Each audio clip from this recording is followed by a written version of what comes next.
Bond. That's some.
A very good morning, everyone.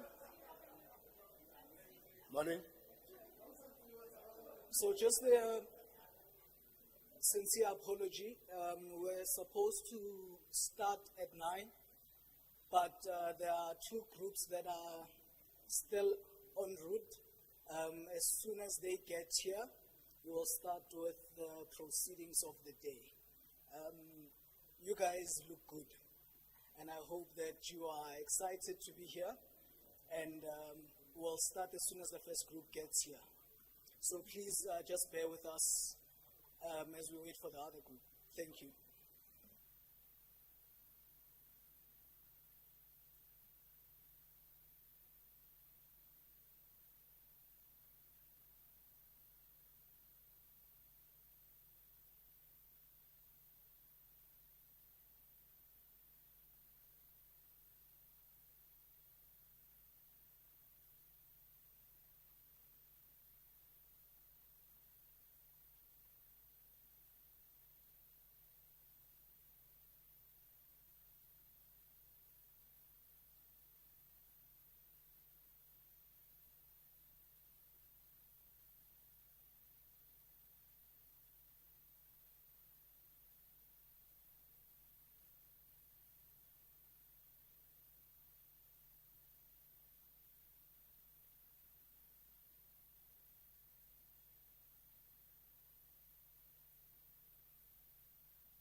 Umusha, young person, welcome to the city of Tshwane. Please take your seats so that we can begin our program.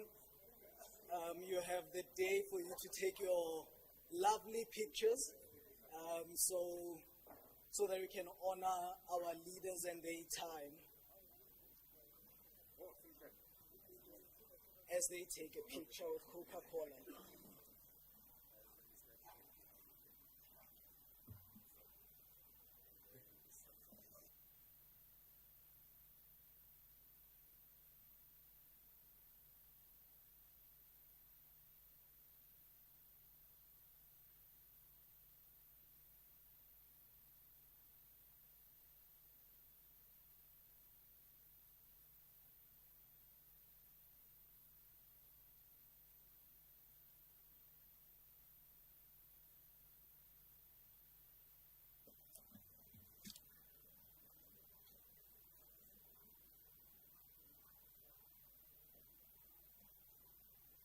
A very good morning to you all.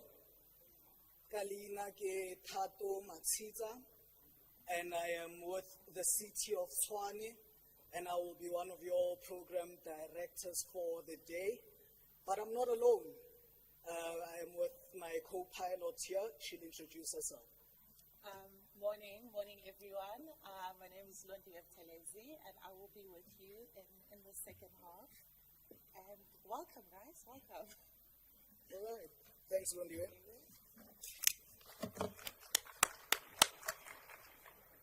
So, Madume, Sanibonani.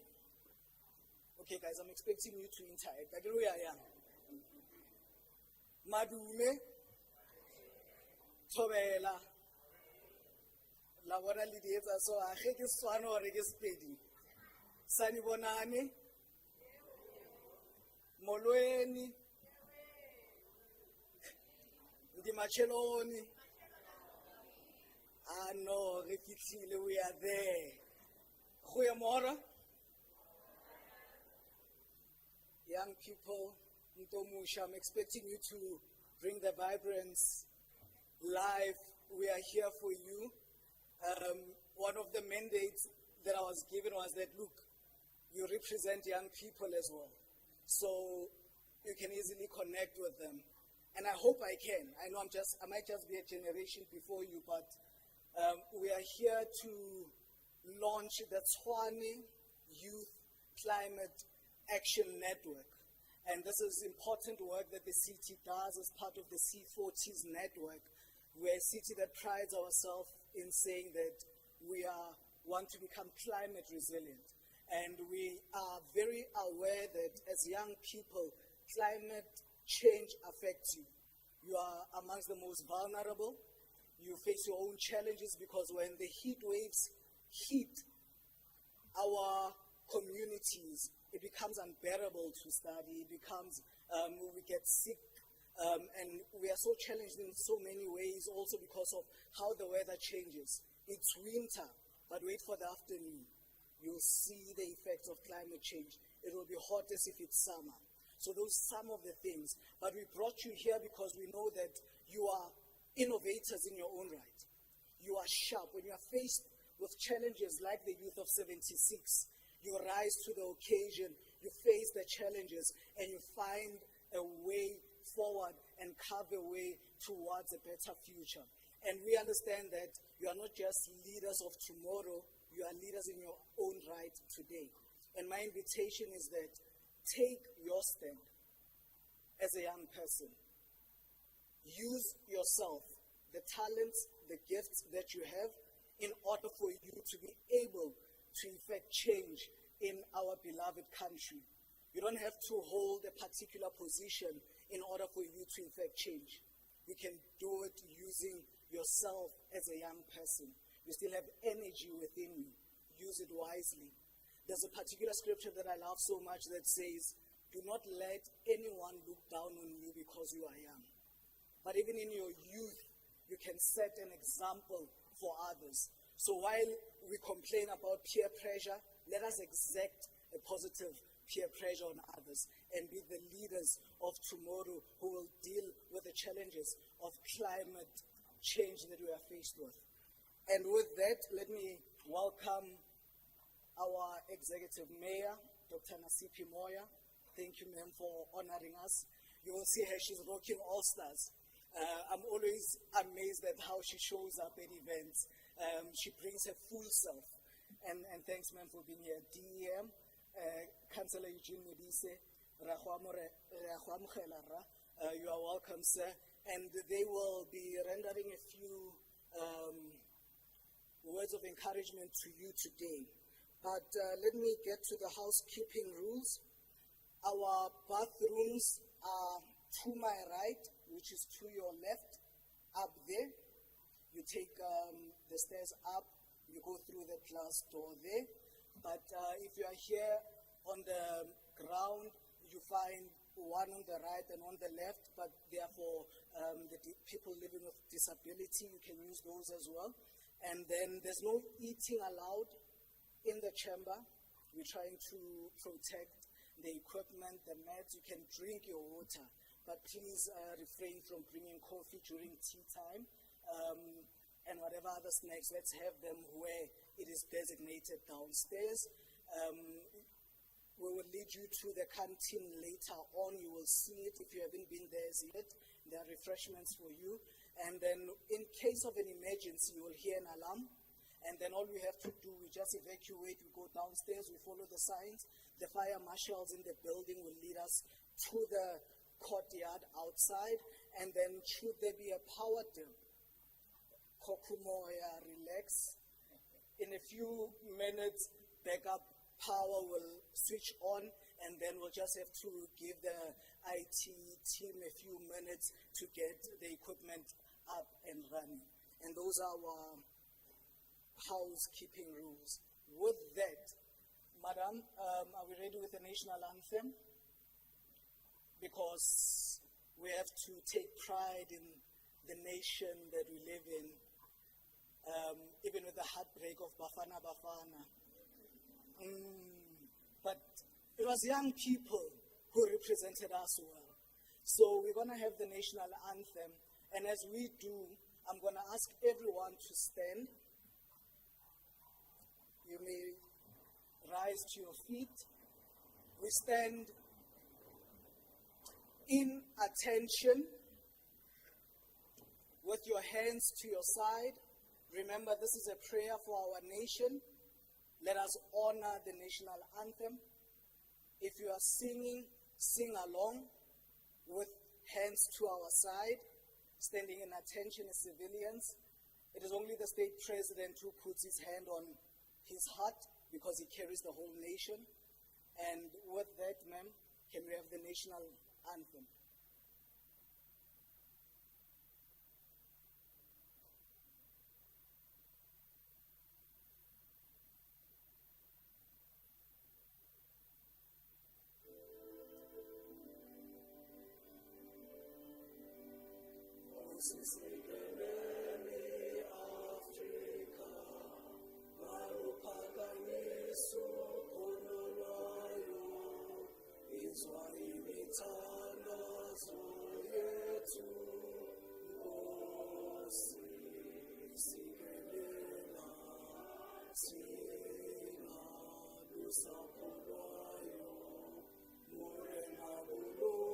Setšhaba sa Jesu, o fedise dintwa le matshwenyego,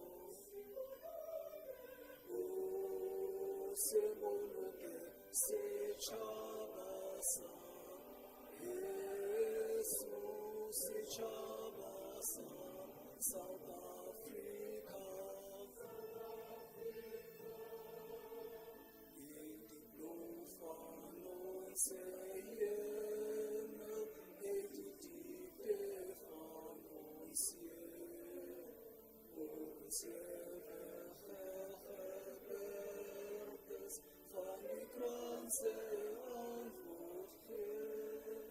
Songs to call to come together, and united we shall stand.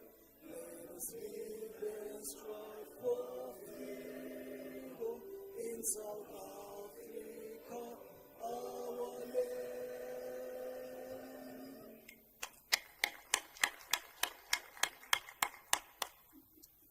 sisikelela iAfrika morena boloka setjhaba sa yeso. And I think there is no better time to be making that prayer considering where we are as a nation. And it is a prayer that we need to constantly make for this beloved country of ours. With that, I will invite Charlotte from the State Theatre to come render an item of poetry. Madam Charlotte, you can come through. Let us encourage her with a warm welcome.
Sheer talent, a young person who decided to tap within themselves, and allowed the potential within her to come and share it with us, the very gifts that I was talking about earlier on. Thank you, Charlotte, for that beautiful, beautiful item that speaks of who we are as a people, who we are as human beings. Thank you, ma'am. With that, those who just came, if you do not have this is our way of identifying you with this key ring. Please keep it on you as you move in and out of Tshwane House. You see, it feels like it's the White House, right? Properly guarded. So in order to be able to be identified, we will be using this key ring. So please keep it with you everywhere you go. And with that, you know, with every house, when there's an event, there's always an opening, right? Either ka malome or ka auntie, who is the head of the household. And with that, allow me to call our Chief Operations Officer, who is Umam Voyo Situmane, to come tell us about the business of the day. Welcome. Tato is really limiting my career. How can you say that I'm the head of the household when we have the first citizens of this city right next to me? You must retract that statement. Ashe, Thobela, Dumelang, Goeiemorgen, good morning. Let me recognize the first citizens of the city, as I indicated, our executive mayor and our deputy executive mayor. And I'm happy to recognize equally our junior mayor and the deputy mayor, as well as the incoming mayor. Can you just stand up so that people can recognize you?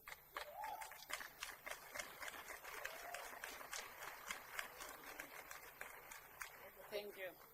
And I'm lucky to be related to the junior mayor. The senior management of the city that is here, our strategic partners, C40, SALGA, and if I omit anyone, let me say all protocol observed. Ladies and gentlemen, it is my honor and privilege to warmly welcome all of you to this important engagement where we are united by a shared urgency to address both environmental and ecological risk of climate change that the whole world is facing.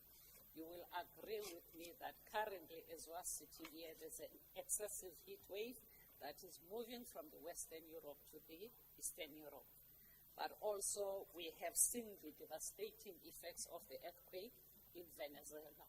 So it is really important that we engage on these important matters.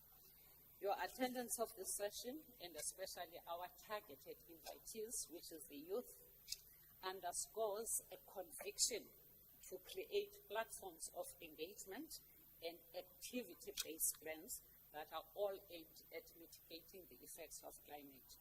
You will recall that sometime last year we hosted the Urban 20 engagement, and this is an offspring of that engagement to give effect to one of the themes, which is about climate resilience as well as action. But also the mayor committed that that platform is not just going to be a talk show. There will be legacy projects that are going to emanate out of that.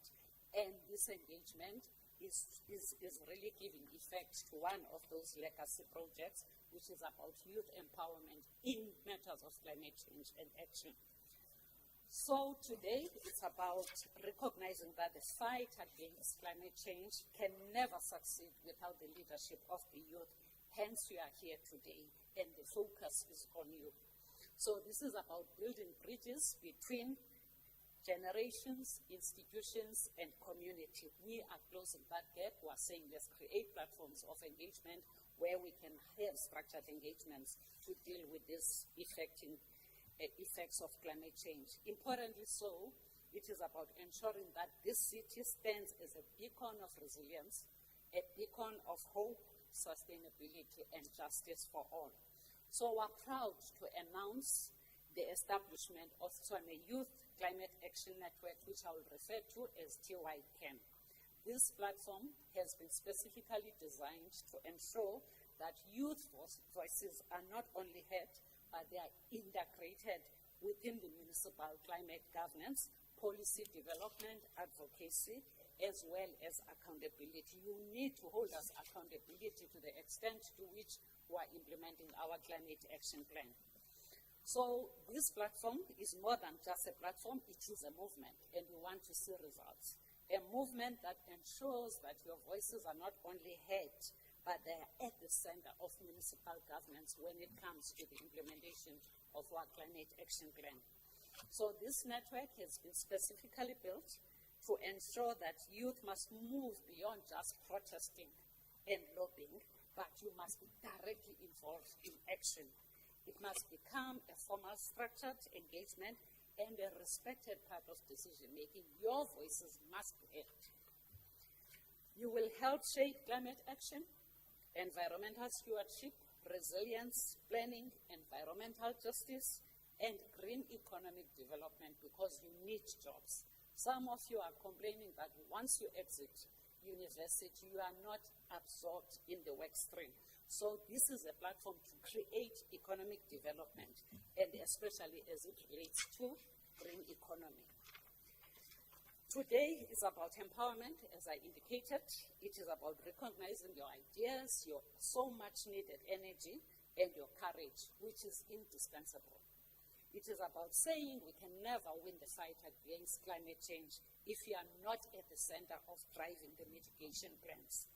So, youth, this is your platform. To lead, we are giving you the space. This is your platform to innovate. and to transform Tshwane to be a really beacon of hope and justice when it comes to climate change. So this launch is very important. As you know, it coincides with the 50th anniversary of Youth Day.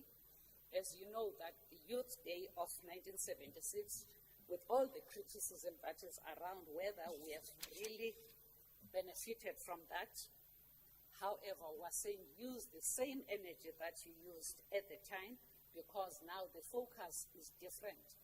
So the fight against the effects of climate change need the same energy and the commitment that you displayed at the time to make a significant impact. So let us all rise together and become climate change activists.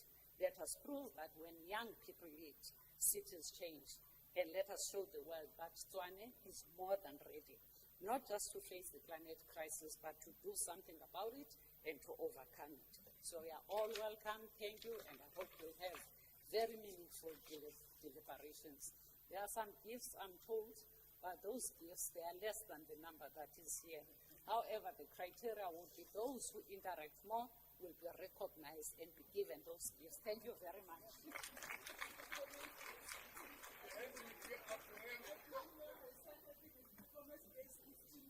We're starting it, ma'am, because you need to know as young people, for your performance, you get rewarded. If you don't perform, there's no reward. COO, let me correct myself when I said the elders. Umagazi. You know there will be parents of the house, the first citizens, but there's always Umagazi who comes and welcomes the guests. And thank you, ma'am, for doing that so beautifully for us. And I couldn't have said it even better, as the COO has said.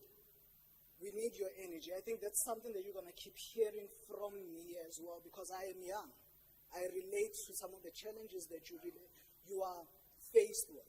And there are so many parallels between the youth of 76, and that's what Councillor Modise is going to share with us as the DM of the city, reflecting on the 50 years since the 1976 uprising, that young people took a stand. And how do we engage as young people in the mitigations that are in place, that are there to curb climate change? There are small things like littering. You know how we just walk and we just throw a piece of paper there? A piece of plastic. Do you know what plastic does to our dams and our rivers? So as young people, it is such acts, as small as that, as minute as that, that have a big impact by just being careful about how we carry ourselves, even with waste. With that, I would like to call our DEM, Deputy Executive Mayor, Councillor Eugene Modise, to give a reflection on the youth of 76. Were you there, sir? I'm looking forward to hear from you. I was alive and kicking. Actually, I witnessed the most horrible event in Mawupani. It's a pity the media captured Soweto only, but it was all over. There's a guy who passed on called Upa from Harangua. I'm born in Mawupani. Harangua is just a stone throw from Mawupani. The gunshots, the tear gas, we lost many people in the event. Even today, we don't know where they are. Yeah, so it was a horrible moment. But good morning, Sanbonani, or Lavata Asheng. No, thank you very much, Tato, the co-pilot, and Lungiwe. I like the term pilot because I'm a pilot myself. And when you speak about pilot in a setup like this, I think about turbulences. What will be the turbulences of today? Will we be able to navigate? The youth which are here today, we have met the incoming mayor, deputy mayor, former deputy mayor, and the likes. This is the academic hub of the country, here where you are, Tshwane. Is the seat of the administration of the capital, the Union Building. So you are not ordinary. I'm just provoking your thought in the discussion that will come, that you are not ordinary. In 1976, indeed, Tato, the uprising, Oliver Tambo called it as a a landslide moment, because all the time in the past 300 years, our leaders and our elders were trying to massage apartheid regime. But the youth said, we cannot afford that anymore. And they took a stand. It was prompted by a language, but in the main, it was what they were subjected to and their parents. So you qualify to be the youth of 1976, but in 2026. But your work is different from those ones of theatre machining. Yours is more technical, is more urgent, and is more catastrophic in nature. I don't know whether you are looking at TV, the main geographic incidents that are happening currently. If you can look at the sea levels, you'll be shocked. You'll realize that we can die anytime. Global warming, climate change is not a joke anymore. And I'm glad the executive mayor have been appointed by the president of the country to be part of the entourage of the global climate change. So let's clap our hands for her, and I want you to be exploitive. In whatever you are going to say, you must take some to her directly, and then she must take them to the president. So this is a wonderful moment you'll never get. Are we together? Yeah, you must be exploitive in a good way. So, thank you very much, Tato. Tato is one of the wonderful people I don't reach threshold to appreciate, honestly speaking. The last time we were having an event, he pleased me to the rafters. You know, Tato, we were having, that component you are leaving was a problem to the city. Many people left the city with fair investment because of the red tape there. What you are doing is wonderful. I'm very, very happy and proud of you. So he said you are almost the same age. If you can emulate Tato, you'll be successful in life. I like the acronym COO, TYCAN. Yeah, no, this is wonderful. I'm going to memorize it today. Tshwane Youth Community Action Network. I'm pleased to be part of this wonderful event. Today is more than just another event on our municipal calendar. It represents a declaration that the future of our city will not only be built for young people, but it will be built with the young people. The launch actually gives you an opportunity to take ownership of this program, because tomorrow we might not be here. And I don't know whether you know the significance of being part of this initiative. Actually, you'll be saving the planet. Your contributions are going to save the planet. However, I firmly believe that our young people are not defined by the challenges they face. They are defined by the possibility they create when they are given an opportunity. As someone, and I'm speaking about me, so that you have an appreciation of who I am and what is your responsibility, where I come from, and there are no boundaries. There are no boundaries for your success and helping this earth. I was at some point a hawker myself. I was selling in trains. Actually, the Maupali station was built because of our contributions. Belo Hombre, which is number 2 in terms of size from the Cape Town, is part of our brainchild, El Hombre. I was selling clothing, spoken from Joburg, Cape Town, you know, Salt River, where the factories of manufacturing clothing, spoken there, selling here and there. And then in the process, I wanted to become a doctor, because when you perform well in English and science, the first thing that they will tell you at home is, be a doctor. And I bought that as well. Then I was taken to Medunza, which is called Sifako Makatu today. We conducted some postulate. But when I came back there, they said, it's 7 years. I said, no. This long before getting salary. Hey, I've been saving for myself, I need money. Then I opted for because I wanted to be a scientist or specialist, I went to TEF, called University of Limpopo today. I did optometry. And because we were doing there was an Afrikaner lecturer who hated me with passion because I mobilized the students. Hey, they fired me there. Then I came home and then I said, I'll do business, and I did my BBB Corp. So you, all of you here, you've got a responsibility. And you must start by saving this city. Tato speaks about something you might take it light or it might sound peripheral. The littering is a big problem. A big problem. You know, we are fighting, myself and executive mayor, we are fighting with garbage every day. Every day. Our people are not conscious about the domino effects of littering.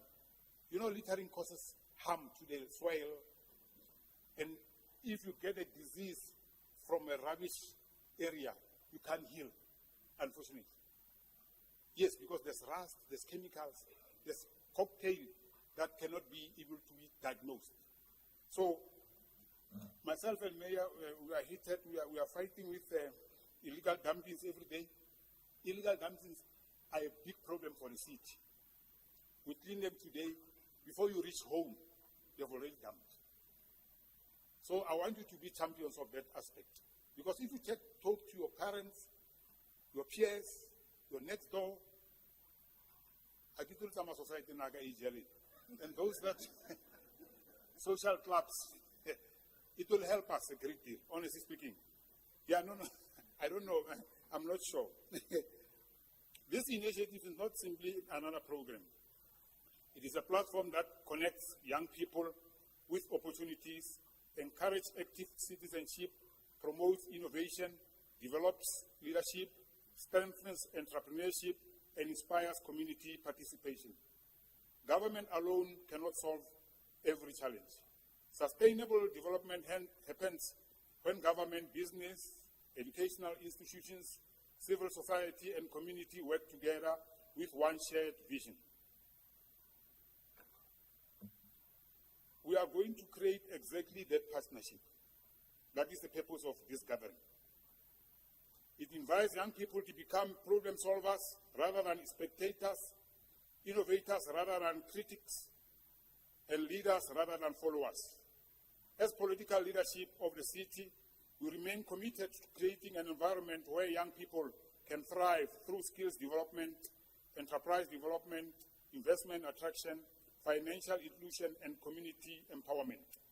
Every successful city invests in youth because today's youth are tomorrow's economy, tomorrow's innovators, and tomorrow's leaders. The strength of any city is measured not only by its infrastructure, but by opportunity it creates for young people. Roads can be built, buildings can be constructed, budgets can be approved. By the way, we are a trailblazer as the city of Tshwane. We are the first to be approved by the National Treasury, our budget. We don't deserve it.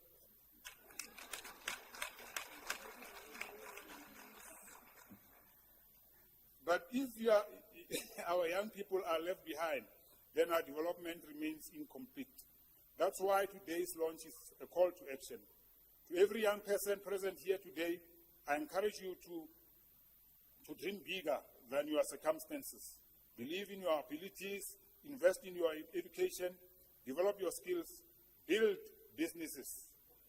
I want to repeat this, Executive Mayor, because there's a phenomenon which is ravaging our youth that they want to work all the time.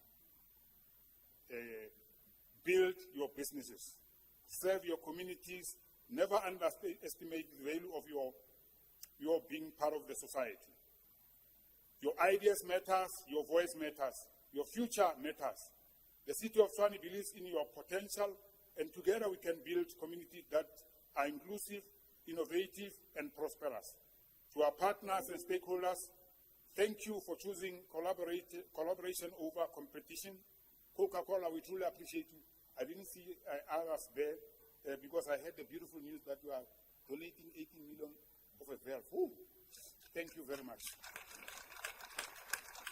I can't afford it in my budget. That's why I'm celebrating it. As we officially launch this wonderful program, let this not be remembered at the beginning of another project, but at the beginning of a movement that empowers young people to become architects of their own future and achieve builder of a better Tshwane. Together, let us create a city where every young person has an opportunity to succeed, contribute, and lead. It is now a moment where I'm going to introduce the executive mayor, but I think it's important that I take this moment and exploit it, because I want to exploit it optimally. I want you to understand where you are. Myself, an executive mayor, when we took office in 2024, I was given the responsibility to run the finances. The first thing that we wanted to understand is how much youth is benefiting from the procurement that we are buying from. I want to tell you a sad story, but it will end with a nice story.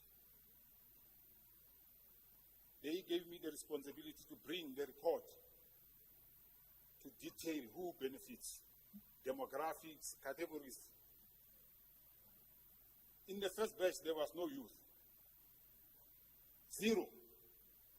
Then they thought maybe we are playing the administrators, the officials. In the second batch, they came, it was 2%. He said, now you see what we are going to do now. We're going to take this report, and we are going to make sure that we ring-fence 30% for our youth. So we have ring-fenced 30% for you as the youth.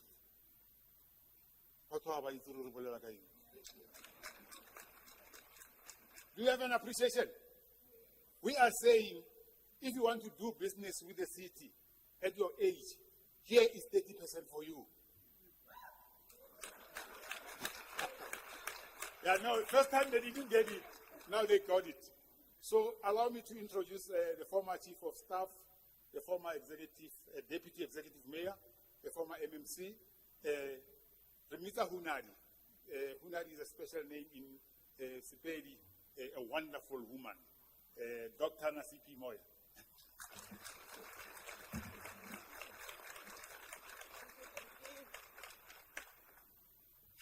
Good morning. Good morning. This is not where we sleep. You know, this chamber, once a month, it houses 214 community leaders who are elected by the electorate of the city of Tshwane. The powers that reside in this chamber. Yes, we get to be playful sometimes, but we are happy that sometimes we welcome other leaders other than the elected leaders to come and dream and envision the Tshwane that we would want to be. So you have been welcomed. I want to say a special welcome to all of you, and I truly hope that you're going to use this session to deposit. What are you reading? I can see you not looking at me. What is up there? I think first of all, and whatever I'm going to say after this is what I've prepared. I did not like how you came in here and went to sit at the back. Young people. There is a way in which we expect young people to carry themselves, and that's with intention. There's nothing wrong to sit at the back if you are late. But you don't arrive at a session and you decide, I deserve to sit at the back. I did not like that. But because I'm not the program director, I could not call you into order. There is intention in which you move as a young person. You would rather they say to you, move from this seat. It is reserved for so-and-so. But you don't remove yourself from the front. Don't ever do that again. Where there are seats that are open, like here, you decided I don't deserve to sit at the front. What kind of a mentality is that? It's a defeatist mentality. How are we going to talk to you about important things if already you have decided you don't deserve? So there are ways in which young people that you must carry yourselves.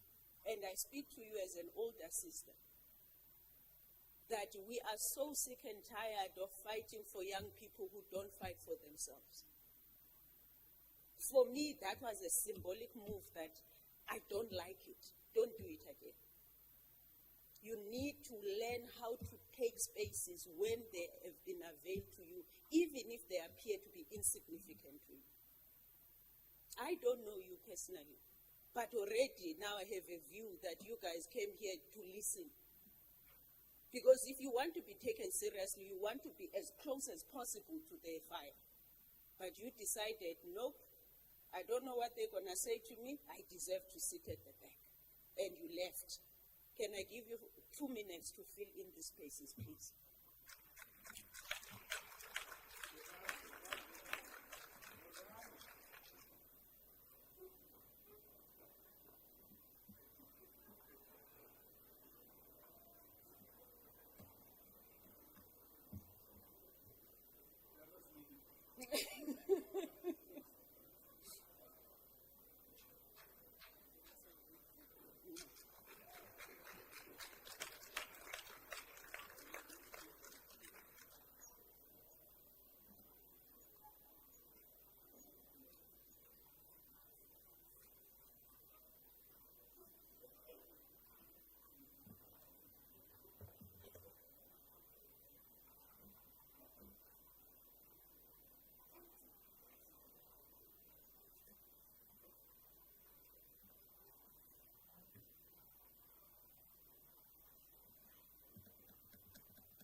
Now we can talk.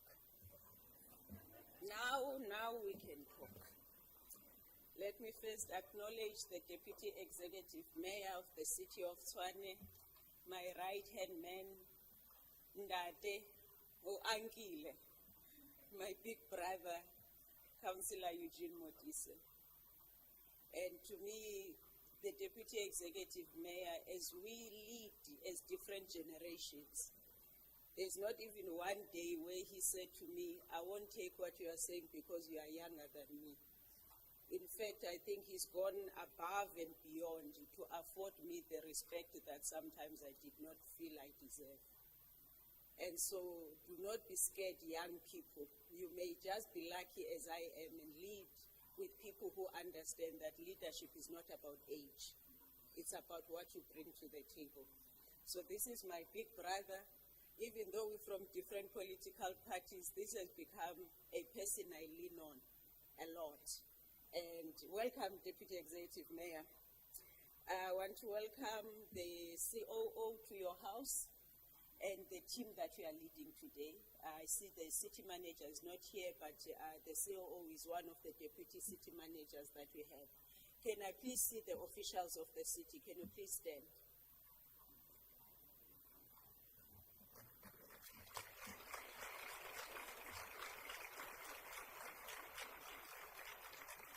Don't sit down yet. Officials of the city are not just government officials.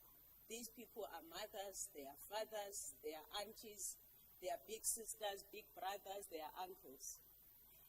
The challenge that I've put to the senior management, whenever you make a decision and it concerns young people, don't think as an official. Think like a mother, a big sister. Do what you do for your own child, for the child you don't even know exists, which is the young person of Tshwane. So look at them. If you have any questions about the city, these are the people that can give you information today. Don't leave. If you ever had a question about the city, these are the people that are going to help you. So please just spot them, and during tea time, grab them and have a chat with them. You can sit down, colleagues. I want to acknowledge the representative, my other boss from another world. Where is she now? From Salga. So when I'm at the Presidential Climate Commission and other forums, Ms. Doli Marema is my boss from the Salga side, but she represents the South African Local Government Association, which is an association of the 257 municipalities in the country. You can sense it, so they can also talk to you during break. Guys, can you see South Africa has talent? You see we're going to be fine, right? Just looking at who is here, we'll be fine. Thank you, Sisi, and thank you for being here. I don't know if there are representatives from C40 here. Can I see them? Aha. So C40's Cities Network is an organization that's a global organization that we work with as City of Tshwane. We are part of it. They are also the conveners of the U20. So you've noted them, three. So whatever I'm saying, if it's inaccurate, please ask them for details later on. Thank you so much, colleagues, for being here. The youth-led organizations, who are the leaders of different organizations that are here, can we see you? If you are a leader in your organization, can we see you? We just talk about executive positions, yes.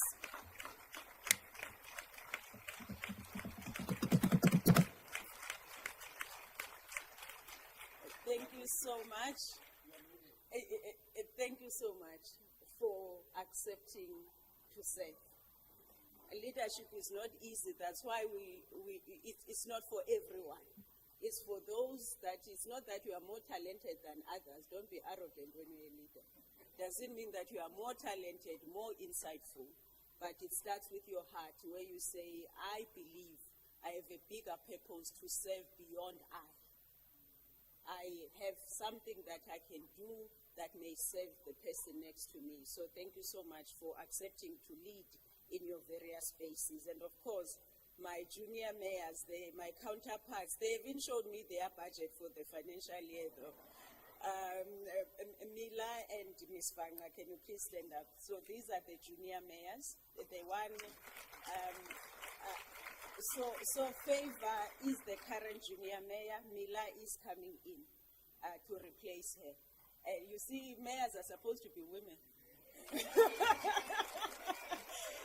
And please, you can have a seat, and can I welcome their mothers as well? I'm not sure if the fathers are in the room, but I've met Ms. Fanga. We haven't met Mila's mom, but thank you so much for the parents that are here. Deputy, you must clap for parents. Let's then go to the Deputy Executive Mayor, Junior, Mr. Tekiso. I don't know if the incoming is here as well. Ideally, this is where it's supposed to start. Not when we have learned all the bad habits. So, thank you. You can sit down, sir. And I just want to welcome the different organizations that are here, those who have sponsored the event, Coca-Cola. I see other organizations that whose branding is out there. State Theatre, thank you so much for also, in addition to being a strategic partner, for just reminding us that God has favored all of us with the talent, and it's up to us to allow Him to use us to show the world what He has intended for us. So thank you so much. For me, an expression of talent is always where you stand with God. Do you allow Him to use you to demonstrate something to us as the mere mortals? And art is one of those. It's just amazing. So thank you so much. You are truly talented, by the way. I want the young people that are here, which is all of you, except for me and possibly COO, and the distinguished guests that we have today, ladies and gentlemen, with the very longest acknowledgements and greetings you've ever heard. Good morning. I'm not going to be long because we say the same things. There's a couple of things that I want to say so that at least if we are not here for the discussion, you have foundation or context why we have come in today. I think that this gathering being born out of the U20 meeting that we hosted last year. So when there's a G20, there is always the other streams that meet. You will see that there's Business 20, B20, Civic Society, all of those streams. The other stream is U20, which is Urban 20. That one is for local government or regional governments, depending on a country. So it is convened by C40 and UCLG. We were blessed last year as Africa, not only South Africa, not only as Tshwane or Joburg, that for the first time G20 was hosted in African soil. We predict that it may not come back during our lifetime. And so we made a decision and said, what is it that we can agree on that we never forget that U20 was hosted in African soil? Last year, when we were hosting the Sherpa meeting, which was hosted by the city of Tshwane, while the mayoral session was hosted by the city of Johannesburg, we hosted African mayors. Whether they are part of the C40 network or UCLG or not, we said, when South Africa or any African country gets to do something amazing, we must learn to share with our African brothers and sisters. We then looked for money and we hosted our fellow African mayors, and we said, what is it that we want to tell the world as the African continent? We had that discussion and we made our inputs through the Sherpa process. But it was not the only thing that we launched. There were other activities, but 90% of our activities were, if we are talking about legacy, because when in 2025 we were talking about the future, what will happen in 2050, what will happen in 2060. We are talking about the legacy. What is it that we do today that will benefit those who will be alive in 2050, 2060? And we could not imagine any legacy project without young people. That you as young people must have a say in what will happen in the future, where you will also be leading. So we launched different initiatives. One of them, there were high school students that we hosted. We planted trees in Groenkloof that particular day as we were hosting. We then gathered different organizations that are already doing this work. But we need to learn to be structured. If we want our work to be sustainable, we need to be structured. It sounds like a government thing to have a committee, to have this, but it's the only way in which you get to structure the engagement so that you can have a platform. In that platform, you have a way of depositing ideas, of translating the ideas, and to making decisions.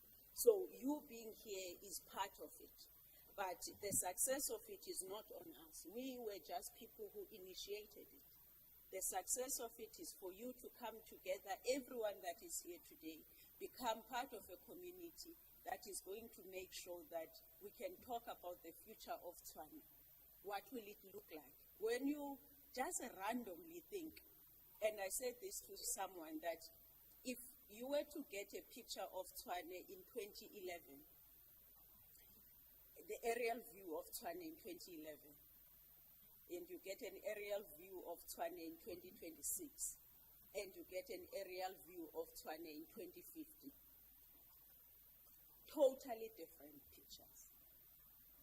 We don't know some of the information and initiatives that were done in 2011, for instance, to inform the Tshwane that is here today. But we can always imagine together, what will Tshwane look like in 2050? How will we prepare for that Tshwane? And we don't have a monopoly of wisdom on how we're going to prepare for Tshwane. It's going to depend on the people of Tshwane saying, this is what I know, this is what works for me. If it works for me and is beautiful, how do we find a way to carry it to the future? If it doesn't work, how do we stop it and replace it with a model that works? The city of Tshwane, one of the indicators that we are grappling with is that in 2011, we only had over 2 million residents in the city. In 2026, we have over 4 million. In 2050, we project we're going to have 10 million, an increase of over 150% of the population. With the outages that are happening now, which indicates to you that our infrastructure cannot carry the current population, what is it that we need to do about our energy infrastructure, water infrastructure, our green spaces, and take that into the future? When you think about the CBD as a location for someone who calls it home, if you stay in a flat that is 13-story high, when you imagine what a livable city looks like, where do kids play? How do you form communities? How do you ensure that the spaces around you are clean? DM talks about illegal dumping. And we then say, people of Tshwane, don't be selfish. What works for you in your individual corner may not work for others. In Mamelodi, we had a buzzing business that was built in front of someone's house. And when we demolished the illegal structure, people say, but what about the business and the economic opportunities? But what about the house, the family that did not have a view that they're supposed to have? And someone says, I didn't even know how beautiful this house is because it's been blocked by this illegal structure for so long. That we get to live in a city where we share a vision of a city that is livable for all of us. What does it mean for a business person? When we design the city, do we want all the economic opportunities to be in the CBD? That a person from Garankuwa must take an hour to get to where economic opportunities are? Is that fair? So there are many initiatives that we are engaged with as the city of Tshwane, where we say the best we can do is to activate your imagination. We must challenge you to think about how will this future look like. So I don't want you to reduce this conversation to only climate response. I want you to locate climate response within the bigger picture of saying we want to design a future city of Tshwane where everyone can call it home proudly so. That when, as Tato says, Tato is leading us with his team on a project where we are looking for, in a space of 5 years, we set a target of attracting between 17 and 26 billion rand investment in the city, or to the city. And remember, in the context of investment, you're dealing with people with money. They don't have to come to Tshwane. They can go to Cape Town, they can go to eThekwini, they can go to Joburg, they can go to Ekurhuleni. And we then said, what is it that will set us apart so that we can be sellable to the money, so that those investments can come to the city of Tshwane and economic opportunities are created from the side of employment, but also from the side of enterprise development. That we have business community that thrives beyond tenders of the city. The tenders of the city must contribute. The 30% that DM is talking about, if you can compute, if we have a budget of 58 billion rand, minus the HR-related one, you still have a chunk of that budget that must develop the SMMEs in the city of Tshwane. That those SMMEs create opportunities for the people of Tshwane. But we say beyond that, and it's something that we must do as DM is saying, beyond that, how do we ensure that this does not become a city where people sleep, but they don't work? You look at the traffic on the N1, I wonder, and I always balance because I'm a competitive person. I always balance it in the morning. Is it too much going that direction or coming this way? Are people of Tshwane working in Joburg and coming to sleep here? What is the impact on the circulation of the rand in the city of Tshwane? To get the people, the over 20% of our people that live below poverty line. Because the moment they sleep here, and that money, the rand is not circulating in our city, the impact is that they spend that money, the 8 hours that they are in Joburg. By the time they get here, they bought at the Woolworths and ShopRite in Joburg. When they come here, they just sleep and wake up and continue. We only get the economy for 2 days, Saturday and Sunday. That people now, they found Tshwane to be a beautiful place to build a family, but not to do business. Now, we need to strike a balance. When you talk about the climate response, what do we do with the environment? Take it beyond that. What is the future of business?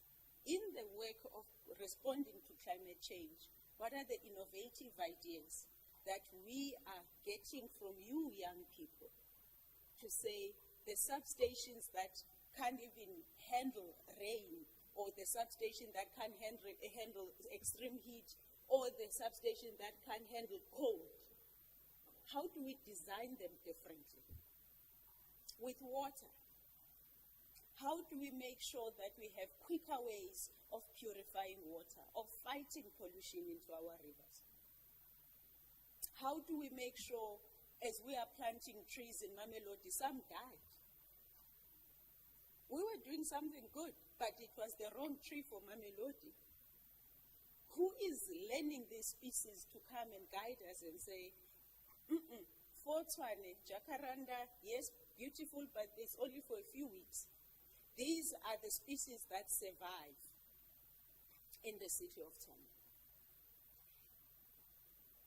How, for those who are studying or want to study finances, if I am saying to you, in the 10 years when COO presented to us December 2024 as the new administration, and we asked the administration, what is the state of this city? What do we need to know about this city before we make announcements and promises to residents and lie to them?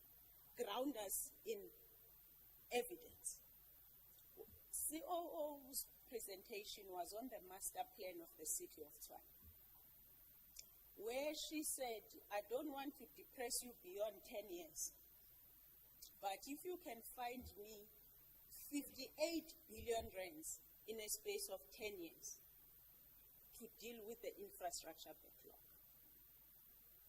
Because while I'm saying the population increased from 2011, basically more than doubled in a space of a decade, the infrastructure development did not keep up with that pace.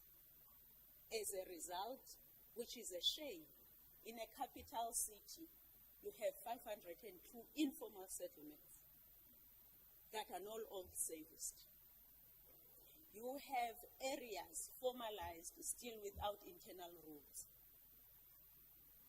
where the moment there's an illegal connection in this area, the entire area goes off. The people of Hammanskraal without clean and safe water. And so we then say we also need to spark a conversation about the different ways in which we're going to finance the future. In the space of climate response, Dora will explain. They talk about climate finance, the green bonds, and. But we also want you to be government officials. Because you can guide us from the sidelines as much as you want. But if we meet you once a quarter, you're not going to make the impact. We don't want the trend where people who are smarter and ambitious would say, I'll go to the private sector, I won't fit in government. Because the pace is too slow in government. Then come and keep up the pace, and make sure that we are fast in government. So I also, in everything that we do, I always want to market government to you as South Africans. Don't be too far from government. the ideas that you have. There are different ways in which to be part of government, which you have no choice because the Constitution wants you to be part of government. But the extent and the depth of your involvement, it must be from a point where we say we want South Africa to work, and for you in the city of Tshwane to say we can't make South Africa to work if we can't even get Tshwane to work. So, with those few words and context, we say, what is it that we are dealing with?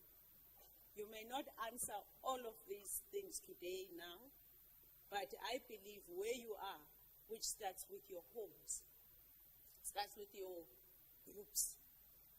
I want you to be curious. I want you to be hungry for knowledge and equally passionate about sharing the knowledge that you have. You know, if I would be a president just for 3 hours, I would dictate what you do on Instagram just for 3 hours. Just for 3 hours. We don't talk about your outfits. We don't talk about how heartbroken you are from Umjolo. We don't talk about how you want this weave and this and that. And just say for 3 hours, you have 6 posts where you imagine this country, where it's going. That's one post. The second one, what am I doing already? No. The second one would be, what are the assumptions I've had about my country that are being challenged? The third one would be, what am I going to do about my assumptions? Fourth one, what actions am I going to take? Fifth one, when will I know that I'm wrong or right? Fifth one, what does success look like? Because when we talk, we think that the future of this country doesn't depend on us to make it happen.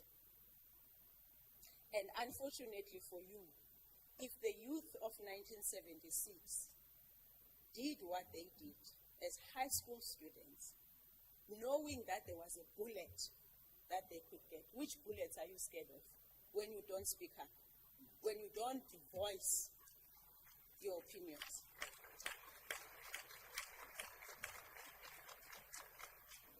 So I don't want you to move as if you're scared. You have no reason to be scared. What is the worst thing that could happen to you? Right?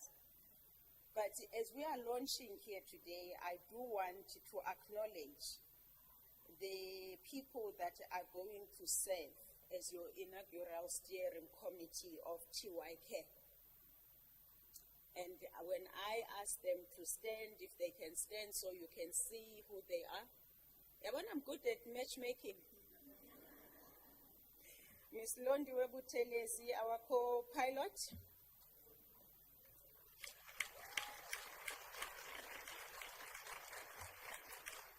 Ms. Lerato Maloka.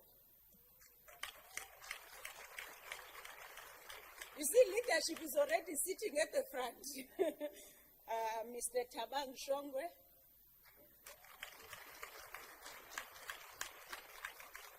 Mr. Tebuko Pofolo. Ms. Keletso Zebediela. Did I miss it? Not yet. Ms. Miso Kwabe. Mr. Laki Mohali. Ms. Modiehi Mafandiri. Mr. Tumelo Shai. So these men and women will serve as your steering committee for TYK that we are launching here today.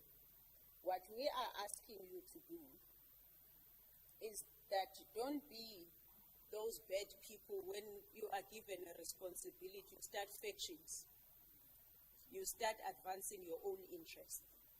When you are given a responsibility to serve, that's exactly what you do. You suspend the eye.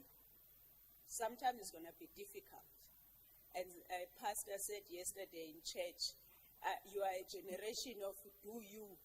And I love saying that thing, hey, but I stopped yesterday. You don't do you do the work. So I want to wish you all the best. You can have a seat. I want to wish you all the best. I want you to lean on the people that are in this chamber today. Don't lead them as if they have nothing to contribute. Talk to them, ask them. Your work must be centered on what they are saying to you, not what you are saying to them. And your job is then to lead and coordinate the voices of young people.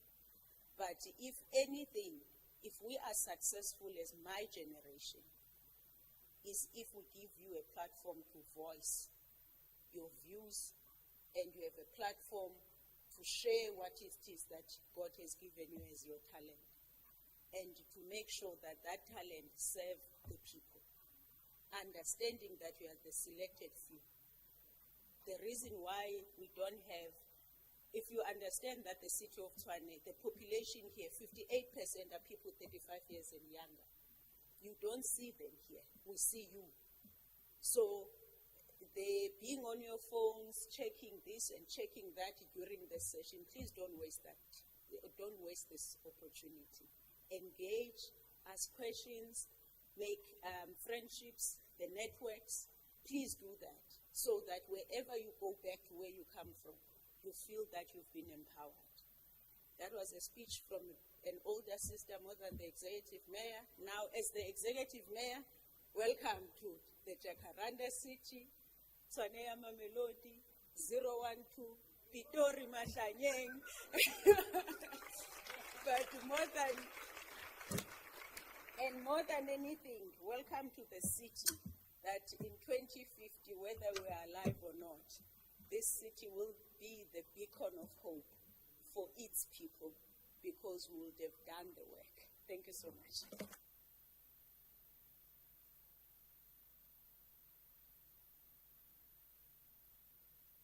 Oh, you can do better than that and give everyone a round of applause.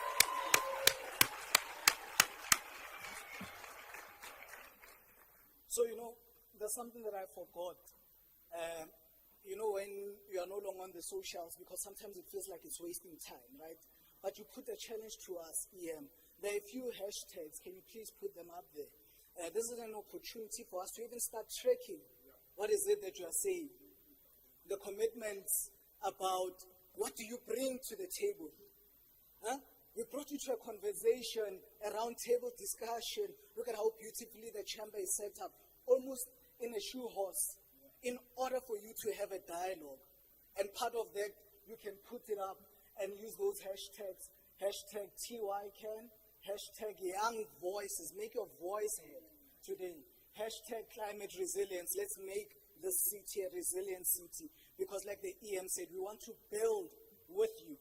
The challenges that we are faced with, we cannot resolve by ourselves. We want to do it with you.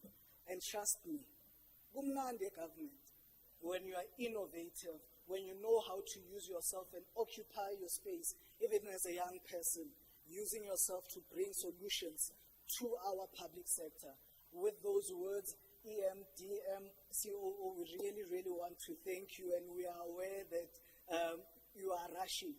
Can we do a quick one that coincides with the launch or the announcement of the steering committee? Rempaka, can you do the reveal of the logo so that our leaders can have sight of it? Appreciate it. And thereafter, we will take pictures with our executive as they exit. We will indicate. Is it ready? Or should we move to pictures? Okay, yes. While we set up. So can our strategic partners come join our political and administrative leaders? Yes, you can come down here. C40, Coca-Cola, Nissan.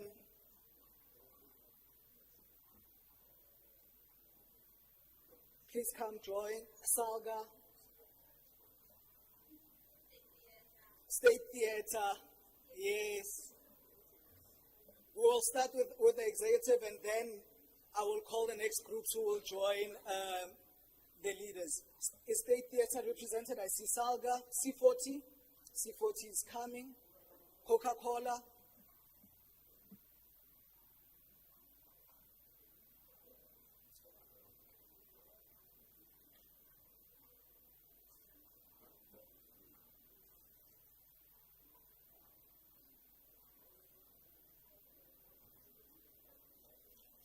And then can the steering committee prepare themselves to follow, to join the leaders? Just prepare yourself.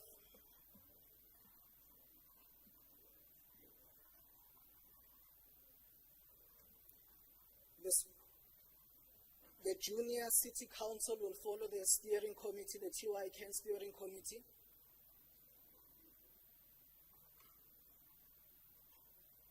Ma'am, you can start making your way from the back. You are part of the steering committee. Please come this way.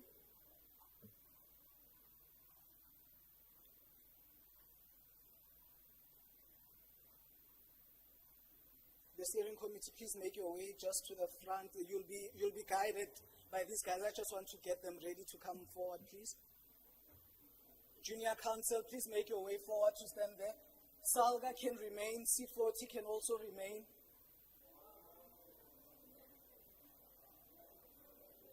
Steering committee, join.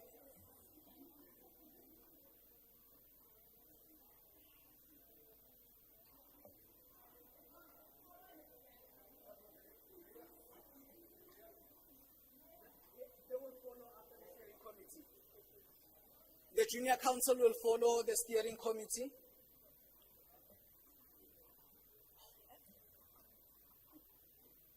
The steering committee, sir, you are part of the steering committee. Please join. No, there are people who will coordinate. No worries.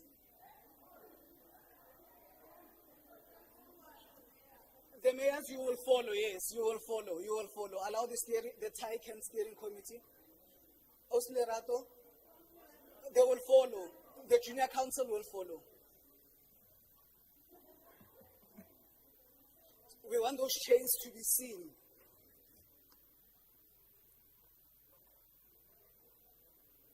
Amari, please make your way to the front.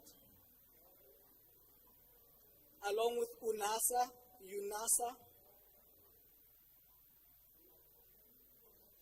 Then the junior city council can join the executive. Salga, you are a very important person, ma'am. Dora, please stand.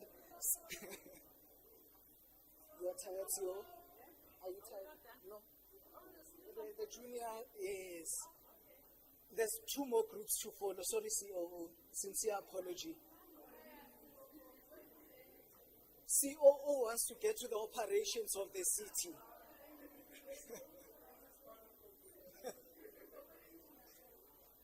Is Amari clearly visible so that they follow?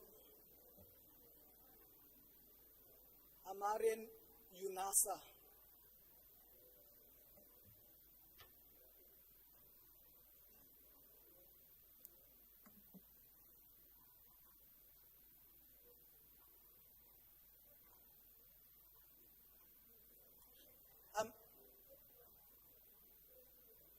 Yes.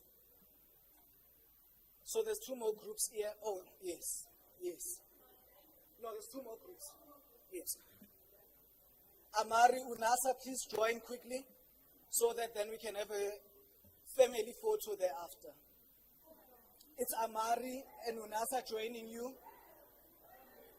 Is UNASA there as well? Yes.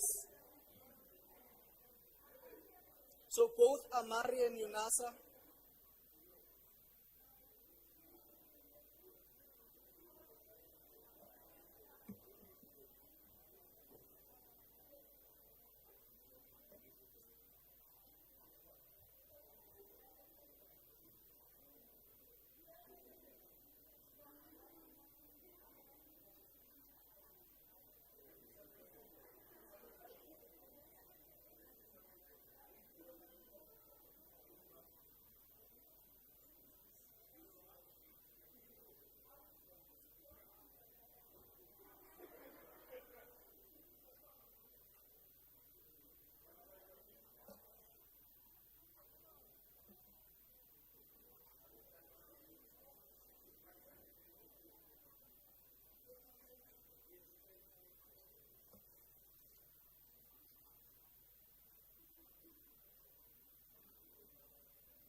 Helena.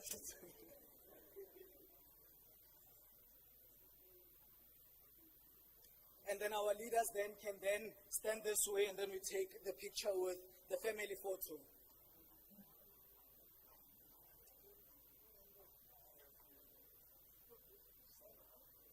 Please rise and move closer to, yes, to the center.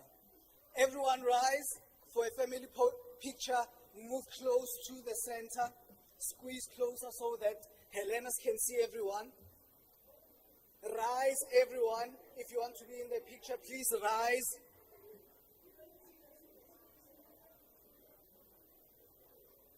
Let's feel the stairs, the steps. I want this picture.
All right.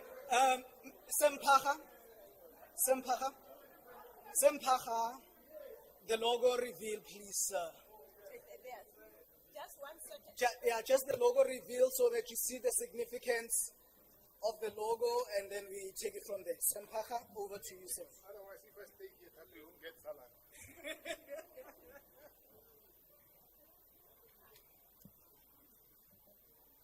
Very good morning. Is it still morning? Good morning, everyone. Dumelang. Awusheni. Nda.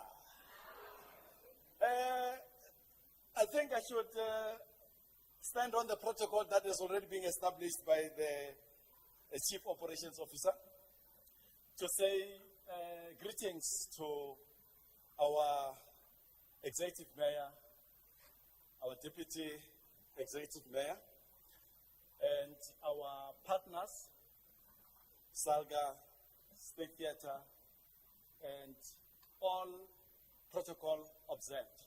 My name is Lompaga. I am standing in for the MMC, or member of the mayoral committee responsible for environment and agricultural management, Councillor Ramabodu. But I'm not a politician. I'm one of the city officials, as you might have noticed that I stood there. I'm called in to just reveal what the logo of this movement that we are establishing today means. And the reason being that we are here to ensure that everyone else that participates in today's logo reveal, as well as the launch and the panel discussions, take charge and ownership. You have heard our principals, one, the COO mentioning the need for continuity in terms of the Urban 20 legacy project. You have been identified as a very key partner to be part of this as the youth. And the executive mayor, of course, underscored why it's important 58% of our inhabitants being under the age of 35. So you are critical in ensuring that as we move forward from where the deputy executive mayor and the MMC for finance left off with the youth of 76, we are expected to take the baton over to make sure that the vision of 2030 of the Republic of South Africa is realized. The vision of 2063 of Africa. The vision of 2055, is it official yet, 2055 for Tshwane? 60? Or is still under review? But yes, indeed, we are moving ahead. So the rationale here is to say that be part of this movement, be part of the partnership. We are co-creating this for your sake. So we are saying, what does it mean? This TYK. Madam, with a drum roll, please let's get to receive the logo. 4, 3, 2, 1. Woo! Wow. Okay, just in brief. Oh, there is also a media wall that will be coming just to make sure that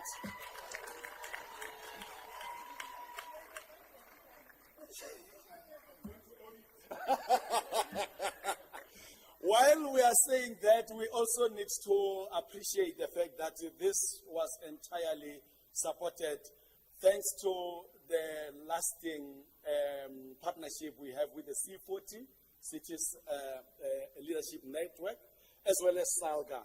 If it wasn't for the partners, you can hear already that the MMC for Finance says there is no money. So whatever that we are offering you today is through the partnerships. And of course, I'll get to the partnerships as we go through the logo. On the right at the top, you can see, what could that be? Right at the top. Right at the top.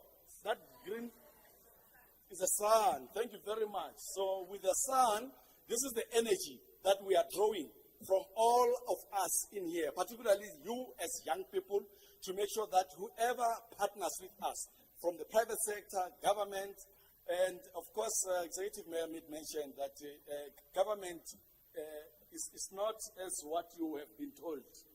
It has to be dynamic, and it has to be responsive. It has to be vibrant, and which is why we have chosen you to be co-creators and to be part of it at the young age. And we, of course, we are looking forward to the junior mayors in future to be the ones that are taking charge of this. So that sun is exactly there. And as you can so go down is the tree.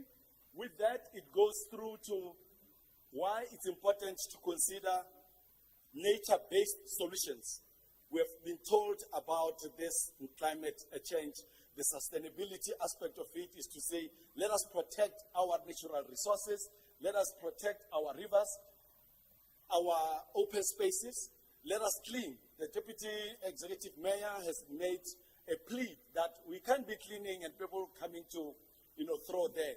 And we appreciate all the efforts that are taken by organizations such as the Backyard Farmers, Mchafatso in Harangu. Is Mchafatso here? I was told there is Mchafatso. Mchafatso in Harangu, a big up, hey, please. They have adopted recently an open space that has been an eyesore in terms of dumping and so forth. So those kind of nature-based solutions, cleaning of rivers like the Henops revival is part of that we need to take forward. And as you go down, it's our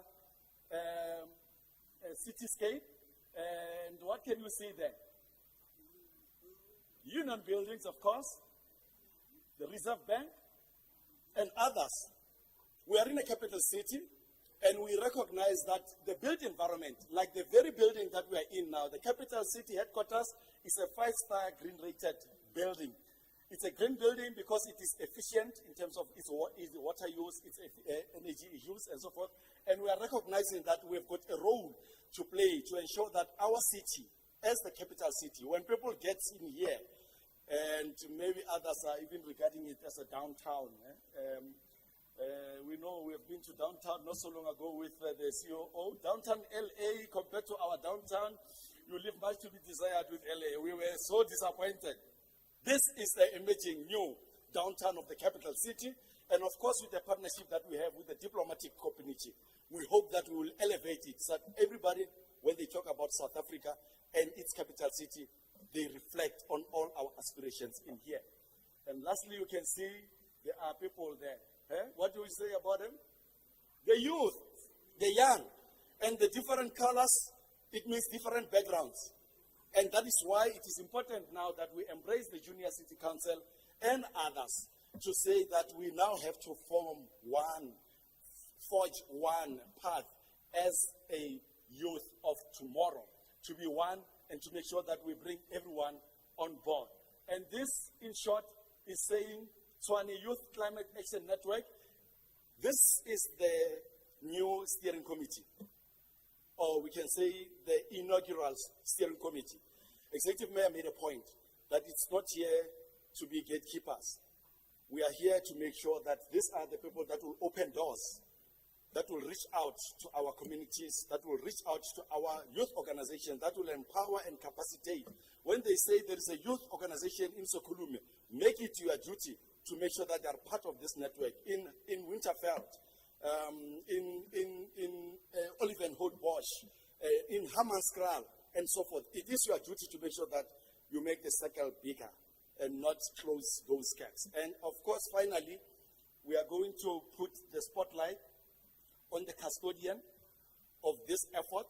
It was deliberate that we put it under the office of the COO so that if there are any, for whatever reason, changes in terms of the political leadership, we are not saying, no, we were there because there was Mayor Moya or Deputy Mayor Modise. We are here as the city of Tshwane, and it will be anchored by the very administration. And Magazi, yes, it will be housed in the office of Magazi, and of course under the custodianship of the City Sustainability Unit. Program Director, thank you so much for the opportunity, and to all of you who are here, take charge, take leadership.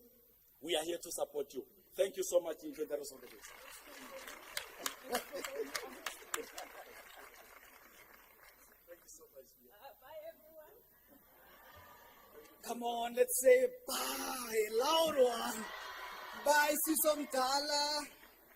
Big sister, thank you so much, Rempacha. A young person, that's your logo. And own it,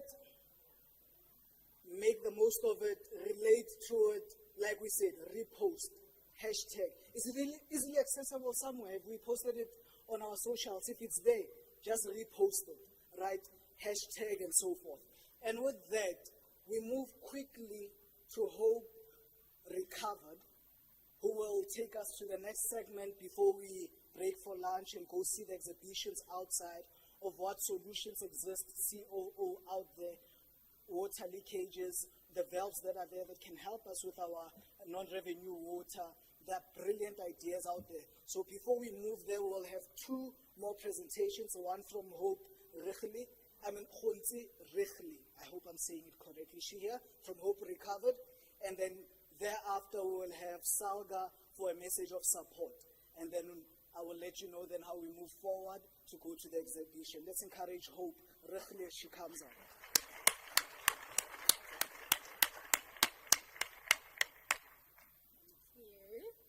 Thank you very much. What a time to be alive and be a young person in the room. Are you guys excited? Yeah. Awesome. Yeah, I think one of the profound things that Dr. Moya said is that we are all talking the same thing, but what will make us different is when we leave this room. What's going to become of you? What is it that you're going to take here today and take it to your city, to your province, to township? Where do you come from? Who are you? Those are the questions that you ask yourself. That, yeah, today it's nice, and today you might be 34, and next year you come here, you're 35, and you feel like opportunities have been stripped away from me because I did not use my youthfulness in vain. But no such thing exists because we are here today and we say that we are leaders, so we are going to do exactly that when we go back to where we come from. We're going to take the baton, like the gentleman has said, and we're going to run with it. I really liked what what Mr. Modise also said, that talking about the struggle of the 1976, and some of you, maybe you're getting a relief. It's like, oh, thank God I was not there. But you still have the equal responsibility sitting where you're sitting today. You also have the responsibility. And the best that you can do is to respond to that responsibility. Let this not become just another day where you get coffee and you're warmed up and then it just doesn't go anywhere. So what we're looking at today from the lessons of 1976, we are looking at the youth as catalyst of change, that ordinary students became extraordinary. But that's what storytelling is all about, that you as a young person, an opportunity has been given to you, and you might be sitting here and say, I'm just an ordinary person. What am I going to do about it? But then there's someone next to you who can help you to run the race forward. So that's what we're going to do. So when we look at this, we can actually see that nothing is actually far-fetched. Things are not far from where it has been to where it is today.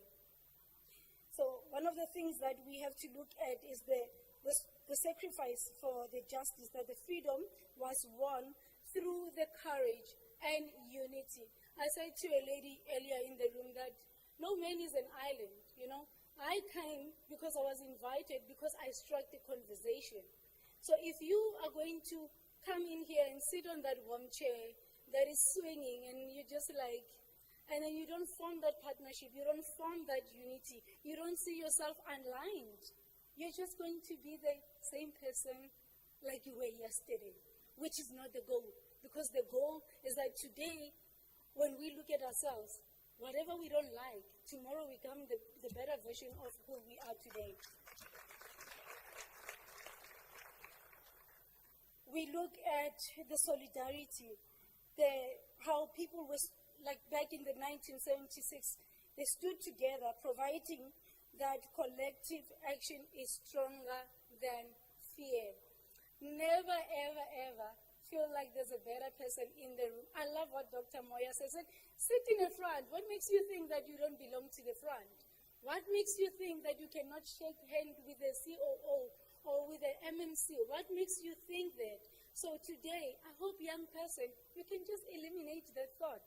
And you say, I am Nkosazana Zuma, not that, but I am Khonzi Rikhli, and I deserve to be here. And I am going to make a mark. And this mark is going to be benefited by my community, where I come from, my children, and my great-grandchildren, because I live to see them. So now we sit here and we wonder what's going to become of us. Actually, what is a struggle today? And I think for the past month, this has been a brilliant month. At the beginning of this month, we celebrated Children's Week, which I was part of. I loved it. We celebrated Men's Mental Health Awareness Month. So take care of your uncles and your daddies. And we also celebrated Your Youth Month. Okay, I see you're not excited about that. But we say that the struggle is still here in our time. The struggle that we shared about, the climate justice. You know, how many of you have planted a tree in their lives? Oh, you know what? Coca-Cola is going to give you Cokes. Because we come in rooms like this, we talk about the climate change. But then when we see a tree, we're like, no, you cut it down. Why are you cutting the trees? What did the tree do to you? In fact, hug the tree. Speak life into it and let it speak life back into you. Love your community that much that anything that you want to breathe is green.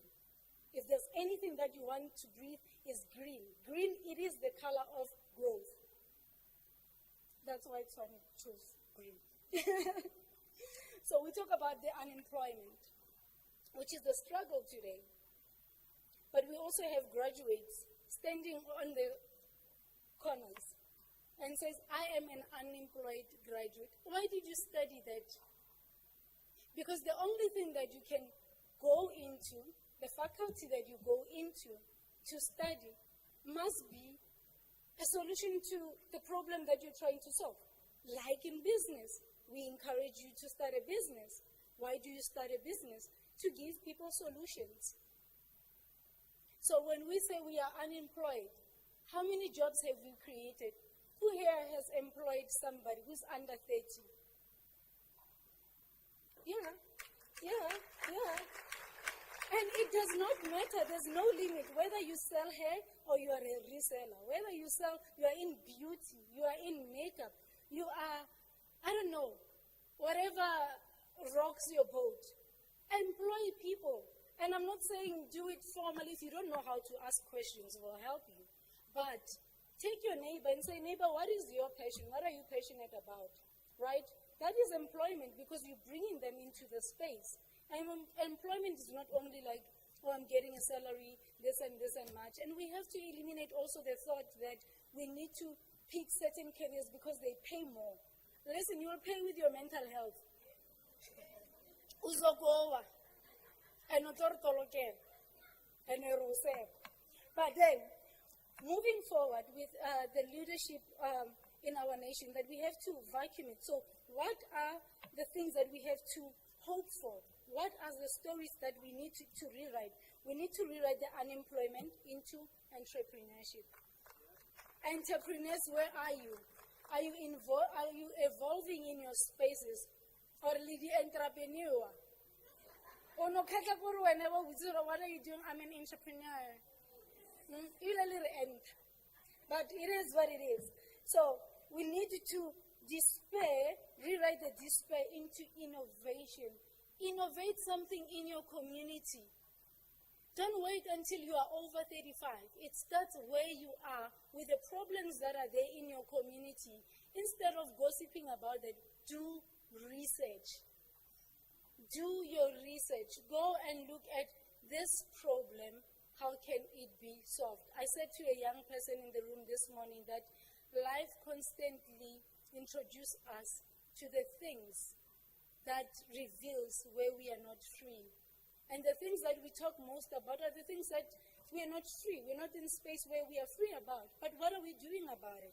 We have to rewrite that into innovation. The climate vulnerability into resilience.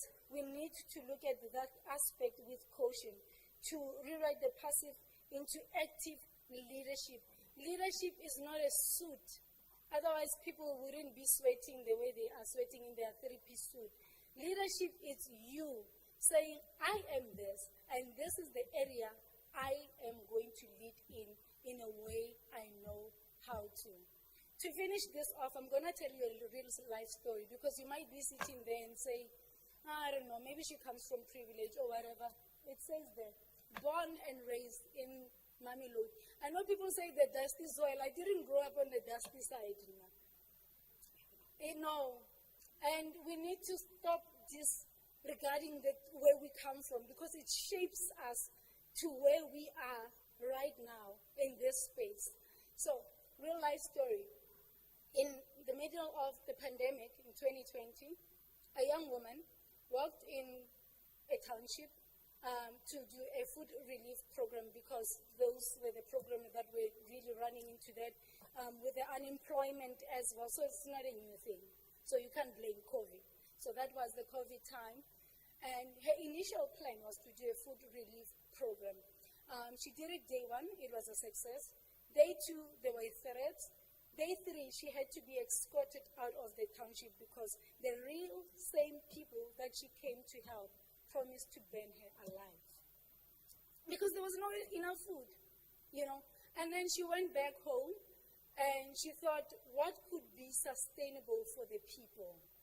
And she went back to the very same community next week that promised to burn her alive and said, I'm going to create a program for you. Because that's what life is all about. You know, we can't give you, if I give you a food bag now, then well, who sustains you tomorrow? You know?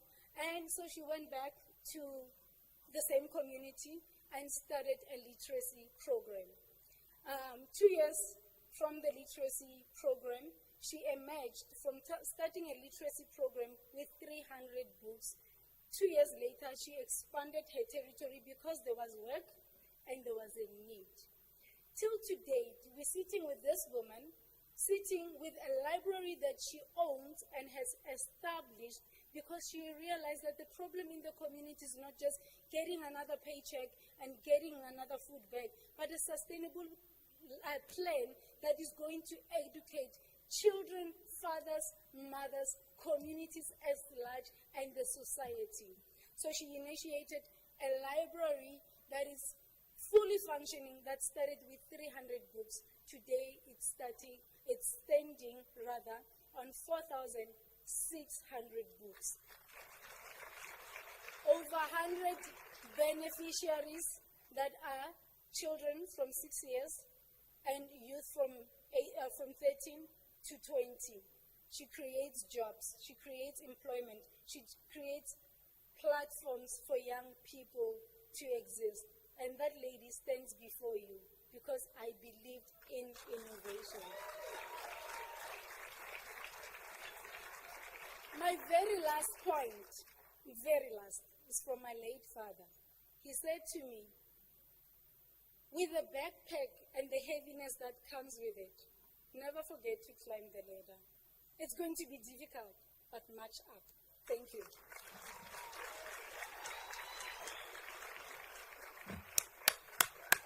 Come on, let's encourage her.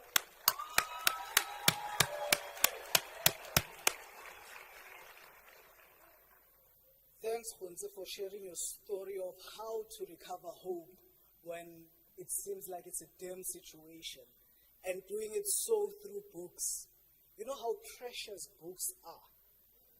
How many of us still read books? Very few. And with the literacy challenges that we have in the country, Khunze has taken a stand and decided that her library will have books that young people can access. Thank you, Khunze, for the beautiful work that you're doing, because those books could have ended up somewhere being dumped and thrown out. Thanks for really taking and caring for those books while enriching our minds. Thank you, Khunze. With that, the last but not least speaker for this first segment before we get to our dialogue, before we go for tea, is a strategic partner for this, not just event, but this important work of climate resilience, of climate action, and that is the South African Local Government Association, represented by Ms. Dora. As she makes her way, ma'am, please come through and share your reflections with us, your message of support for this important work.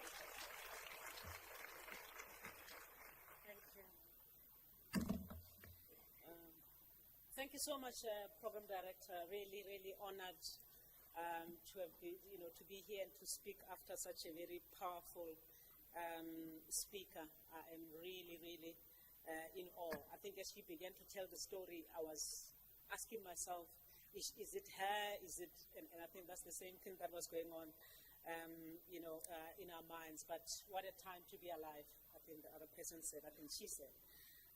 So good morning to all of you, Program Director, COO, and the Executive Mayor and the Deputy Executive Mayor in absentia, distinguished guests, ladies and gentlemen, good morning. I am so excited. I think the most important people in this room are the youth. As we were sitting here, And I, looking at not at myself, sorry, looking at the logo that was being unveiled, I was saying to Zingisa, my colleague, I was getting goosebumps. I literally my skin was just like crawling, because you probably don't understand the gravity of this moment. You are trailblazers. We are the South African Local Government Association. We support 257 municipalities. We are yet to see a youth in climate action movement like this one. So you are the first, you are the trailblazers. So you come running and you are late, it's Monday and whatever, Bafana lost yesterday, you are trying to find your seat. And you are supposed to be there to support, but for me, as I was sitting there, I was just like, this is historic. And I hope that those who come after you will always refer to this very moment. City of Tshwane, the efforts that you really put into this work, I have no words to describe. I am so privileged to be here on behalf of the South African Local Government Association. It is our honor to extend our full support to the launch of this really amazing initiative, the Tshwane Youth Climate Action Network. I love the abbreviation, TYCAN, you can see. But I think, it will roll nicely on the tongue and we'll get used to it. For us, it is a very significant and inspiring outcomes. I remember the last time I was here in the Dempaka, we had the Tshwane Town Hall COP, community of practice or climate, as we call it within the United Nations Framework Convention on Climate Change. We call them the Conference of Parties and we call them COPs, right? So it was last year when we hosted one for Tshwane in October 2025. And this launch today reflects the power of collaborative governance. It reflects inclusive dialogue where young people are not merely participants. And I recall even on that day, we had the room, I think about 80% it was young people. And again, we had been to a number of COPs, municipal COPs, and we had not seen that number. And I knew that Tshwane was very intentional about its youth and really taking advantage of the fact that they've got a huge population of students within the metro. So as SALGA, we recognize that climate crisis is not only an environmental issue. I think you had the executive mayor this morning, but really a developmental and a generational challenge. And these are the demands for active leadership, for innovation, and for the energy that will come from the young people like yourself. So South Africa has demonstrated global leadership. Again, last year as we were rolling out these town hall COPs, South Africa was the first to actually endorse the concept of the town hall COPs, meaning climate action gatherings that were hosted by mayors, not just the municipalities that we have done in the past, but where mayors are calling the various stakeholders within their municipality in a town hall to be able to talk about the issues of climate change. So Tshwane follows in the steps of the country in terms of taking up these issues very seriously. So we commend the city and all the partners that are present here today in terms of the work that has gone into translating the outcomes of that meeting that we had last year here, the Town Hall COP, into tangible results. And for us, this platform that not only empowers the youth, it's also a platform for meaningful engagement in terms of what local climate governance looks like. It's aimed, in our view, to drive the community-led adaptation and mitigation initiatives that we mostly talk about.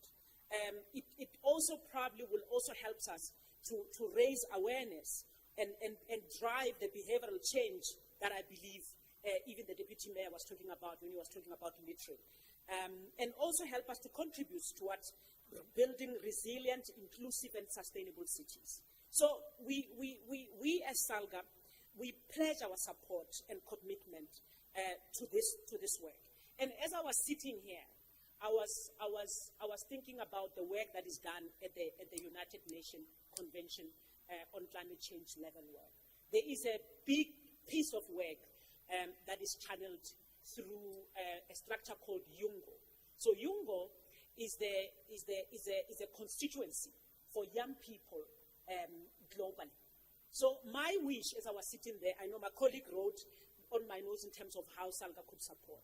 But immediately what was on my heart was, how can we be able to plug in this youth action network for Tshwane with the Yungo? Because Yungo is not just a platform.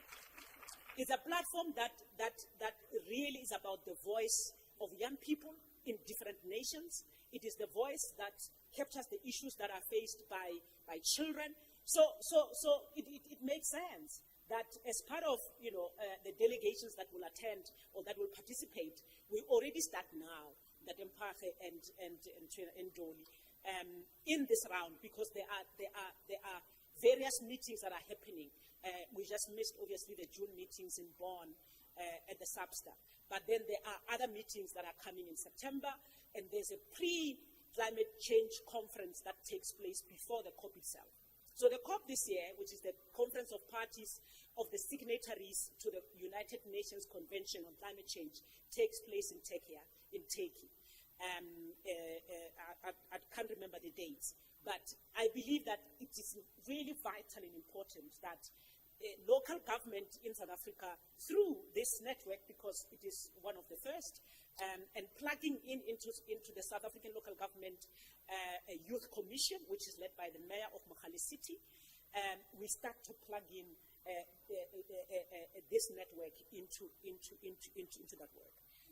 I want to reflect, because I started to participate in the UNFCCC COP meetings in 2009. And that's when I was exposed to all of this work. I saw some colleagues here were greeting me, and I was telling my colleague, I used to interact with people like Bodina when I was still with the NGOs.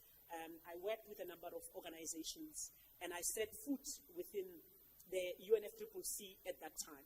And that's when I learned about all the various platforms, and I then became one of the, because I was just outside of my youth, a little bit, I was one of the people who lobbied for the United Nations framework on climate change to actually start engaging with the people on the ground. And then there was the formation of the Yungo in 2009.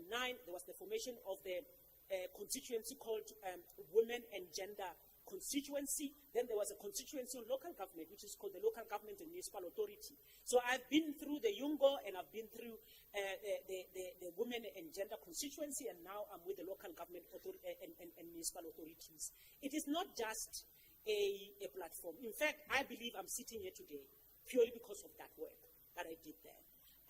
I was working for myself at the time, and I was involved in this work.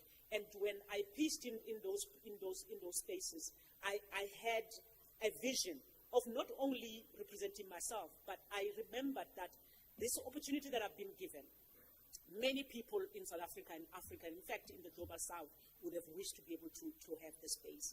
So I believe that the steering committee, I believe that you'll be exposed to the work, and that you realize that you are going to be carrying the visions and the dreams of the many young people within the metro.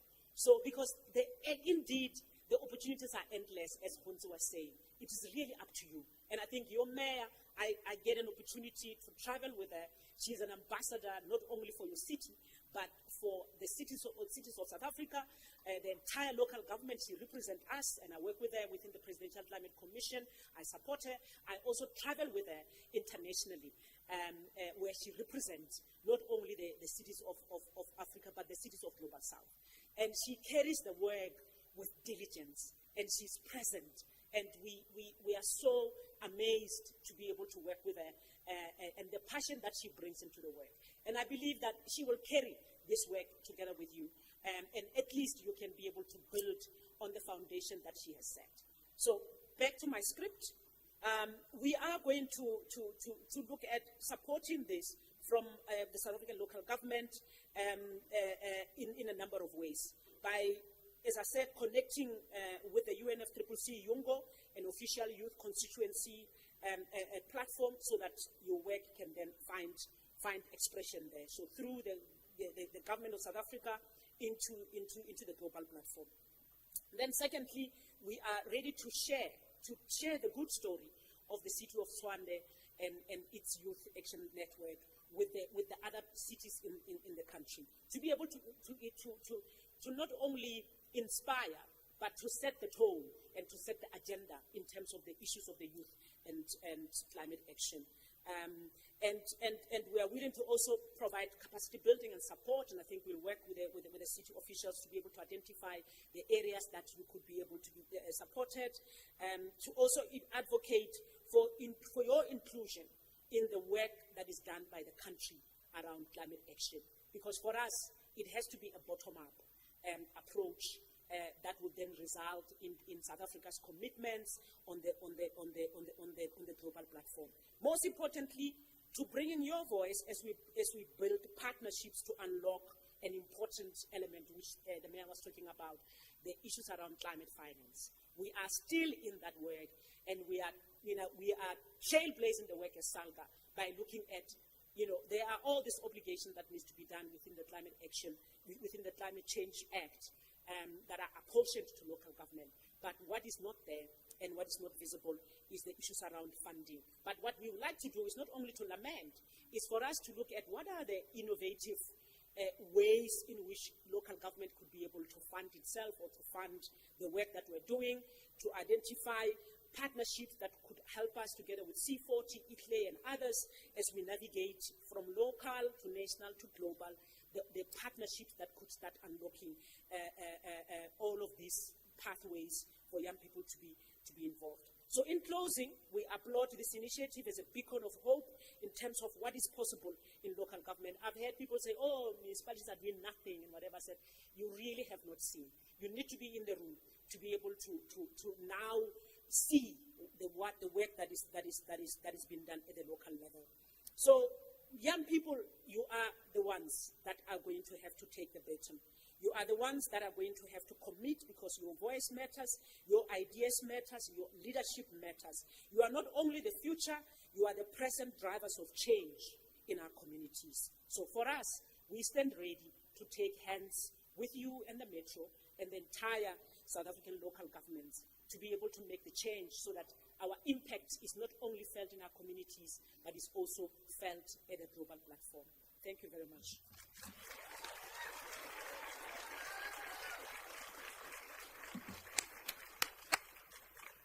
From Tshwane to the globe.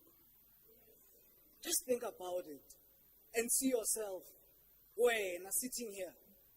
Through this opportunity, what I'm hearing Salga saying is that this shows what climate action or response is like at local space.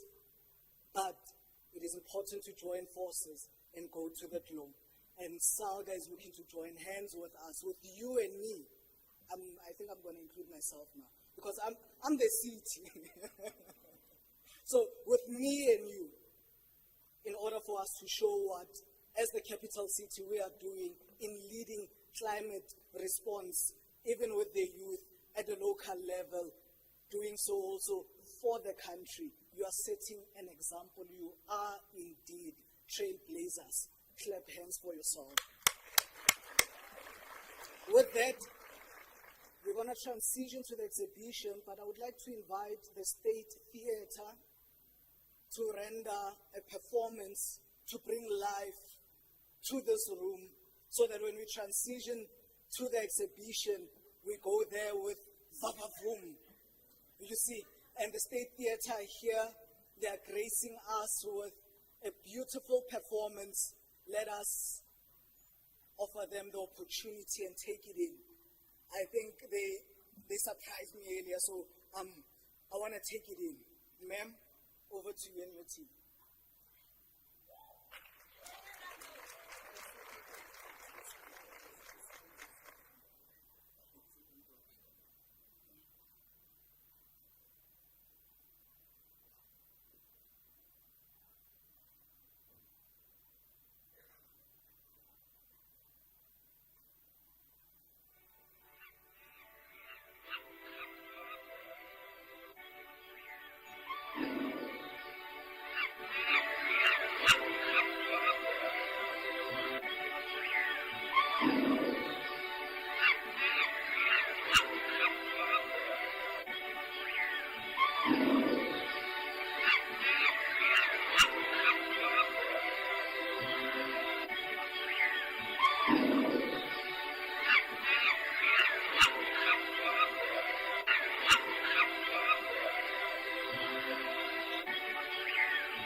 The ecosystem was ever thriving with such growth, fresh clean air and open wetlands.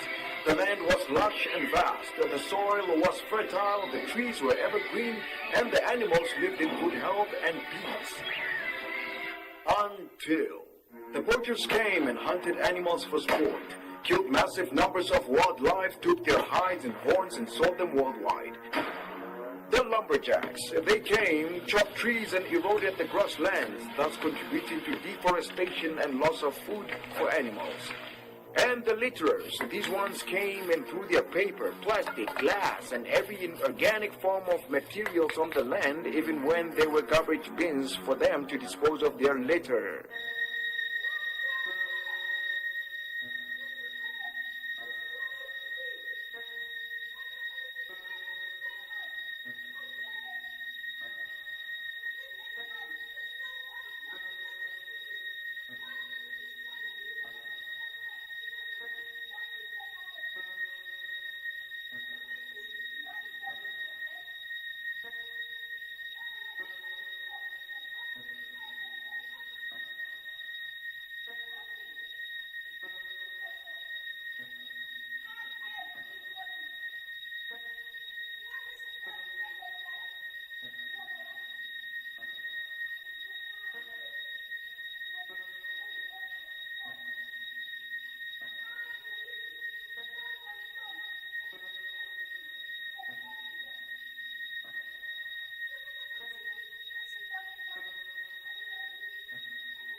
heat waves on repeat.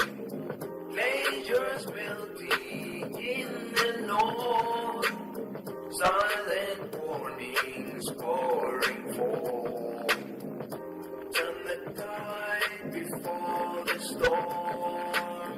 The world we knew is growing more. Climate change, climate change, climate change, climate change, climate change, climate change.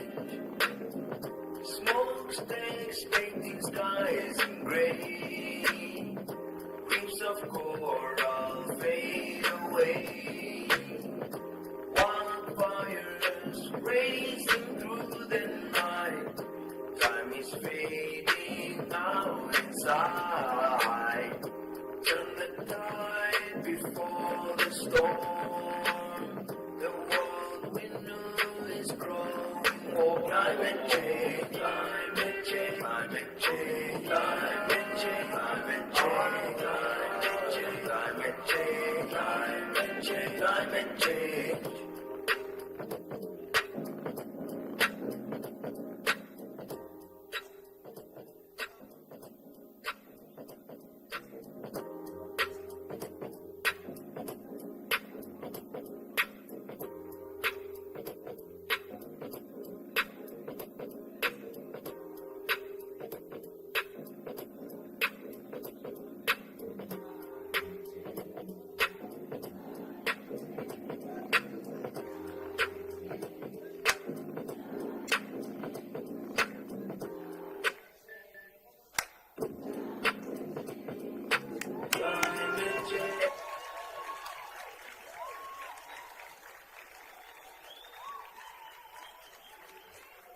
Climate change, climate change, climate change, climate change, climate change, climate change.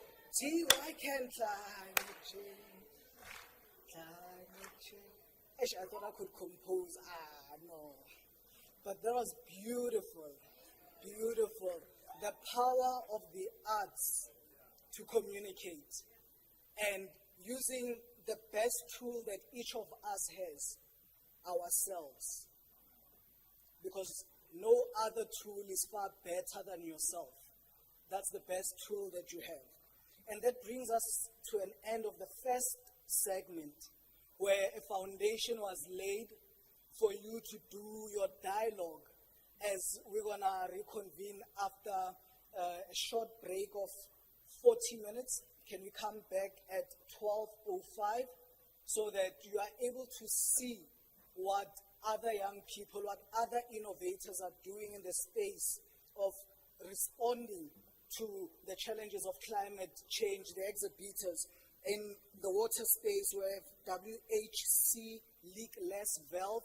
This one I'm quite interested in. The water for the future and Kusini future. They are in the water space. Then the Sibayeni Metro Farming, Capri Innovations, and the Gugule Rempaha Buaga Uchafato. Then there is Hyundai, is it Hyundai or Hyundai? So it's Hyundai and Nissan Leaf, showing you what they are doing in the automotive with the cars. Then there's the Walter Sisulu Environmental Center, who do environmental education and practical solutions from natural resources. And the State Theatre is there as well outside. If you think you can add with a dance, with a move, with a song, go see them. And is Gidi in the room to usher people out to the exhibition? There's Gidi. As she makes her way down, we're all gonna walk out, we'll follow her to the courtyard up front where we entered. There's an exhibition there. Visit these stalls, be inspired, be challenged, see how you can partner and join hands. And then there is tea. You will be led in, you'll be shown where the cafeteria is, spend a few minutes there, and then we should be back here at 12:05 sharp, seated and starting. 30 minutes. Thank you. Climate change, climate change, climate change, climate change, climate change, climate change, climate change, climate change.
To save time as you go downstairs, use the stairs because you're going downstairs.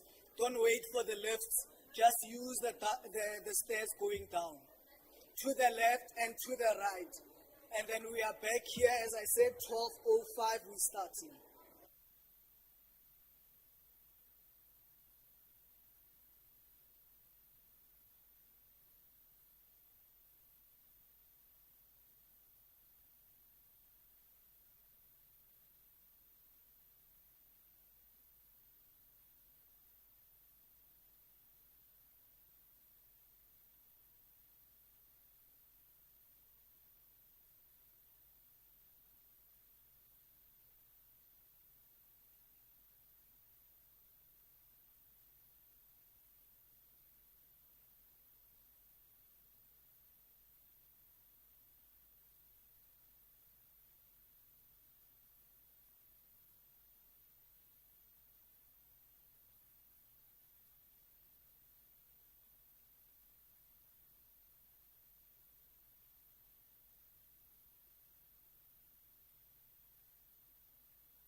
Yeah, you can.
Hi, everyone. Hello. Hello. Come on. I'm joking. Can we please be seated, guys? Can you please take your seats? Thank you.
Thank you, everyone. May we please take our seats? May we please take our seats?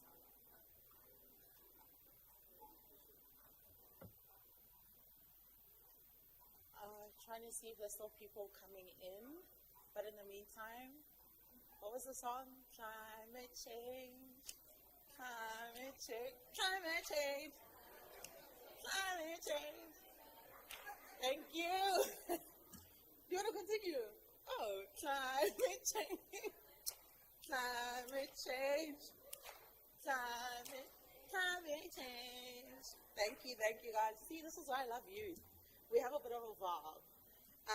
So as you all know, for those that don't know, my name is Londiwe Telezi, and I will be the program director for the second half of the program. First and foremost, I'd like to thank the mayor, deputy mayor, the COO, as well as Ms. Moremi from Salga as well as Ponte, our young queen, for their words of wisdom and guidance. I think it's safe to say that the first session was very informative, and we all feel very inspired, right? Guys, I said, do we all feel inspired?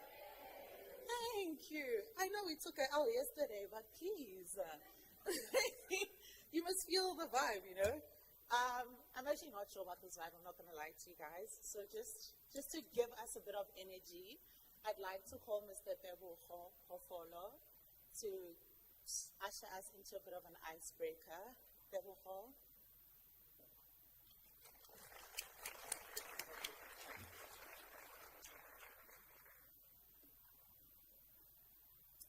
Oh, hello guys. My name is Tebogo Hofolo. I'm the extraordinary man who creates extraordinary things. Sorry guys, I have to break. I'm sure guys, nidlile, nimnandi manje. Can everyone stand up, man? Can we all stand up? Can we all stand up? Okay, it's 5 minutes. So, when I say TY, you say can. TY, TY. When I say climate, you say action. Climate, climate. When I say youth, you say power. Youth, youth. guys, where's the energy? You guys, where are the young people here? Guys, when I say TY, you say yeah.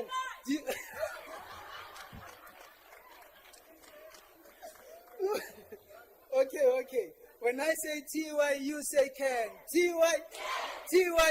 When I say climate, you say action. Climate. When I say youth, you say power. Youth. When I say change, you say now. Change. When I say boom. Boom.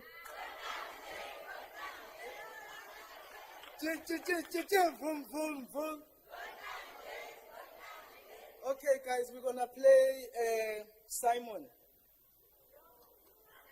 Simon says, I hope everyone here is smart, great, relaxed. So we're gonna play Simon Says. So if I say Simon Says, touch your head or touch your shoulders, you're gonna do the action. If I say an action part without saying Simon Says, then it's shy. Pelile now. Yeah? Okay, we're gonna start. I'm gonna stand here.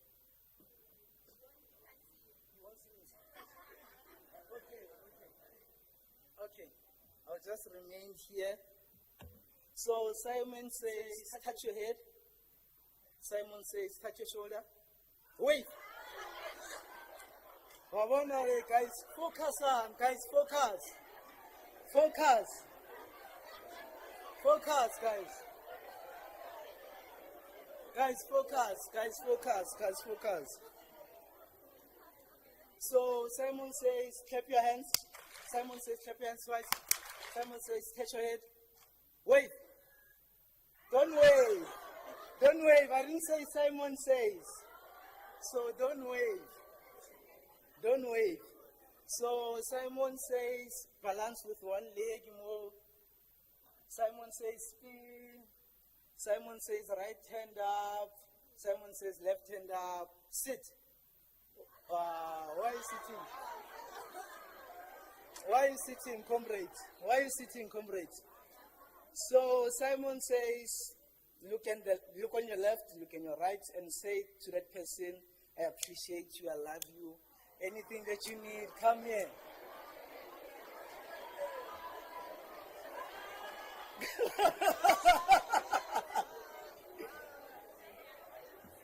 Simon says, give yourself a round of applause.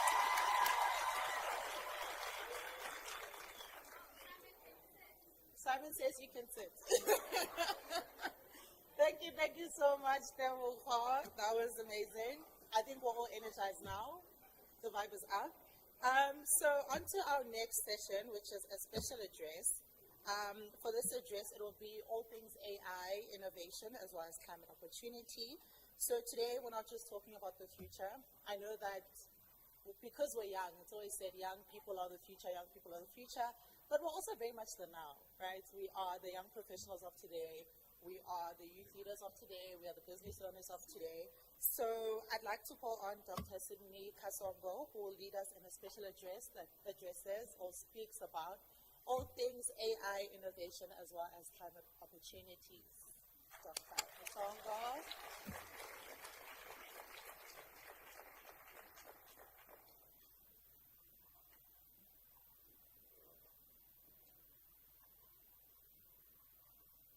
Everyone.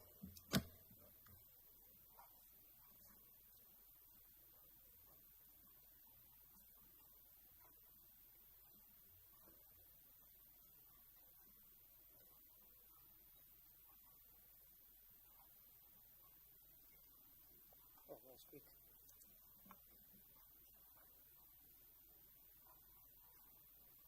Hello, everyone. First of all, thank you so much for inviting me, Selo. That's really interesting. Now I look like the students.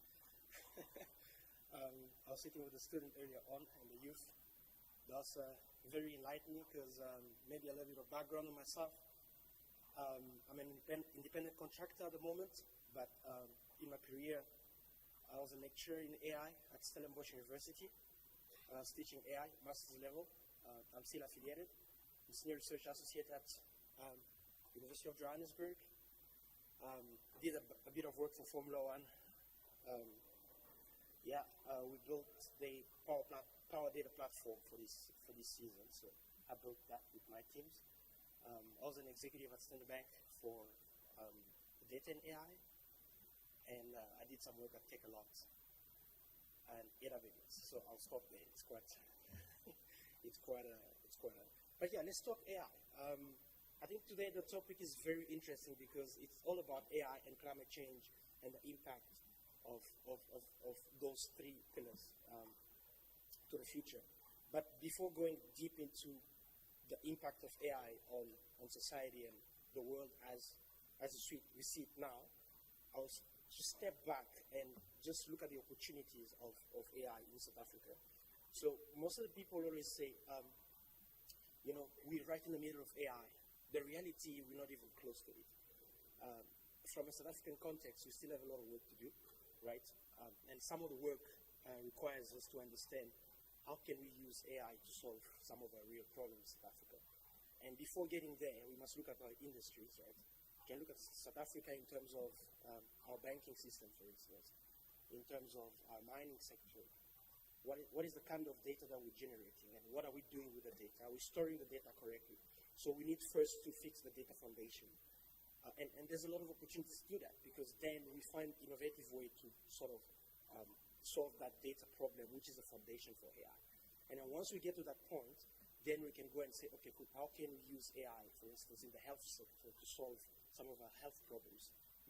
Like right now at the moment, we use a lot of the AI to solve genomics problems, which is studying COVID and all the other viruses.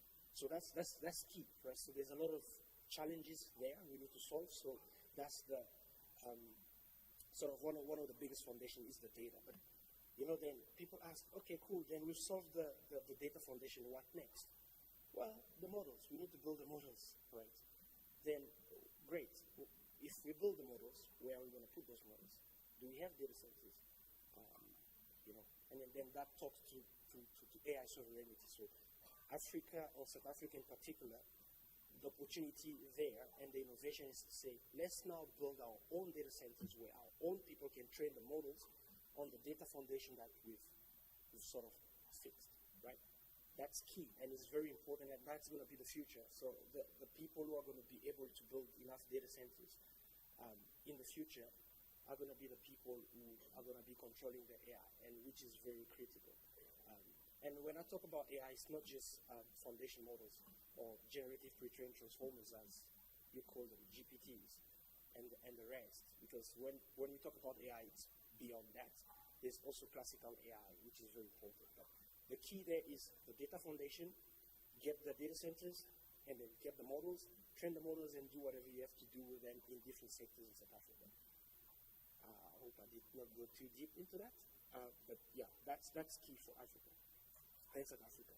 Now, coming back to climate change, it's key to understand that, for instance, when you're on your computer and you prompt an LLM for give me the 5 best universities in South Africa, what goes beyond that is electricity consumption. There's a huge electricity consumption at the back for every single prompt that you actually prompt the AI. And that's key, because we don't have enough electricity, but yet we want to build bigger models. So that's one of the first impact.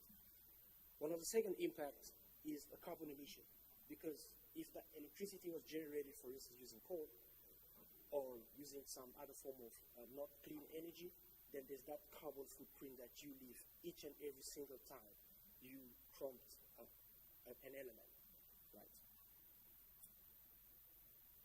One of the other issues with AI is water consumption, because some of the data centers are cooled using water, and that water, we sometimes don't have it, but we need to cool those data centers, right?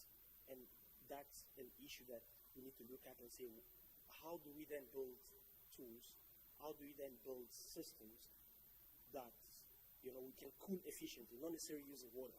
So that's why you see some of the companies that build their data centers in deep sea, right, where it's cold, instead of using circulating water, because if you recirculate the water, it gets warm, then you need to cool it, and when you cool it, you go back to the first problem that I mentioned, which is electricity. So These are some of the challenges that we need to solve. And some of you guys, I believe, should look into it and say, what are the better ways to cool our data centers?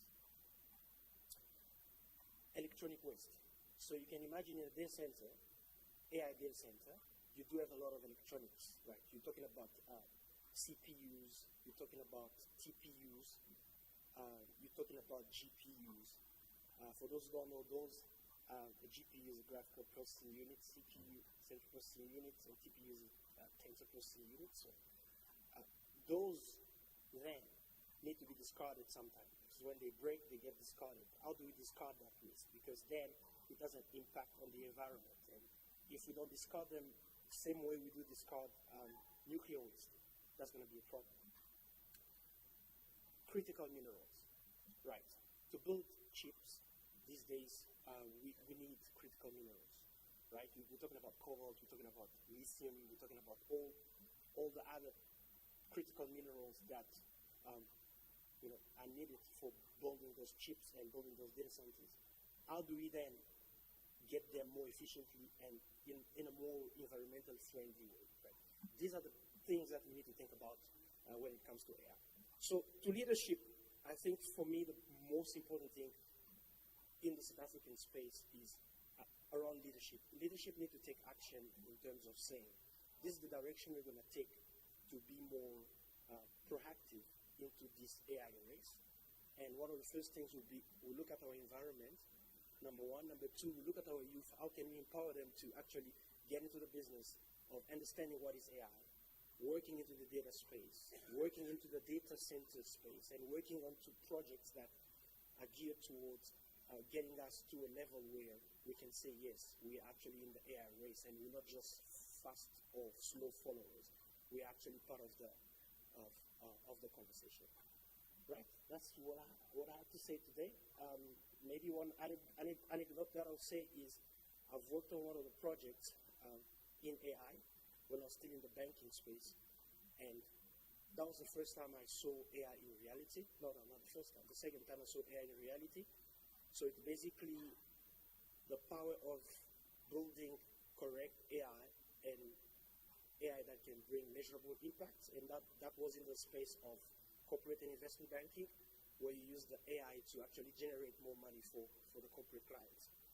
In other spaces, AI is heavily used, and I believe everybody of you guys use it. It's in the space of search. So when you buy on Takealot, I was telling it to one of the students here, each time you buy on Takealot, for instance, there's a lot of modeling at the back. There's actual AI at the back, which is search. At the time when I was there, we used convolutional neural networks. I'm sure now they have better AI because it used to be very difficult for us at the time.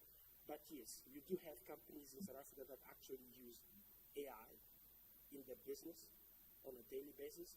So yes, AI is a reality in South Africa, and I believe strongly that the next big companies are not going to come from Silicon Valley.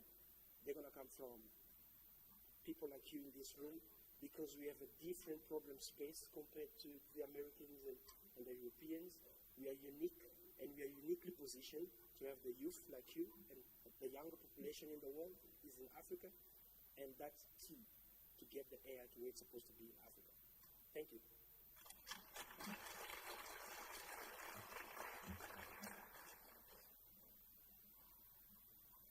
Thank you so much, Dr. Kasongo. I think throughout his address, we all learned very much that AI isn't everything, from health to online shopping to search engines, and it was very important. I like the comment you made about making sure that we use African tech to solve African solutions. And thank you. Someone said that. Thank you, girl. Love you. And I love that we all gravitated towards that, because it speaks to us as Africans looking forward to solve our own problems. And very much in the spirit of youth and young people who are really taking the time to develop prototypes and solutions and technology to solve problems that they see in their communities.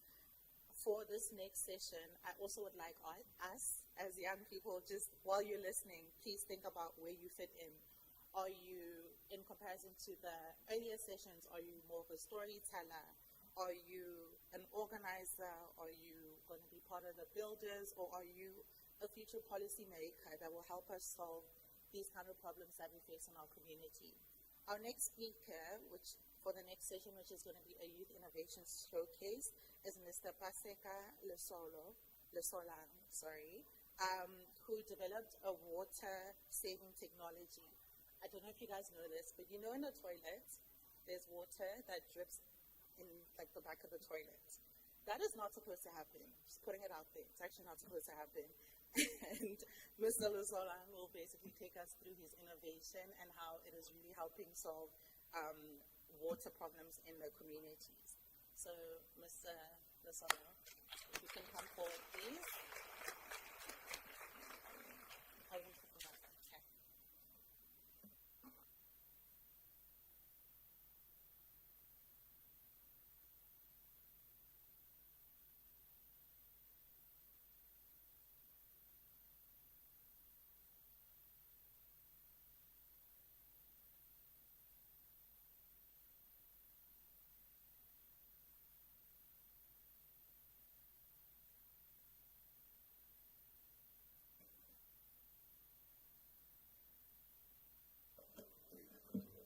Good afternoon, ladies and gentlemen.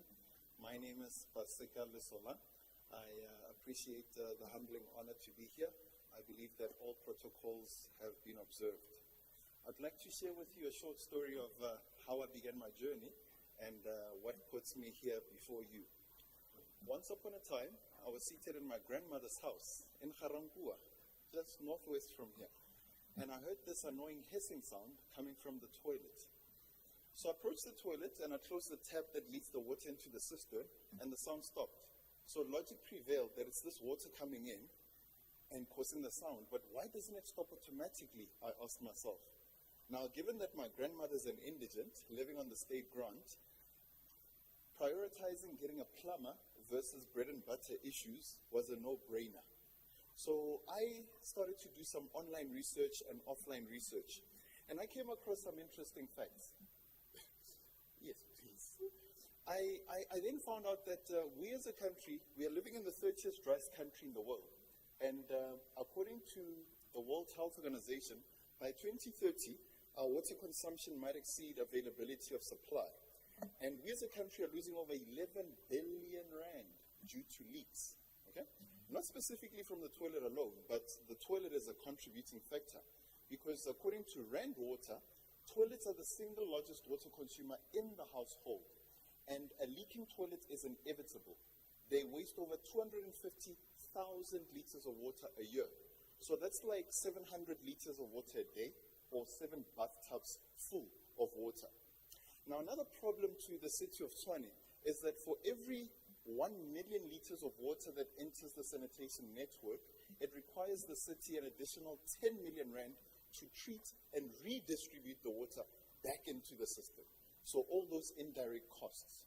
Now, this being said, you can now see that this is a silent big problem. So I started sketching a rough solution of how this can be resolved.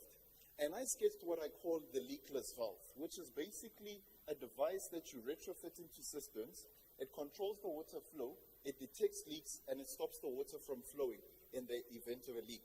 We have a demonstration unit outside during exhibition, or whenever your time avails, you can pass by our exhibition stand.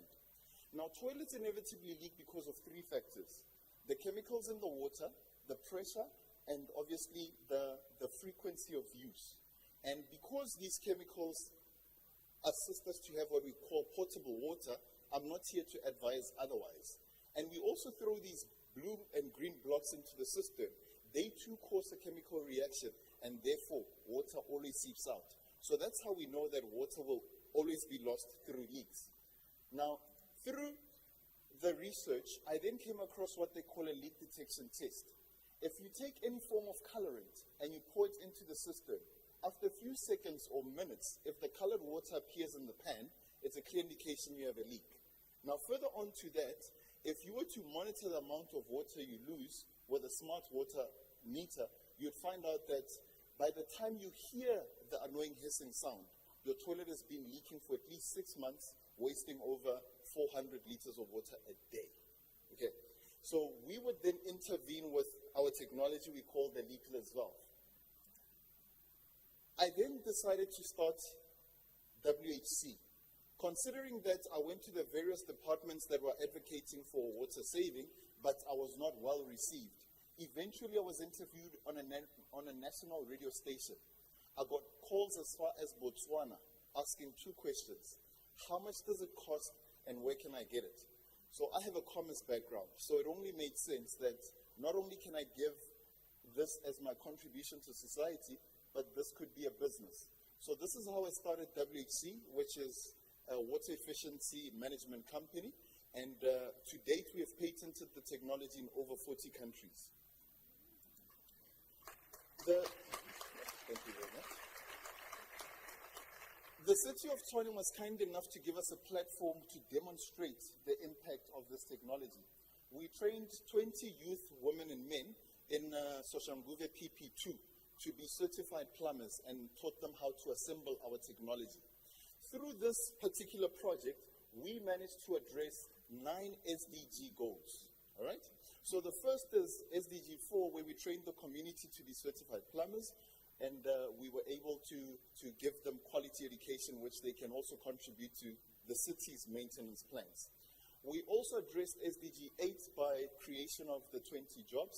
We also addressed SDG 5 because if not the majority of the candidates, but the ladies that were part of the project as well were very aspirant, and they wanted to start their plumbing companies as well. We've also addressed SDG 6.4. Through the project, we managed to save over 120 million liters of water to date. We've also, once again, mentioned, patented the technology in a couple of countries, so it addresses SDG 9. We have catered for youth, women, and besides the collective candidates, we are also eligible to train disabled candidates to assemble our technology. We are the exclusive manufacturers of this technology, so what we do is we manufacture in Johannesburg, and then we bring the components to the communities where we want to scale the project. So we bring the disabled community as well to assemble our technology, and the able-bodied people go and install throughout the community. We address SDG 11 as well. This is a flagship project for metropolitans such as the city of Tshwane, and we also reduce water losses by 84%, which speaks to SDG 12. And obviously, we did not do this alone without the city and other stakeholders in the private sector. So this addressed SDG 17. So this is just to give you an indication of how we managed to do this. When we did a baseline study, or at least a desktop review, we have picked up that at least 60% of the systems in the market are eligible for our current model, and the other remaining gives us latitude to scale into other models of our technology. We've also been acknowledged by GIZ. They recommended that we scale this solution in the greater region of Botswana, considering that they have a higher or a dire situation than we do. The Water Research Commission has also acknowledged the technology and wrote an advisory note to the ministry, indicating that if they are serious about saving water, then this solution needs to be considered for all systems that are eligible. The SABS was so impressed with the innovation, based on the novelty thereof, they don't have a standard to test it against. So they requested us to develop a standard for them, which will be a baseline for all systems. We were then approached by Massmart. Massmart heard about the success in the city of Tshwane, and they requested that we just supply and install. They will do the analysis in case we are cooking or thumb-sucking these savings. So they were consuming approximately 318 liters of water per day. After intervention, they were consuming 51 liters. So we saved them 84% of the water that they were losing otherwise. Needless to say, that's like 3,000 rand per toilet per year. And they have over 8,000 toilets in all their branches, Builders Warehouse, Macro, and the like. Given the projection of how much water and money we could save them, they gave us a national contract to install in all their facilities. Thank you. So, given the impact that we foresee for the city, according to the city's reports, there are over 900,000 households, or at least cisterns that are connected to the network. And there are over 117 indigent households, meaning houses like my grandmother's house, where they're living on a state grant. If we were to intervene in 100,000 of those indigent communities, we'll be able to save over 11,670 megaliters of water. So basically, we are able to save the city over 300 million rand per year with this technology. And that's like 1.5 billion rand within 5 years. And we all know that we could do with such money for service delivery moving forward. And obviously, to channel into other climate-related change impact. Through our intervention, we created 20 jobs with 1,000 units. So if we were scaled to 100,000, we could create approximately 2,000 jobs. So we take a lot of socio-economic benefits as well with our climate-related technology. I'm giving you the good side of the story, and this has transpired over several years. This is not for the faint-hearted. We make this look easy, okay? For you to get into the space, you need to be prepared mentally, physically, emotionally, socially, economically, materially, spiritually. You need to be prepared if you want to go this route. I could tick into or double-click into any of my challenges, but time does not permit. Today, WHC goes beyond the leakless valve. We cater for various private and public sector water-related challenges, and we service in both products and services to that extent. These are some of our clients that we have serviced over the years, and as I had indicated, when I started this journey, I started it in my grandmother's garage, and I had to rely on certain stakeholders to get us to this point. Today, we are a multinational award-winning company, and these are just some of the accolades I could fit onto on screen. Yeah. We've also been acknowledged by some of the leading citizens of our country. However, we do not do this for the fame or for the publicity. We do this because it has to be done. A lot of water is being lost due to factors within our control. We want to save this water. It's not what the city or the country can do for us. It's what we can do for the city and the country. This is not my occupation. This is my vocation. Ladies and gentlemen, I've come to the end of the presentation. Thank you for your attention.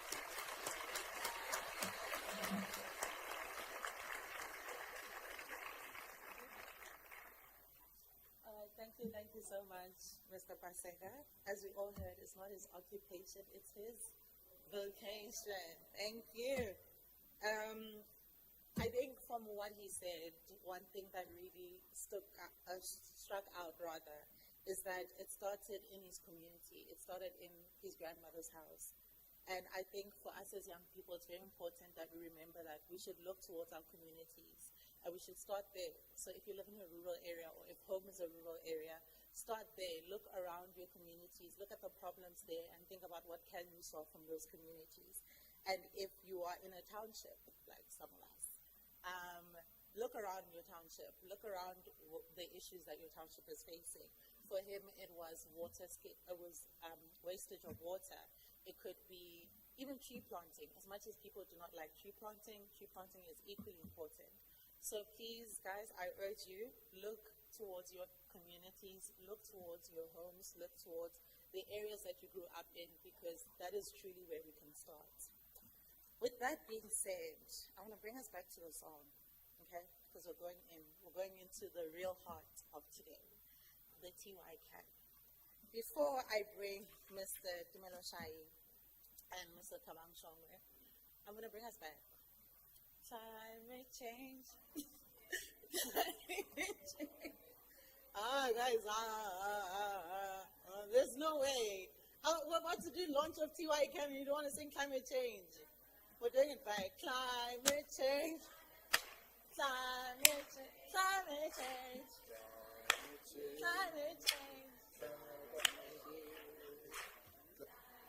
Thank you all so much. Thank you for entertaining me. I appreciate that. Now we move on to the heart of today, the reason why we're all here. The launch of the Tshwane Climate Action Youth Network. I'm kidding, the Tshwane Youth Climate Action Network, or TYCAN as we all know it. So earlier today, the Deputy Mayor launched, oh no, not Deputy Mayor, Mr. Ramaphosa showed us the logo. And as you all saw in the invite, is that we are launching TYCAN. But this is more than just showing you a logo. It's more than just showing you, just inviting you here into City Chambers. It is about something that the mayor had said, which is that we need structure. And that's what TYCAN is. It is a structure that we're forming within the city where young people, we can come together, especially young people that are climate activists, is that we're coming together and we're showing the city as well as other cities in South Africa, Africa and the rest of the world, that in Tshwane we know how to organize, in Tshwane we know how to put ourselves together and work towards the issues that we're passionate about. So, as Mr. Tshwane makes his way, as well as Mr. Tshwane, can you please just give him a round of applause? Thank you.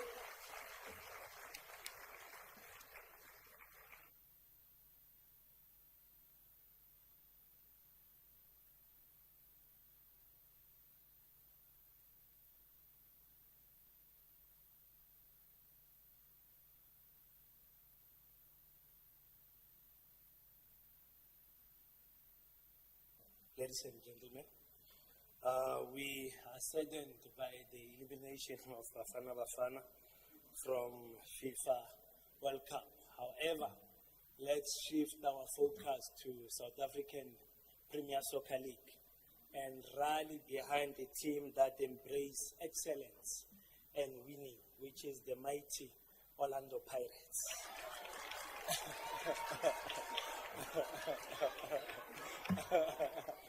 I see a fellow Bagania here. She's wearing black and white. Halala Bagania.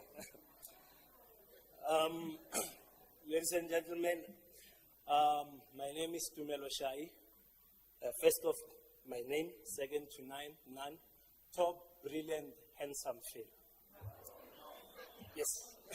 I just wanted to check, Oti, I have your attention. It is both an honor and privilege to speak on behalf of Tshwane Tshwane Climate Youth Action Network, or TYCAN, an initiative that represents hope, action, and collective determination of young people to shape a sustainable future. Climate change is no longer a distant threat. It is a reality that affects our daily lives through rising temperatures, water scarcity, biodiversity loss, pollution, and increasing unpredictable weather. While young people often bear a greatest burden of these environmental challenges, we also possess a creative innovation and passion needed to develop lasting solutions. This understanding lies at the heart of TYCAN. The vision of TYCAN is to position the city of Tshwane as Africa's leading youth-centered sustainable development city, where young people are empowered as leaders, innovators, environmental stewards, and drivers of inclusive growth. Its mission is to equally inspire, to build a coordinated ecosystem that empowers youth through education, leadership, climate action, innovation, partnership, and civic engagement in order to accelerate achievement of the Sustainable Development Goals by 2030. What makes TYCAN unique is that it is not simply another youth program. It is an official recognized youth advisory and stakeholder engagement structure of the city of Tshwane. This means that young people are no longer expected to stand on the sidelines asking to be heard. They are formally integrated into municipal climate governance, contributing to policy development, implementation, monitoring, and accountability. This is a powerful shift It acknowledges that meaningful climate action cannot succeed without active participation of young people. The objectives of TYCAN are comprehensive and forward-looking. The network aims to provide structured youth input into climate-related policies, develop future climate leaders, promote meaningful participation in municipal decision-making, monitor climate commitments, and increase climate literacy across the city of Tshwane. These objectives demonstrate that climate action is not only about protecting nature, it is also about strengthening communities, creating opportunities, and building a resilient future. One of the most impressive aspects of TYCAN is its commitment to inclusive membership is open to young people between age of 15 and 35 who are committed to climate action and sustainability. More importantly, network actively seek representation from all communities, including historically marginalized communities, informal settlement, educational institutions, youth-led organizations, young entrepreneurship. I hope I pronounced it correctly. I heard earlier they say people say ent. And emerging climate leaders. This reflects an understanding that climate justice means ensuring that every voice matters, regardless of background or circumstances. TYCAN also recognizes that climate change intersects with many aspects of society. Through ethnic work groups, members can contribute to areas such as climate adoption, renewable energy, waste management, biodiversity conservation, food systems, water security, climate education, green economy, youth empowerment, research, and innovation. This work group creates opportunity for young people to transform ideas into practical solutions that benefits both people and environment. Another significant responsibility of TYCAN is its contribution to the city of Tshwane's voluntary local review processes. By mobilizing youth participation and strengthening youth-led monitoring, the network ensures that young people's perspectives are reflected in evaluating the city's process towards achieving the Sustainable Development Goals. This is an excellent example of accountability in action, where young citizens actively participate in ensuring and improving sustainable development outcomes. However, the success of TYCAN will not be measured by policies written or meetings held. Its real success will be measured by clear neighborhoods, healthier ecosystems, empowered young leaders, thriving green businesses, reduced emissions, and communities that are better prepared to face climate challenges. As young people, we have a responsibility that extends beyond discussions. We must educate ourselves about climate change. We must plant trees, reduce waste, conserve water, embrace renewable energy, where possible support sustainable businesses, and inspire others through our actions. Leadership begins with individual responsibility, but grows through collective action. The values that guide TYCAN includes equity, transparency, accountability, sustainability, youth leadership, collaboration, innovation, and environmental justice. Are not merely words on paper. They are principles that should shape every project, every partnership, and every decision we make. Ladies and gentlemen, climate crisis is one of the defining challenges of our generation. Yet history has shown that every great challenge also creates opportunity for extraordinary leadership. TYCAN offers young people of Tshwane the opportunity to become that generation of leaders, to move beyond awareness towards action, beyond promises towards measurable impact, and beyond individual efforts towards collective transformation. Let us embrace this opportunity with encourage and commitment. Let us work together with government, civil society, academia, business, and our communities. Let us demonstrate that when young people are empowered, trusted, and included, they become powerful agents of change.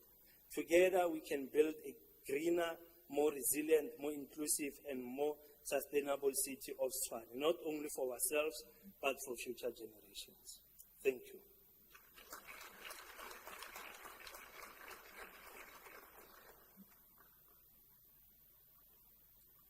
With that being said, ladies and gentlemen, I'm going to ask few questions. And whoever answers most questions, I will give that person and 3 people access to our zoological garden in Pretoria. And I think you can see on my bio that I'm a snake catcher. I will also organize interaction with one of their non-venomous snakes. If you are scared of snakes, it's not a problem. It's not a problem. I can organize an interaction with one of their penguins. All right. So, first question. What does TYCAN stand for? Yeah. Awesome. 1 point. Why was TYCAN established? Why? Why was TYCAN established? Yes, ma'am.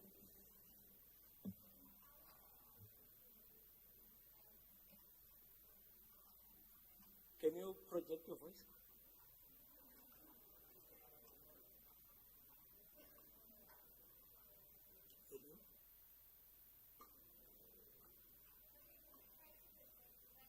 Yes, yes.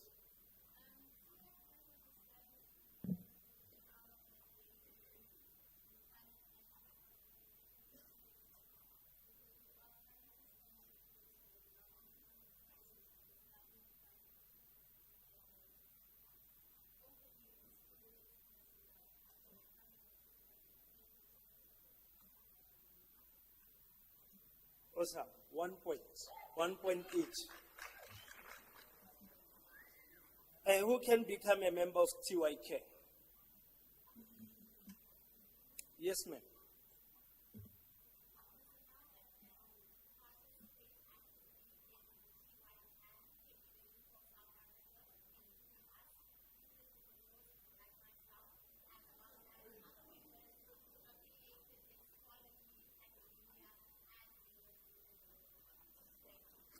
Awesome. 1-1-1. Fourth question. Name 3 objectives of TYK. 3 objectives of TYK. You can give it a shot.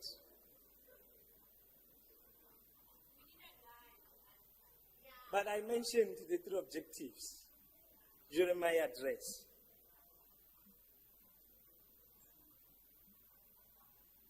One is to promote education around climate. Yes, let's hear. Give me 2.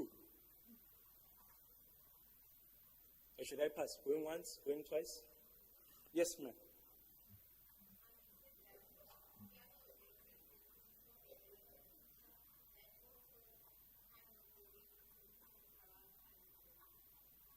I'll give it to you for your efforts. Awesome.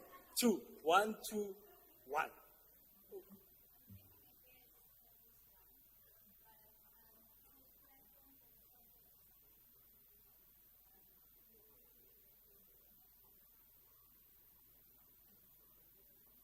Again, for the effort, I'll also give you 1. So it's 2-2-1.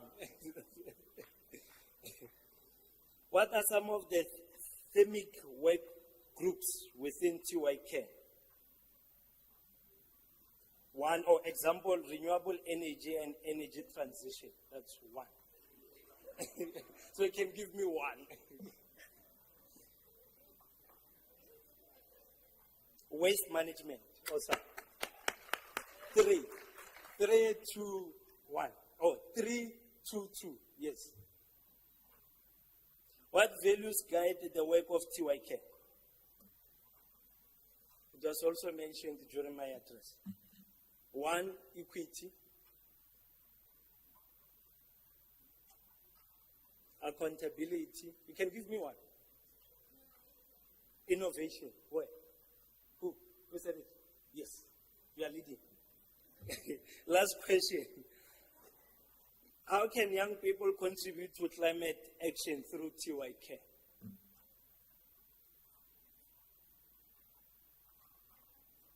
By participation. Osa, there is our winner. Ma'am, see me after this session. Osa. I hope you will touch a boa constrictor. Thank you.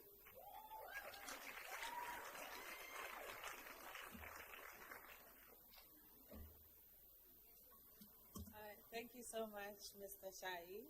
And before Mr. Shongwe comes on, I'd like to just say quick housekeeping for those, like if you're trying to speak, you see on your table on the right side, the mic, there's a little button there. Oh, when it's red, you can. Whoever did that just figured it out now. Thank you. So just so people don't struggle with just so you don't struggle with projecting your voice, please remember that. And you have to press it again to stop, by the way.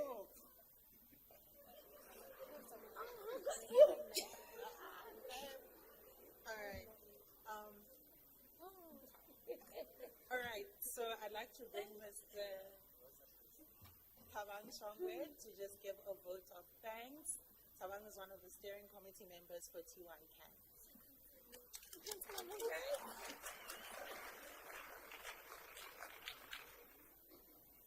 What are you doing?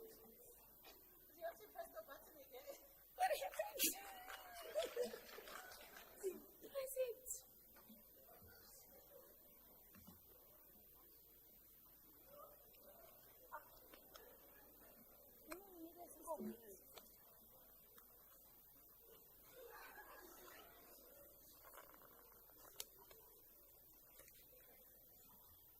Good morning, ladies and gentlemen.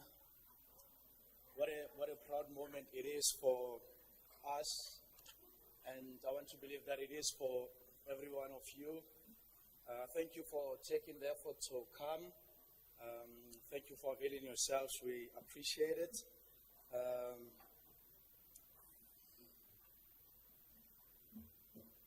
Program directors, Mr. Tato Matita, I hope I'm pronouncing your surname well. My friend Londiwe Butelezi, the executive mayor of the city in her absentia, the deputy mayor and the MMC for finance, Councillor Eugene Mudise in his absentia, and members of the mayoral committee, representatives of Salga, C40 cities, and our valued partners, distinguished guests, my fellow members of the first cohort of the Tshwane Youth Climate Action Network, ladies and gentlemen, good afternoon. It is both an honor and a privilege to stand before you today as a proud member of the first cohort of the Tshwane Youth Climate Action Network. As we gather here, we are reminded that leadership is not measured by titles, but by the willingness to serve. We therefore wish to express our sincere appreciation to the political leadership of the city, in particular the Sustainability Unit under the Office of the COO, for believing in the power of young people and for creating a platform where youth are not merely consulted but entrusted with the responsibility of shaping the city's climate future. Today is more than the launch of a network. It is the birth of a movement. It is a declaration that The youth of Tshwane are ready to lead, innovate, and deliver solutions that will build a more resilient and sustainable city. As the first cohort of the TYK, we understand the significance of this moment. History will remember us as those who either laid a strong foundation or allowed a great opportunity to pass. We have chosen the former. We accept without hesitation the responsibility that has been placed upon us. We understand the expectations that accompany this trust, and we embrace them wholeheartedly. We are confident in our abilities. We are committed to our purpose and united in our vision. Our commitment is that TYCAN will not become another initiative remembered only by its launch. It will be recognized by the impact it creates, the communities it transforms, the opportunities it unlocks, and the young leaders it develops. We recognize that climate action cannot be achieved in isolation.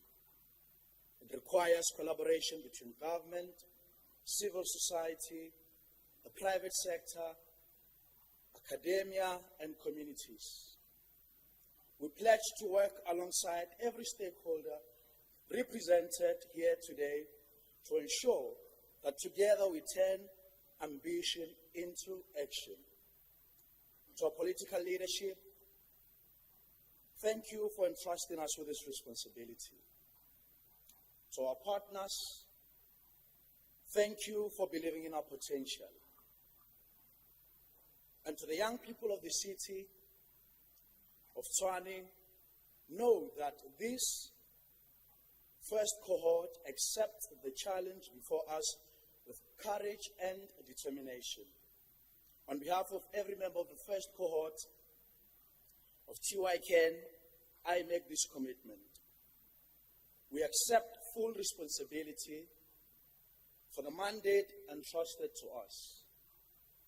We will work with integrity, purpose, and excellence. We are confident that we will not only achieve the objectives of TYCAN, but we will set a standard that every cohort after us will aspire to surpass. The future of Tshwane will not be shaped by promises alone. It will be shaped by action. And today, we choose action. Thank you.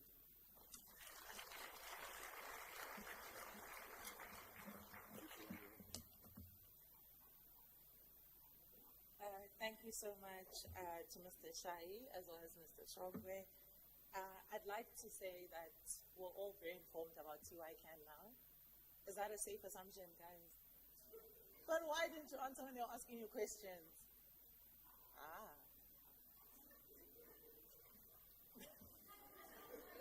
I'm sorry, but the camera loves you. It's fine. It loves you. Don't look away. It loves you at this point, and that's okay. It's okay. Okay. Thank you so much to both Mr. Shai as well as Mr. Tshwane. And I'd just like to say to the steering committee members that our duty now is to connect and to make sure that our actions are not individualistic, because a network assumes that we are more than one. And as we all go out, especially as we go into lunch, it's not lunch yet, but I'm just saying, to everyone, in the beginning they did introduce the steering committee members, but please do come and reach out to us as well. We'd love to speak to everyone else. I've spoken to a few people. I spoke to the entrepreneurs. I think Khunzi said we don't pronounce it properly, so have to be mindful. And thank you so much, guys, to everyone that has spoken to us so far. We look forward to engaging more of you, especially during lunch and networking sessions. With that being said, I'd like to bring us to the next part of our program, which is our panel discussions. For our first panel, which will look at the climate crisis as well as the employment crisis, I'd like to bring on Dr. David Gabwa to come introduce the panel as well as the panelists. Dr. Gabwa!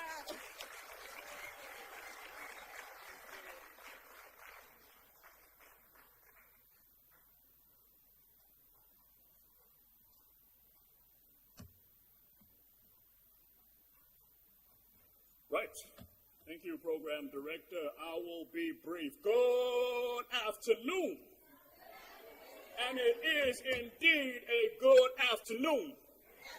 And let me tell you right now, the panel we're about to get into will remind you exactly why this is the case. So whether you love it or hate it, you cannot debate it, you might as well embrace it because we're about to have a life-changing conversation. As we enter the next part of today's program, we recognize Tshwane and its launch. We recognize that young people are like good news on a flyer. We aspire to go higher. We will never retire, because you know we got that fire. Come on now. I have the very distinct pleasure and privilege to introduce to you the first of 3 incredible sessions. We will begin with a panel discussion that speaks to what young people have accomplished and can accomplish across the African continent. One of the other hats that I wear is I oversee transitional justice development for young people across Africa with the African Union. So best believe to all of the participants here, you will be hearing from me very, very soon. Young people continue to demonstrate on a regular basis that our contributions simply cannot be overlooked. We get into the next panel, and I think I'm going to change this a bit and allow the panels to introduce themselves. So we'll get into a panel that looks at the future of work. This is a panel that has been curated by Amari. I consider myself a young intellectual, and these are intellectuals among intellectuals. We then have a very special program that will oversee the handing over of leadership within the Junior City Council. We then get into an incredible panel that will be facilitated by the United Nations Association of South Africa alongside incredible young leaders. So I have but one request, as I am going to invite forward the facilitator for this particular panel. She is none other than the former international Miss SA. That's right, we got heavy hitters in the room. Her name is Tato Mosatsi. And we please clap our hands as she begins to take the stage. She is coming forward. And as she comes forward, I'm also going to use this opportunity to invite the members of her panel. She will conduct it. She is in control. You can see the suit. This is a girl boss suit that she has on right now. And watch and see what this panel is about to unleash, because I am so glad you are seated. If not, I would have told you to sit down and pay attention, because we're about to learn something. Thank you, Madam Facilitator.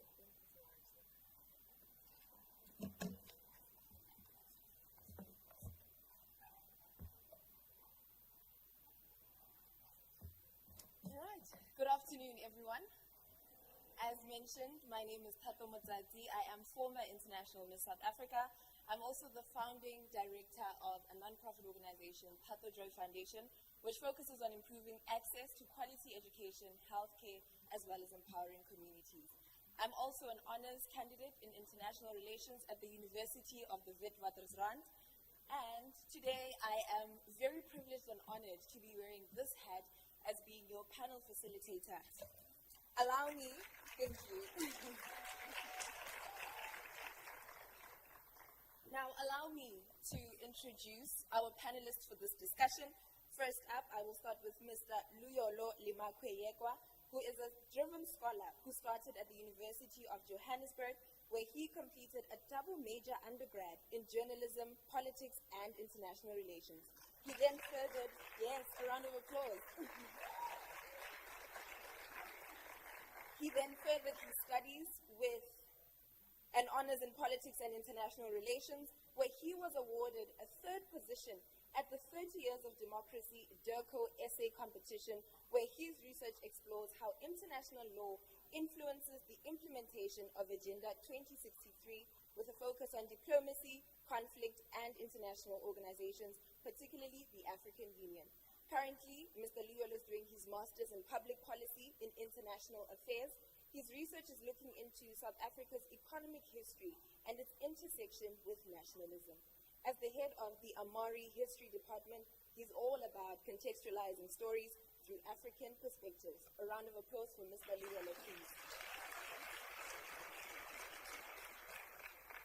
Next up, we have Mr. Akash Apama, who is an associate energy transactions at Africa Green Co. South Africa, where he works at the intersection of climate finance, renewable energy markets, and infrastructure investment.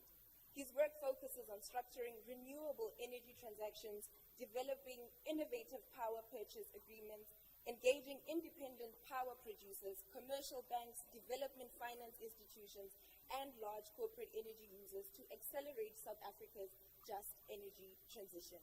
Mr. Akash has extensive experience in climate policy, sustainable development, environmental governance, and green economy research, having worked across the public, private, and development sectors.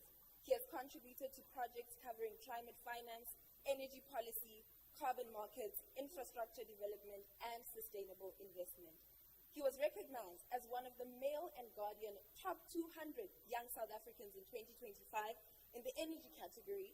He also took second place at Sanedi Energy Awards in the category of Energy Instigator. Mr. Akash is passionate about empowering young people to lead the transition towards a low-carbon, inclusive, and climate-resilient economy. He is a regular speaker on youth leadership, climate action, renewable energy, and the future of green jobs in Africa. Mr. Akash also serves as a board member to the Africa Institute of ESG and Sustainability. A round of applause for you, please. Next up, we have Mr. Kato Mazwi-Madibo, who is a macroeconomist, foresight investment strategist working at the intersection of finance, computation, and governance, a blend of mathematical architecture for political systems. He's the co-founder and vice chairman of the African Minds for Applied Research Institute, also known as Amari, a pan-African think tank focused on applied computational research and long-term policy design. He's also Chief Strategic Officer at Project Youth South Africa, which is a youth-led civil society organization. He is also the co-founder and managing director and chief operating officer at Diamante Mining Solutions Group, where innovation is being made in artisanal and small-scale mining. He is the youngest appointed economist and quantitative analyst at the Pan-African and Middle East Business Chambers, and an appointed policy advisor on the African Government Regulation and Youth Development at the African Peer Review Mechanism. His work explores fiscal and monetary policy, finance, political economy, algorithmic systems, central banking, development, and critical minerals and mining sector, while integrating mathematical modeling, AI, and machine learning into governance and forecasting for a progressive global South. A multi-award-winning researcher, scholarship recipient scholar, he has been an expert and speaker at the South African Department of International Relations and Cooperation, African Peer Review Mechanism, African Union Youth Commission, and Pan-African Parliament. A round of applause for Mr. Madibo.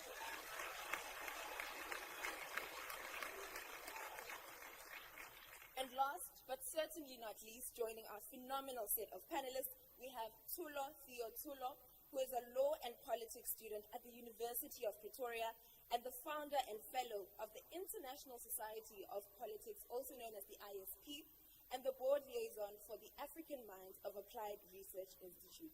He is passionate about fostering meaningful dialogue and multidisciplinary collaboration.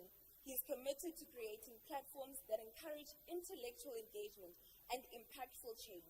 His advocacy focuses on reshaping narratives surrounding South African culture and customary law, while addressing the political marginalization of young people across the diaspora. A public speaker and community advocate, Tulo is dedicated to leadership, social development, and the revitalization of the Bakwena Batsulo Royal House through thoughtful engagement and service. A round of applause for our amazing panelists, please.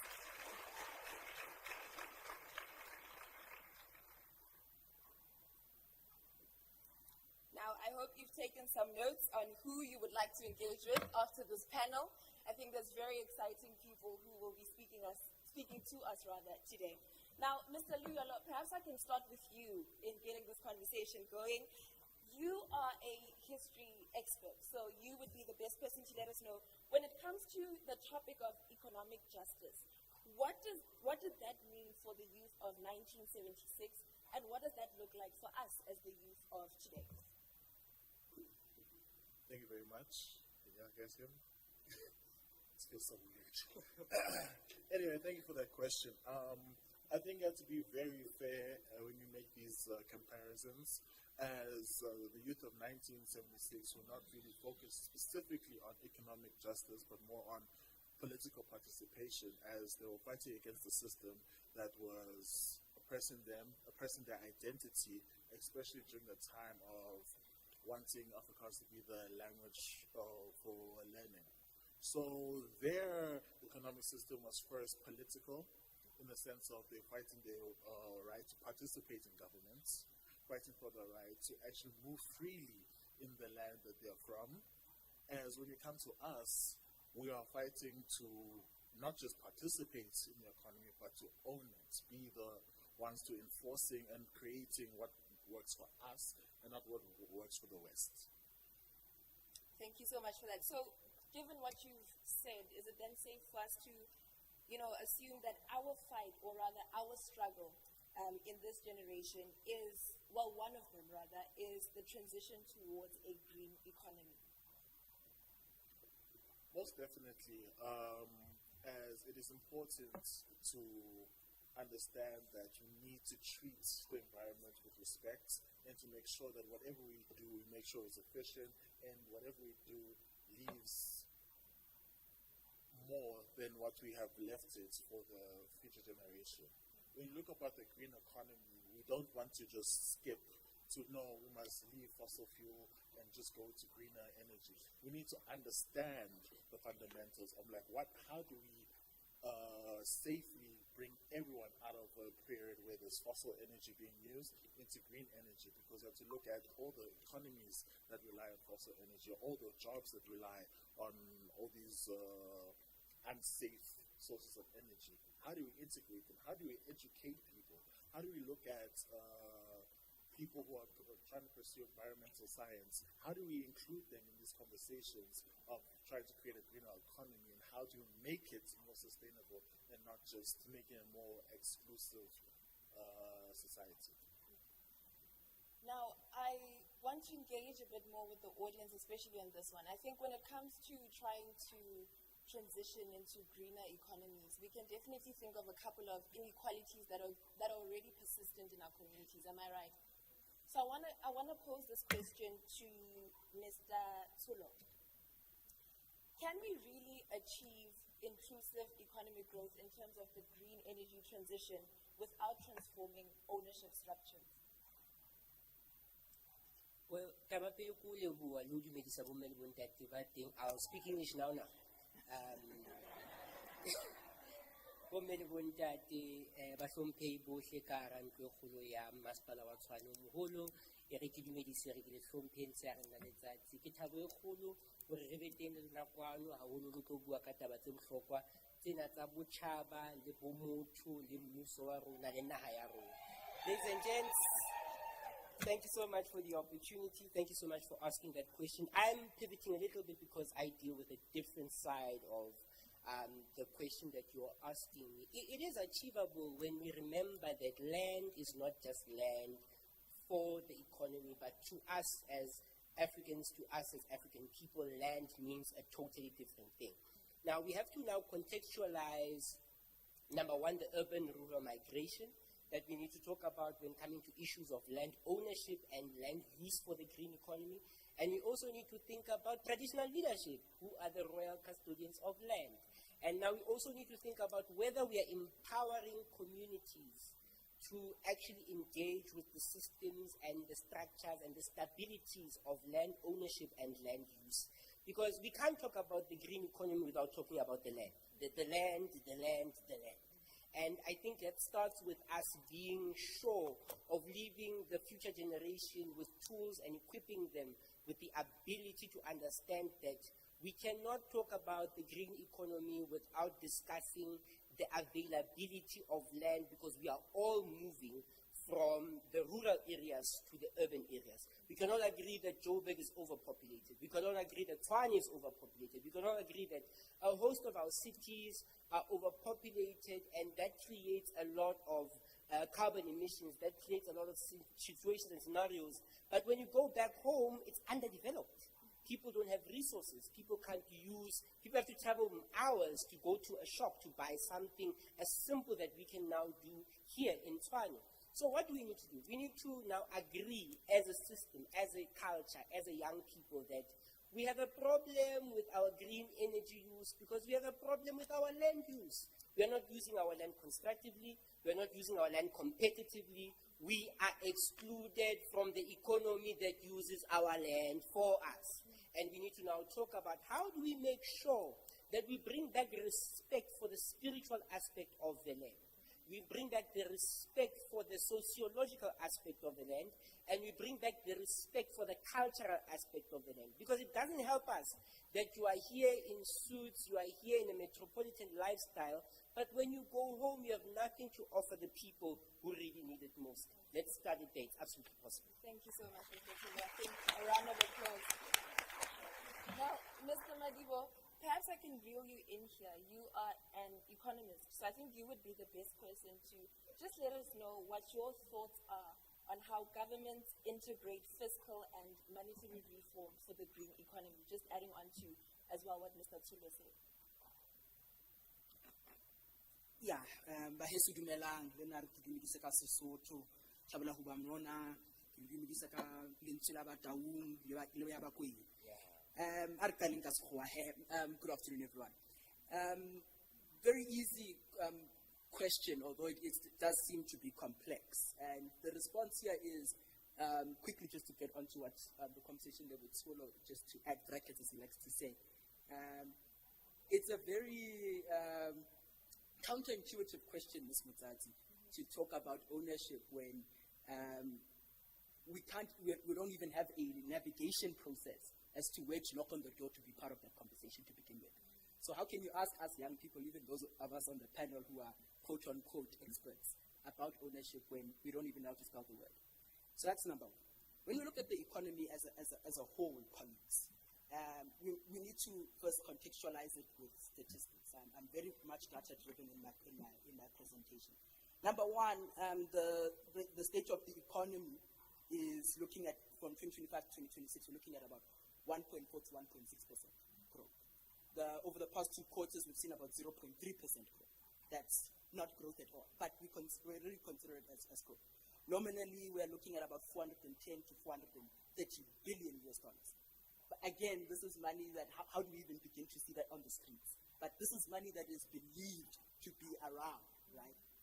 Secondly, public deficit is looking at about 77 to 79%. That's already something that needs to be looked at. SAB here in Tshwane, our target is about 3%, but we've seen an increase of 4.2%. Now, I want to just quickly touch on inflation, because it's a very funny conversation about inflation, because inflation or interest can only be spoken about if young people have bonds. Yeah. But we don't even have bonds, so it doesn't even really mean anything to us. But what it does mean to us is buying food and buying food when we're at rent, buying clothes when we want to go out to the strip or going down to drama. We want to buy alcohol. Those things do matter to us. But the biggest conversation that needs to come here in closing is how does the state create pathways that uplift already engaged young entrepreneurs to bring them into the fold of engagement? That doesn't exist. And this is why we see now ourselves kind of running away into the private sector and quote-unquote being traitors to the greater participation of the economy. It shouldn't be that way. We should change the stance of a more blended form of finance that incorporates both ends. Thank you so much for that, Mr. Madibo. You made interestingly valid points there, but I think I want to throw you a bit under the bus, but I don't want it to be my decision by myself. So I want to engage with the audience and find out, are we throwing him under the bus a little bit? I think we've been going a bit too easy on them. What do you think? Are we throwing? I see a thumbs up there. Do it. Do it. Do it. Now, we've spoken about the inequalities, as I mentioned earlier on, that already persist and already exist, right? And I think when in international relations, we have this phenomenon called intersectionality. So when we look at how marginalized you are, there are different categories that we look at when we get into that. So it could be race, it could be gender, it could be, you name it, you know? So, Mr. Madibo, you are a man. You are not only a man, but you are a managing director of a mining company. So how are you able to make such comments or advise us rather in the way that you have without being biased? How does it relate to everyone else in the room? No, thank you, Ms. Mutsatsi. And Kamaniti, you did throw me a curve there. They said I should. I didn't think you would highlight the fact about the mining situation. No, of course, I think one would almost say it's a hypocrisy that I'm sitting on this panel talking about sustainability and the green economy, yet I am involved in a sector of the economy that's about extraction, right? That's about pollution, right? But at the same time, something I had written down a note about is two things that to understand the question. Number one, as a DMSG rather, our goal and what makes us quite unique is twofold. Number one, our focus is on artisanal mining and small-scale mining. These are young, small businesses within the mining sector that are trying to progress on scale, right? And what our biggest job is threefold. One is to advance it through computational application. Number two is looking at sustainability. How do we keep that into account? And how do these mines also incorporate communities? And number three is maintaining legal transparency. That is a problem within the mining sector. So now, how do we pinpoint this in terms of the green economy? Now, what we are doing at DMG is that we are wanting for it to be a mining sectors to be another pipeline for financing bigger projects in the economy. Because that seems to be a problem where the mining sector owns billions, if not trillions, but we're not seeing it being shared into the larger economy, especially the communities that they're within. Now, my second thing I wanted to also touch on was the fact that also we need to be very careful when we talk about the green economy question, because per the majority of this room, we are black people, and the mining sector means a lot to black people. Paraffin, I don't know for some of you in the room, but I know what paraffin means to me and my household, right? What having charcoal means to my household. This has been benefiting some of our families for over 300 years, right? I know my great-grandfather came from Lesotho to South Africa because he was a miner. So I wouldn't be here today if it wasn't for the mining sector. So we need to be very careful about it also becoming a cultural genocide when we look at those type of things. Then just small bit in terms of how does, because I didn't really answer the question in terms of monetary and fiscal policy. Now, we just need to proportion between both institutes of actually proportioning what are actual goals and KPIs that need to be met. In business, we kind of speak about growth to scale. What are those particular fundamentals over 5 to 10 year margins of forecast that actual government can actually look at, and of course involve younger entrepreneurial companies that are already doing the work, excluded from big enterprise. That's how we also bring them to also share in the bigger profits. Thank you so much. I think you hit the nail on the head there. I think a round of applause for that would be great. And you really just touched on, when you made the example of what paraffin means in our households, what some of these non-renewable sources of energy still mean in our households. That I think a lot of us can perhaps relate to that. And so I want to bring in Mr. Tulo again and now pose the question to say, is economic justice the unfinished project of democracy if we still have such inequalities within the energy sector? Well, that is a difficult question because it forces us to now question democracy itself. I always said at events throughout this Youth Month that the biggest problem with our democratic dispensation was that we took freedom fighters, we put them into government and into state buildings, and we called them public citizens, but we didn't teach them how to do it. And I think when coming to the green economy is that we still don't negotiate the idea that we as black people know about our land. We know what our land needs. We know how to tend to our land. We know how land has been central for our cows, our sheep, our goats. We know how land has been central for mealie meal, for sorghum, for all of these plants that we've been planting. We know how land has been central, that we leave land alone for a certain period to give the land rest or to tend to the land instead of just overly farming and those types of things that we need to now go back and now tell the Department of Agriculture, the Department of Forestry and Fisheries that, you know what, in South Africa the problem is that we think that this issue of droughts it's a new thing. It's always been there. The land has constantly been telling us that we are not giving it enough. And by virtue of that, a society has to sit down and adapt itself to its climate and adapt itself to climatic situations of how do we make sure that we get optimum with the little that we can give, with the little that the land can give. And it also goes back to land ownership. If we do not own the land, if we don't own passages to using the land, we will complain about land use, we'll complain about situations with green economy, because in the world of business, the big factor is profit. And the big factor is how can we make as much profit in as little time as possible. Has democracy been compromised by this virtue? Yes, because we have not discussed democracy for us in tandem. What does democracy mean to us? What does democracy mean to our children? And what democracy will really leave the presidents, leave the foreign generation, leave them alone? It's fine, their time has passed. What democracy will we leave for Agenda 2056? What democracy will we leave for Agenda 2076 and any other agenda that our society needs to cultivate? I agree with you, it is a problem.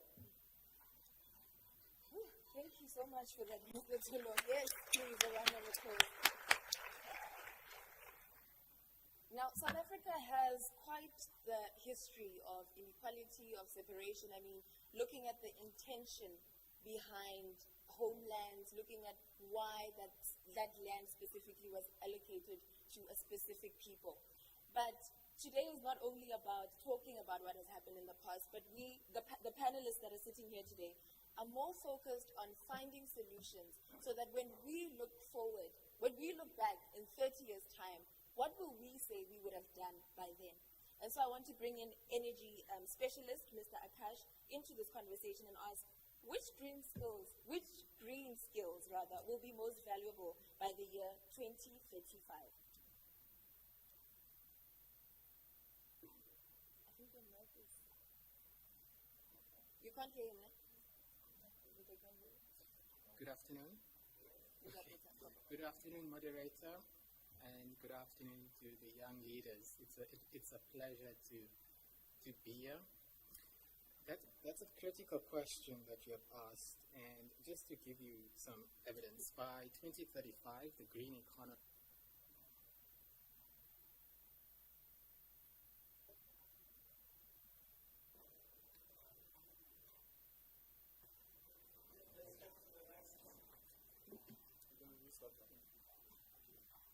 Perhaps while he's still moving, I would encourage everyone in the audience to think of a question or two while these discussions are proceeding, because a few of you will be able to pose anything at all to the panelists.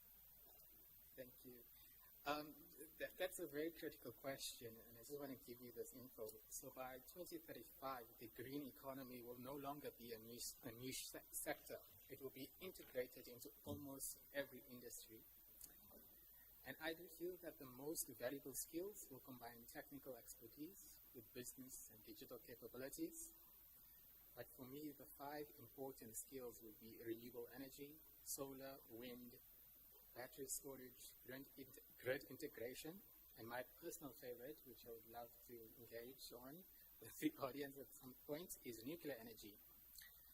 Climate finance and sustainable investment, carbon accounting, ESG reporting, sustainability management, data analytics, AI into energy systems, project finance, policy, stakeholder. We kind of look at South Africa's energy transition as, there's an aspect of we decommissioning the coal sector, which is one of the critical electricity sector in South Africa, into renewables. And I feel that the grid, if you speak about electricity, I feel that it needs to be a diversified mix: solar, wind, gas, hydrogen, liquefied gas, as well as nuclear. My message to the youth is that you should not look at this as a closed box. All of the sectors, the manufacturing sector, construction, transport, economics, digital science, financials, all play a critical role in climate change. And it's boxed around financing. So I leave you with this particular message, is that I want to actually challenge you. How far are you willing to take South Africa in the #1 spot in this world? Thank you so much for that, Mr. Akash. Perhaps just to also add on to that, you could maybe tell us what role you think, we're here because the city of Tshwane has invited us here. What role do you think municipalities play in supporting green entrepreneurship? And do you think that the green energy transition can reduce youth unemployment in South Africa? Okay, I'll start with that last question. And I absolutely do feel that it can reduce the youth unemployment. We are currently facing a critical roadblock in terms of that. Government is doing the best they can. I personally feel that the private sector needs to open the doors onto that. We need all 3 sectors to work together to move the youth forward. The youth will play a critical role. So just Friday, I attended an event. It was a youth energy transition event hosted by the South African Wind Energy Association. And the message there was very clear that youth will play a critical role, and government, Department of Energy and Electricity, would want to hear from youth in shaping the policies, in shaping that critical policy document of the Integrated Resource Plan, the South African Renewable Energy Master Plan, the REAP bid windows. I feel that we need to raise our voices. I know we have been doing that, but you've got to be confident within ourselves. We need to be self-aware when we put ourselves out there, and it starts within you. I would say just be confident. Email a CEO, do whatever you want to do. You have the power to do it. So I would leave you with that message. The second question is that municipalities plays a critical role because they are the closest to the communities. And we all heard that word, climate adaptation infrastructure. We are running out of time, unfortunately. The world calls it the countdown to the climate clock or the climate disaster. It's just a few years. We're already seeing devastating effects. Municipalities will need to create green innovation hubs, support youth-owned green businesses, and invest in climate resilience infrastructure. However, municipalities need to have strict policies and governance in place and have a pilot phase project up and running. The green economy is not only about protecting the environment, it is about the people in the communities, in the industries, as well as the youth. We are the young people of this country. There's nobody left after us, so we need to push. We are the next generation of leaders, and my message is clear. We need to really put ourselves out there. We've still got a little bit more time, so perhaps I could pose another question to all the panelists, and if you could maybe keep it brief, let's say 20 seconds each. Are the panelists with me? Let's say 20 seconds each. Now, I think one of our biggest insecurities, if I can put it that way, as young people is in an AI-driven economy, and now you want to introduce this thing called the green economy. It almost sounds like it's threatening the traditional jobs that we're used to, the traditional employment system that we're used to. So perhaps each one of you could just let us know, what does decent and stable work look like in this type of economy? Yeah. Well, decent and stable work looks like all of us contributing to the whole. My parting shots with you are create a fictional South African that looks like the standard that we need. Who is this South African? What does this South African eat? What does this South African look like? What does he live like? And I think the most important thing we could ever do as a young people in this country, let us not undermine the quality of other people's work just because it doesn't look like what we do. So people who are working in the informal sector, people who are selling our magwinyas, our foods on the corners of every street in this city, people who are working at filling stations, people who are working at those type of jobs, we honor them for their job because they are serving this ideal that we need. Who is the South African and how fast do we get there without even fighting about all of these nitty-gritties? Who is that South African? How fast do we get there together? Mujumko. Thank you, Mr. Tsilo. Mr. Madibo? The first thing I will say, AI, machine learning, whatever you like, okay, they're two different things, but AI is your friend. Let's not act like it's the enemy. This is a great opportunity, colleagues, for you to use this to leverage your businesses, to leverage your minds. I would even argue, in terms of even going to university, you have a university on your phone that can teach you hard, complex problems. Use it to leverage your businesses. At Amari, that's what we're doing in terms of trying to forward our foresight of how we do research. It's different, it's new. Challenge yourselves on that. Secondly, just to prove on that, tomorrow I'll be presenting my research on critical minerals using AI and machine learning at the International Studies Association. So there you go again. That's a very good example of you using it even in your own forms of scholarship. Then the second thing that I want to say is just that the job market is continuously evolving, or I would rather say terraforming. We need to also think about how do we want to contribute to that. And how we do that is by also throwing ourselves into the deep end and honestly learning how to drown while swimming. And that's the only way. When we founded Amari, it was me in my res room talking to my friend about it, and here I am at City Hall at 21. It's just you challenging yourself to throw yourself into the deep end. Believe in me, they're going to tell you about licenses, they're going to tell you are you qualified, they're going to do this, they're going to do that. It's going to come. It's going to come. But you're going to have to continue to prevail. Keep yourself with a great community of young people who equally want to challenge the status quo. Have a community behind you. That is how you're going to move. You can't do it alone. Believe in me, you can't do it alone. Thank you, Mr. Madibo. Mr. Luyolo? Hectic.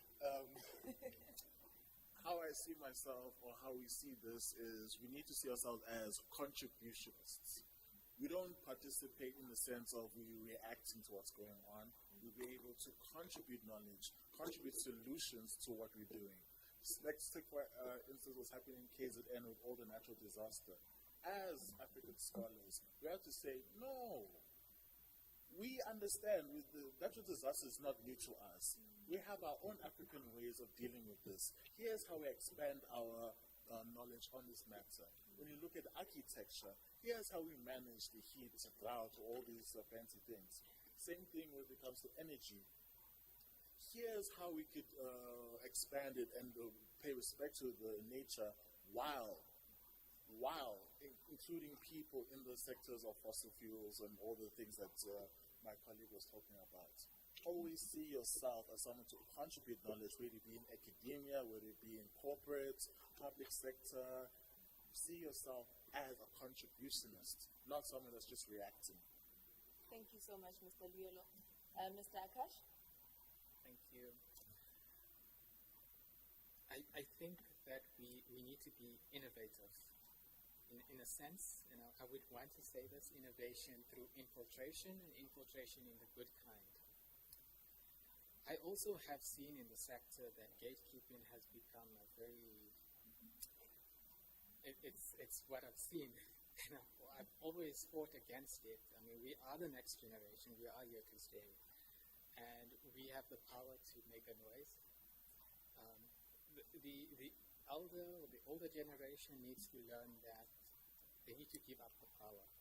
It is only through the right proper structures and with the youth at the helm can we move this country forward.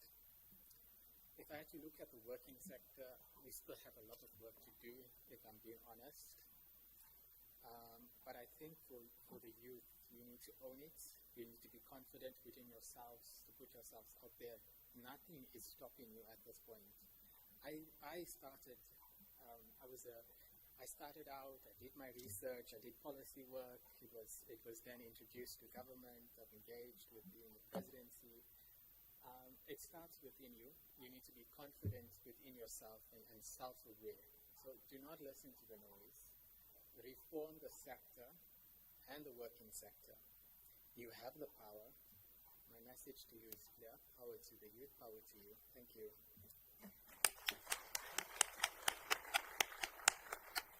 Now, our panelists have done an incredible job at, just leading this discussion. So I want to pose a question, and it's open to anyone to answer. Maybe we can have 3 people answer.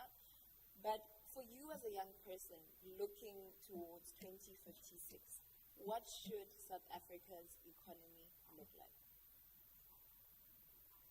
I'll repeat the question. For you as a young person looking toward the year 2056, what should South Africa's economy look like? And the reason why we use 2056, again, we're commemorating the youth of 1976, and we're here because of what they did. But now, the youth of 2056, what is it that they'll be able to thank us for in the year 2056? It's very concerning if we don't have answers, because it means we don't even know the kind of future we're envisioning for ourselves as young people. I see a hand. Yes, please. Good afternoon. Good afternoon. For me, for the youth of 2056, I would want to see everyone, every background, to have any education, any skill, any green skill, since we want to have a green economy, a green country, and a sustainable future. It's important for everyone to know the basics of everything. So it shouldn't be something we wait for in university or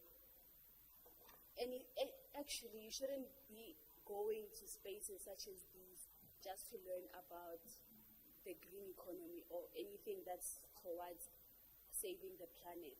Because I'm from Mamelodi, and you wouldn't see a lot of environmental initiatives.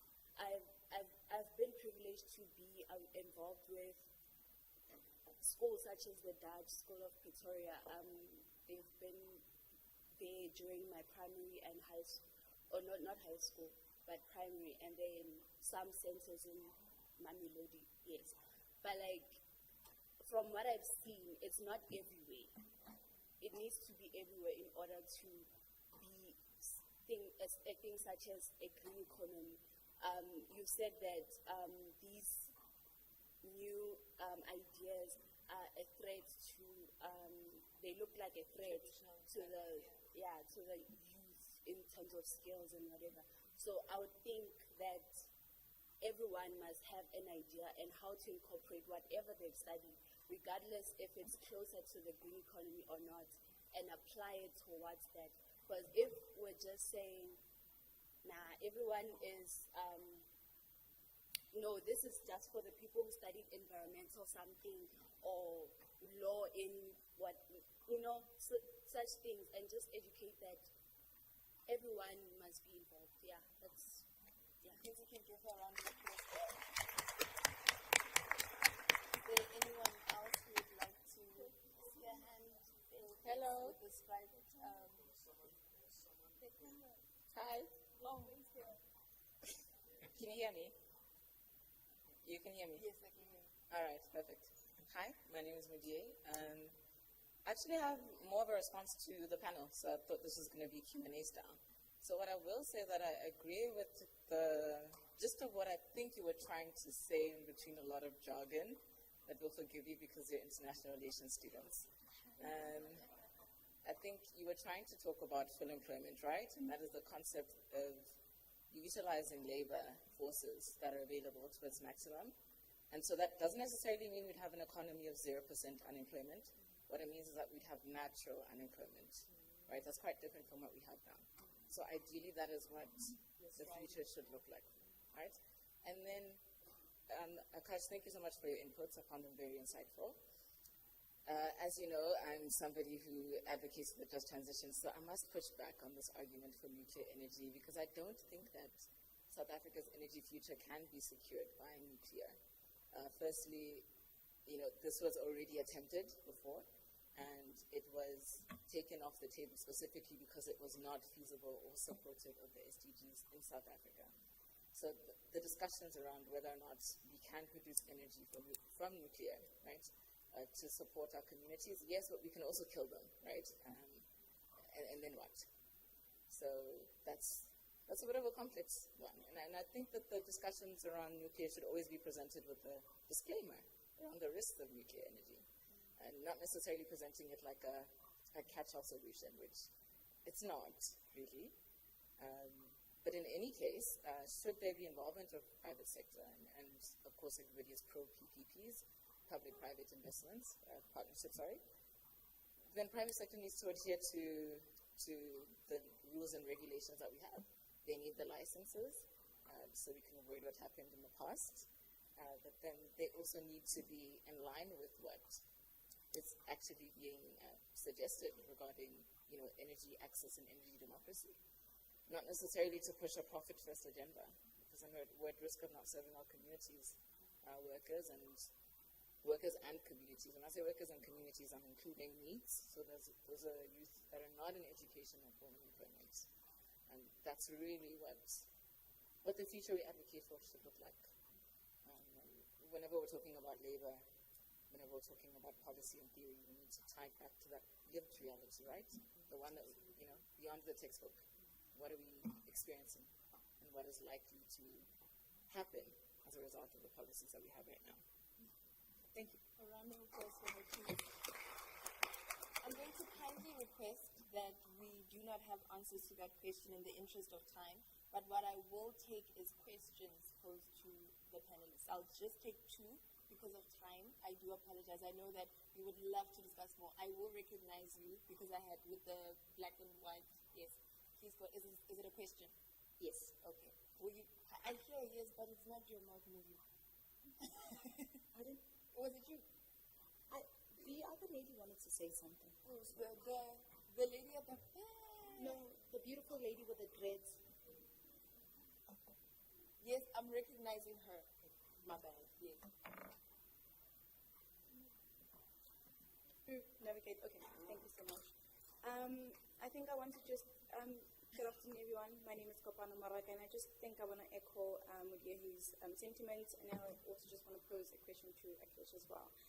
I think that it's very brief, like one sentence question if possible. Of course. I think aside from the green industrialization, I just want to focus specifically on the human rights and labor rights aspect of communities and youth. I think I'm trying to look at the tangible aspects of policies that would reduce human rights violations, specifically the casualization of workers and also the health element associated with the transition. And I'm trying to find out whether Akesh has some leeway into how that could happen. Thank you. Did you guys get the question? Oh, there's people got. Can you note it down and then we get the other questions? If you could each get one, that would be great. Just split them amongst you guys. In the interest of time, can I recognize you and the lady with the dreadlocks? And then can I please close the floor for questions? I do apologize. I know you would have wanted to ask these questions, but in the interest of time, can you please? Yes, please. Go ahead. Thank you so much. I'm Jessica Lobai, Managing Director of EdgeBridge and PR Councillor of Ward 43 Easterus, and I pose a question to the panel. So as the youth of South Africa, we have been given the opportunity to amend the Constitution. What are the current policies that need to change to ensure that the youth of South Africa is empowered? Thank you. Love that question. Does someone have it? Okay, Mr. Madibo has it. Yes, the lady, yes please. I saw a gentleman. Can you also, and then we're done. Close. I promise this time. Can you hear me? Yes, we can hear you. Okay, thank you. Firstly, just to answer your question on the future economy, the answer is very brief. It is a localized economy, integrated among sectors and pillars. It is recognizing of the indigenous economy, and it is also carbon-free and waste-free. Now, my question for the panel is, it's great to hear that we do have that 30% budget allocation that the principal speaker spoke about earlier this morning, that has been mobilized for youth business support. However, we are very aware that in our country there tends to be unconstitutional behaviors around finances. How can we, because this is extremely important, right? The whole point of TICAN is that we mobilize action for climate mitigation and adaptation. How can we ensure that these funds that they have now made available run through the most honest and honorable channels? Because Motokasmo confirming, but do we have some sort of, I hope that question makes sense. Does someone have it? In the panelists, does anyone have, do you have it? Okay, Mr. Tsula's got your answer, and the gentleman, yes, please. Very brief, please. Okay, I'll ask, there's one speaker who said democracy, how we can either, in a sense, how can democracy benefit us as Africans? I want to ask that speaker, how do we combat inequality in the future in a system that perpetuates inequality through the capitalist system? Because through the capitalist system, you need someone to work for you to profit. And usually that leads to people being exploited, as you see right now. So I want to ask, how do we, in future, because the previous question you asked, what do you see 2056? I see a 2056 where it's equality, but I don't necessarily see that in a capitalist system, because right now our township has less trees. We're talking about climate, we're talking about being greener. Right now it's in the suburbs. Right now in the jacaranda trees, talk about Pretoria, it's all green. But when you go to Soweto, like this, few trees, you already tell the quality of life in this system already that we live in. It's not benefiting us as Africans. That's it. Thank you. Does someone have that question? Mr. Leo. So do each of you have a question that you're going to? Okay, here's what I'm going to do. We have 2 minutes left. 30 seconds. When it rings, it's chime. So please hit the nail on the head very quickly. Hold on, let me just get my timer ready. You have 30 seconds. Start now. Okay, to try and just mingle all of the questions involved. It's very difficult to change a policy in our country where we need a 2/3 majority just to change Section 2 of the Constitution. So what I would want is for less regulation on what we need to actually change the Constitution. Let's not make it this rigid. A Constitution is not permanent, full stop. And then to the question of the good sir, that side, Section 9 talks about equality but doesn't talk about equity. And we need to make sure that equality is not like we are equal, but we need to make sure we are equal based on how we started, based on where we are going, based on how we can get there as a conglomerate. And the last and but not least, to just try and address some of these issues, let's make sure that we leave the former generation out of this equation. It failed them. It failed them. Leave them out of this equation. Cyril Ramaphosa is not going to help anymore. Those people are not going to help anymore. It's us and it's our time now. Let's do the work. Thanks so much. Mr. Tula. Mr. Madibo, your 30 seconds. Start now. I'm going to start now. Yeah, so the first response would be, we need to increase youth budget. If you look at the fiscal, we receive, I think overall for the country, about between 1 to 2 billion in a 2 trillion budget. So clearly we need more money. Number two, we need grants that are actually feasible for young entrepreneurs to actually win, because it's still, there's a conglomerate that still win this. Secondly, we actually need a youth legalized council within government that actually have power to make contributions. I can. Number four is capitalism is here to stay, unfortunately, colleagues. But what we do need to do is we need to make it dynamic that works for us. Informal economy is also capitalistic, right? But the difference is that the people actually see the power and see the money. So what we need to do is leverage that to the greater country, to the greater region, to the greater province, to our communities. Thank you so much, Mr. Mabibo. Shem, they're trying, eh? Mr. Liolo, your 30 seconds start now. I would like to disagree in a way. Capitalism is a choice, and apartheid was a choice. Everything that happens and what people are suffering in the township is by choice, by design. So we as the people have to say, why is it the way we are? Why do we see less greenery in the townships? How does it affect the psychology? And how is it affecting us? And what are we doing? What are the options? Are we going for communism? Are we going for socialism? Are we communalism? These are the things that you have to offer. Thank you. Mr. Apama, your 30 seconds start now. To the young lady over there, I won't be able to answer the question 30 seconds, but you're more than welcome to come find me.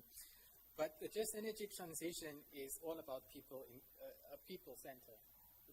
That's why government is placing a huge emphasis that no one gets left behind. We have the Presidential Climate Commission, certain frameworks, policy, regulatory, all centers around people. If a solar plant comes in and wants to develop, there are certain protocols, frameworks, the IFC, the IFLO. You can finish that sentence.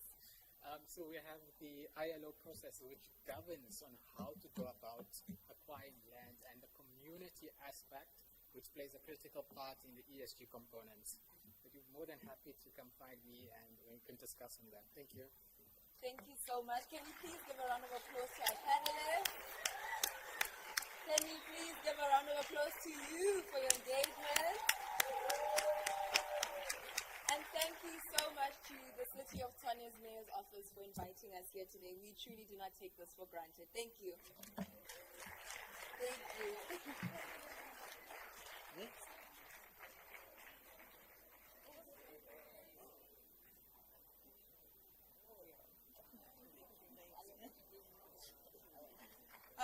Thank you so much to Amari and Kato. Another round of applause while we go down. That was, I think it's safe to say that was we were thinking thoughts, okay? Thoughts were being thunk, thoughts were thunk, they were spoken, they were communicated. And thank you guys so much for that engagement. And unfortunately, we are in a bit of a rush for time, so if you would like to engage the panelists further, please do reach out to them, pull them to the side during lunch. For this next session, as Dr. Kapwa had said, I'd like us all to just give a round of applause to Mr. Yanu Bayes, who will take us through the Junior City Council leadership transition. And while they make their way down there, up here, I'd like to say Ms. Favor Vanga, who is the junior mayor for 2025 to 2026, is actually the first Black junior mayor. So as she comes up, please remember that.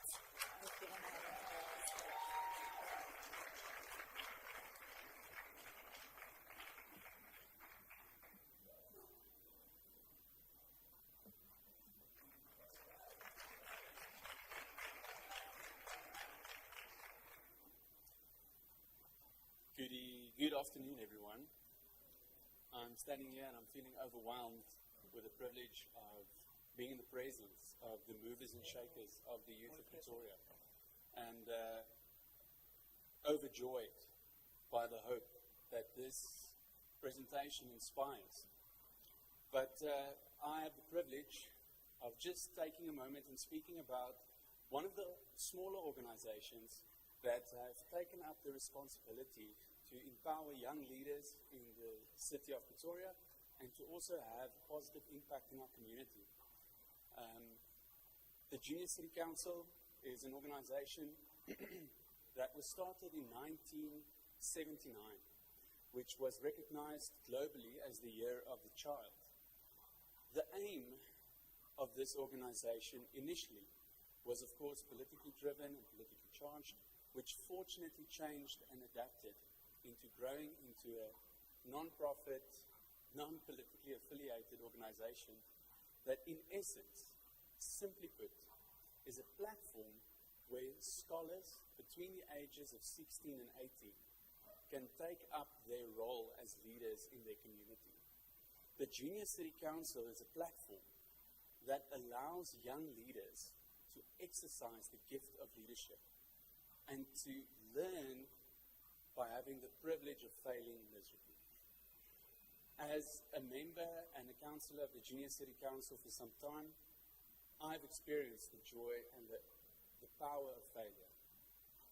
Being put in a position and testing your views and testing your beliefs and learning how difficult some of South Africa's challenges really are. Because just listening to our panelists, there are some tough questions that the youth of Pretoria need to face. Questions that they've inherited, sadly. And the Junior City Council offers a unique experience where scholars can engage in these situations without being pressured or governed or forced into a mold that have been predestined for them. So standing here, I don't want to give you the illusion that I, as the patron and part of the advisory committee of the Junior City Council, dictate the choices and decisions that our councillors make. Our organization is built on the principle that leaders are stronger than we acknowledge them to be. Young leaders are stronger than we acknowledge them to be. So how our organization works is we receive representatives from schools over Pretoria, and then these leaders form part of a panel of councillors that get to decide where in Pretoria they want to have an impact. Our AMP is the governing body of our council. Our AMP is comprised of the junior mayor, the junior deputy mayor, the secretary, the public relations officer, and the clerk, also known as the treasurer. Now, this group of people have the responsibility of deciding where are we going to host our outreaches, where are we going to do fundraisers, and where are these funds going to be allocated to. Now, I can't remember from my school years where I've had the opportunity as a scholar to have this amount of freedom when it comes to my leadership. But the Junior City Council gives us this opportunity. And today, we have been given the opportunity to invite you into celebrating the handover of our senior councillors to our junior councillors, where you can witness the transition of our leadership team from one generation to another. And I'm hoping that you are as inspired by this moment as we are. So please help me welcome and help me call to the front our current junior mayor, and may you be inspired by what she has to say to you. Can we please give council a favor?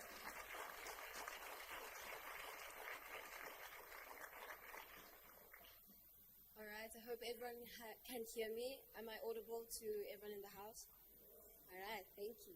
All right, greetings. Before I begin, I'd like to first acknowledge the presence of some special people. Some are in absence, but I'd like to acknowledge the Executive Mayor, Dr. Nasipi Moya, the Deputy Executive Mayor, Councillor Eugene Modise, MMC for Environment and Agricultural Management, Councillor Obekeng Ramabodu, MMC for Community and Social Development Services, Councillor Belisa Modise, SALGA, C40 Cities, and State Theatre representatives, Chief Operating Officer, Ms. Vuyozi Dumane, and senior leadership from City of Tshwane Administration, my spiritual father, Apostle Peter Defen of Acts Christian Church, my UNASA Amari, the new Tycoon Committee, TYCAN, apologies, distinguished guests, delegates, and my fellow councillors of the Junior City Council of Pretoria.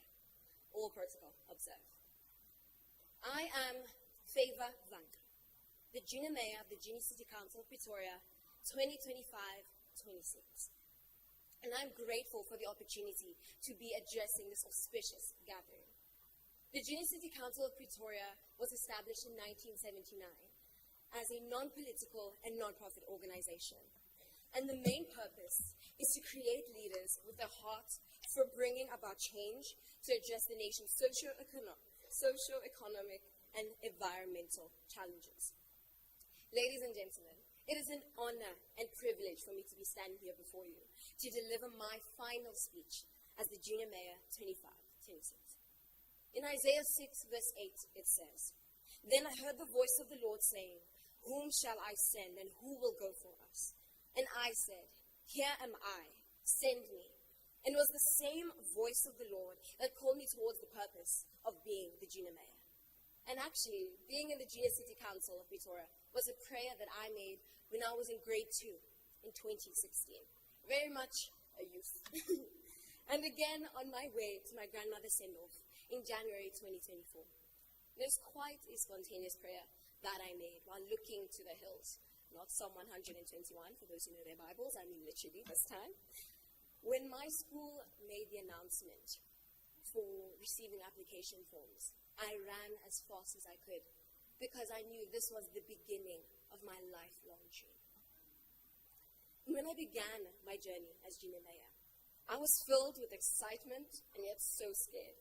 So excited that the God of all creation chose me to live his purpose in this beautiful city. Scared, however, as I was approaching the unknown. And I was comforted by the sobering words of Tata Nelson Mandela. Courage is never the absence of fear, but triumph over it. And when I look back, I realized that being scared was actually a mechanism that God used to keep me humble so that I may never forget who carries me as I carried the responsibility of leading the JCC. Now, our vision for the 2025-2026 was achieving greater impact as we grow together. And in keeping with this vision, we expanded our impact by reaching 4 new communities with our outreach programs, engaging with other schools to participate in the JCC, improving public awareness of our efforts through publicity platforms such as social media and radio stations, and leveraging partnerships with like-minded organizations such as the Mahla City Foundation and Acts of Love to increase our support beyond our financial resources. Now, our theme for 2025-2026 was becoming beacons. And I think this is so amazing as the Chief Operating Officer was mentioning becoming beacons. Because we became beacons of hope, strength, and inspiration to the youth of Pretoria through our various programs. And I will now take you through a highlight of key events that marked our calendar. In May 2025, we started our term with a leadership camp to set the strategic direction and pace for the term. And we had monthly general meetings to facilitate communication and maintain the tempo throughout our term. And we also have outreach weeks, which is done during the June, September, and December school holidays. We facilitated outreaches to the old age homes, children's shelters, hospital children wards, and animal shelters. And we launched Lobster Day, which is a project that takes place throughout the terms to raise funds for the beneficiaries of the JCC. Now, each term, the selected junior mayor gets to select as many beneficiaries as they want to. And during my term, I selected the Give Them Hope Foundation, which is based in Nelmapias, Mamelodi. The founder is Mama Tidi, and she is a wonderful woman who opened up her home not only as a children's home and a daycare and a school, but to be a potential family to those who don't have one. And in September 2025, we hosted a Paddle Cup tournament. Now, for those who don't know, Paddle Cup is actually a fast-growing sport that is a hybrid between tennis and squash. So there you go, new information. Next, we had Mr. and Miss Junior City Council. Now, this is no ordinary pageant, but an opportunity to raise leaders who are passionate about causes to make differences in their communities. because we believe, yes, we have been given this opportunity as councillors on the Junior City Council. Let's give others as well the platform, not just limited to ourselves. And it was also followed by the general knowledge quiz in October 2025 to ensure knowledge and experience sharing. It was a very fun evening. And we ended our term with the JCC Youth Ball. Now, the Youth Ball is our flagship event that brings the youth of Pretoria in one room to have fun, but with a purpose. And this is our biggest fundraising event that also marks the end of our events calendar.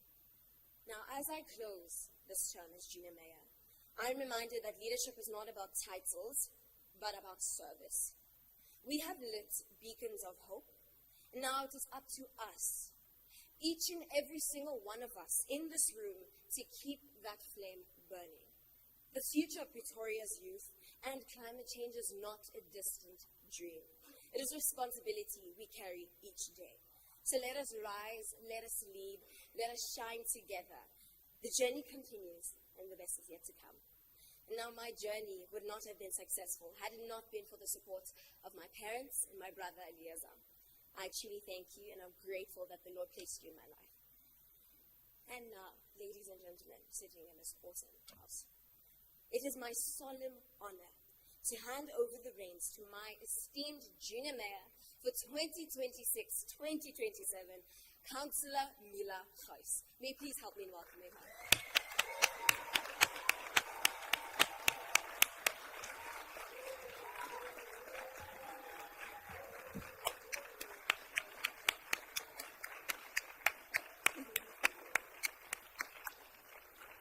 Now, Councillor Mila Ghuys, you can just stand next to me over here.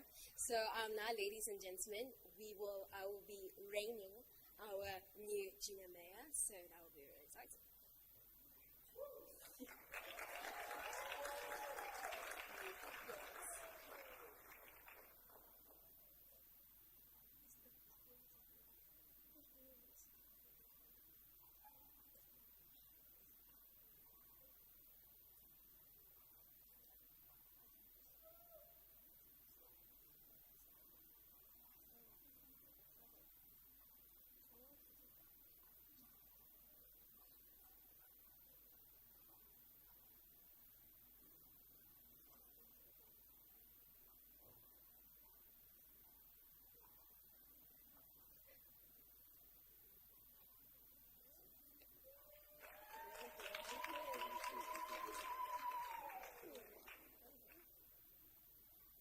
I think my hair really likes the chair.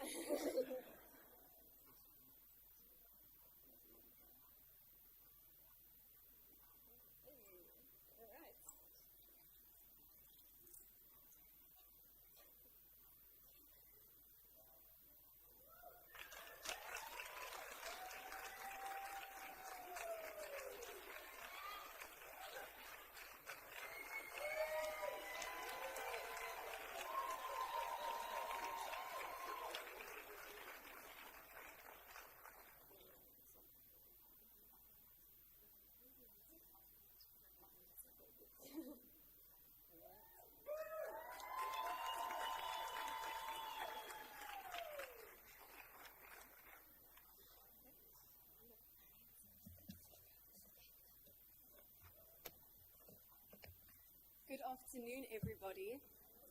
Good afternoon. The Honourable Executive Mayor, Dr. Nasipi Moya, in absentia, Honourable Speaker, members of the Mayoral Committee, distinguished guests, ladies and gentlemen, and especially my fellow youth leaders. Who agrees with me that we live in the most beautiful country in the entire world? Nay. Good energy, good energy. But I'm not only referring to South Africa's spectacular natural beauty, but I'm also referring to our people. Just look at everybody sitting here today, all the beautiful faces. We have the most beautiful people represented by all 12 of our official languages.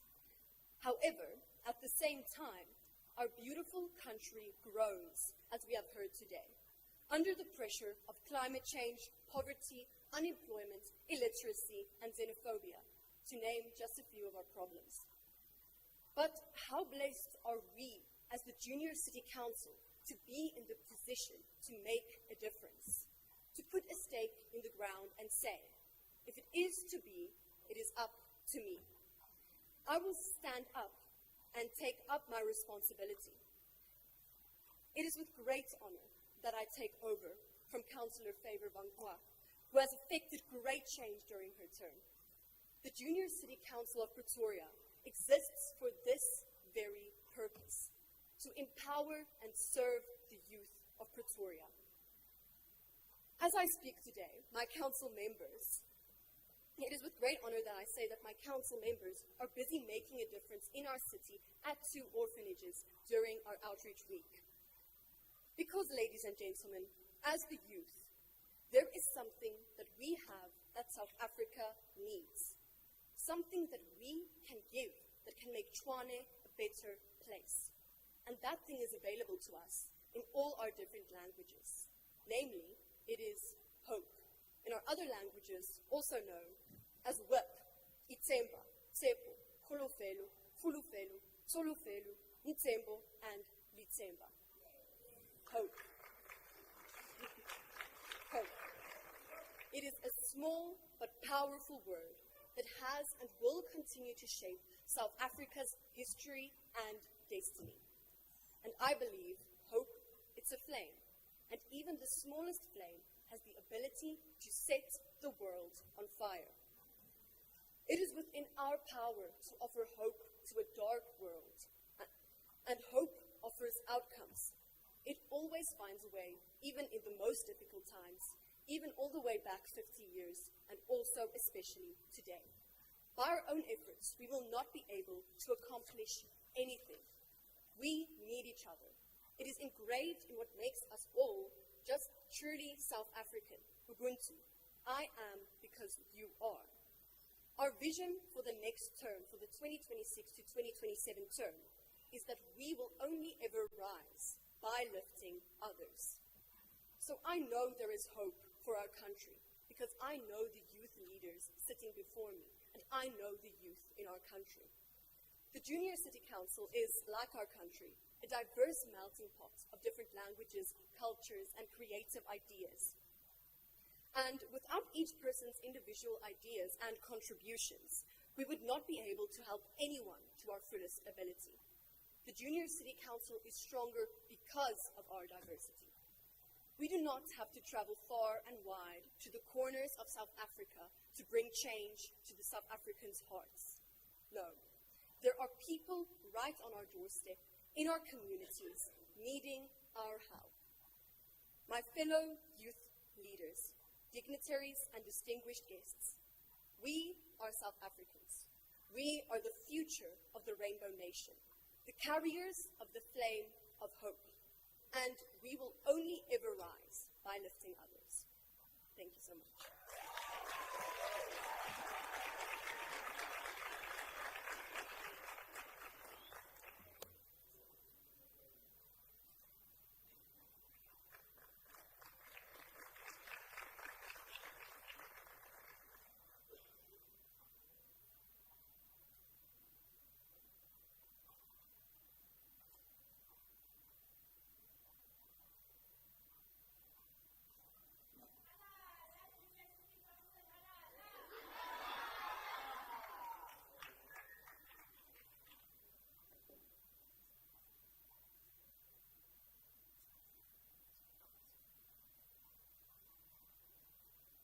Can we please just give those wonderful speakers another hand?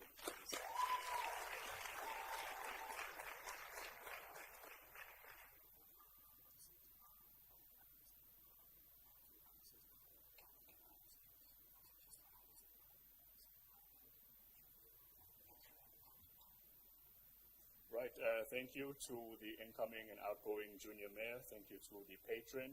As you can see, there are other young people who have joined the stage. They also form part of the outgoing cohort.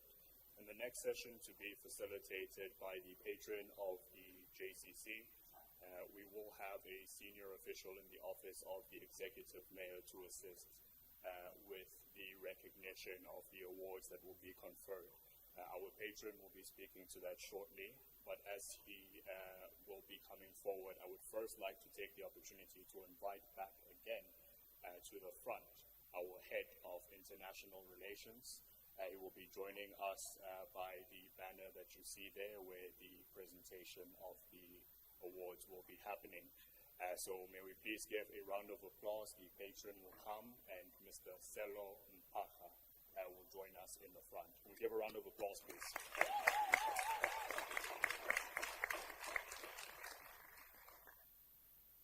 Thank you, ladies and gentlemen. And now it's my esteemed privilege just to hand out the following 2 awards for exceptional leadership and to honor our leaders for excelling and going above and beyond the call of duty. So our first award for leadership goes to our Deputy Junior Mayor. So please give a round of applause for Councillor Lisa Ferraro.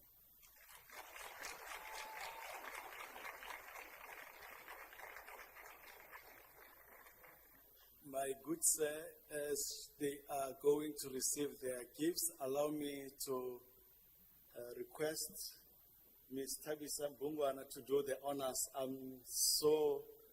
My heart is full. I am so emotional. And I wish my colleague could do the honors for me. But congratulations to this wonderful team. Ms. Mbungwana.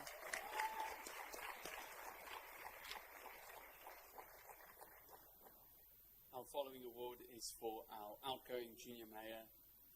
Please give a round of applause for Councillor Favor Branca.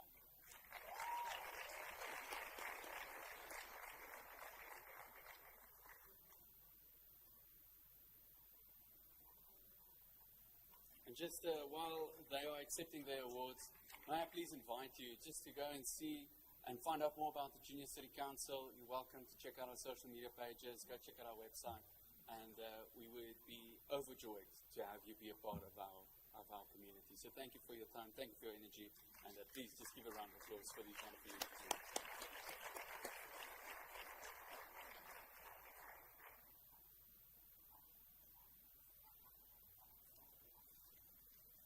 Thank you all so much. Thank you so much to the Junior City Council as well as the outgoing and incoming Junior Mayor. Just quick housekeeping rules. Guys, please avoid touching your mic, because if you touch your mic, that's why the camera pans to you. So, so please avoid doing that, or else you will be the face that we see. With that being said, I would like, in the meantime, for our next panelists from UNASA, which will be facilitated by Ms. Amy DeBrain, to please make their way down to the stage.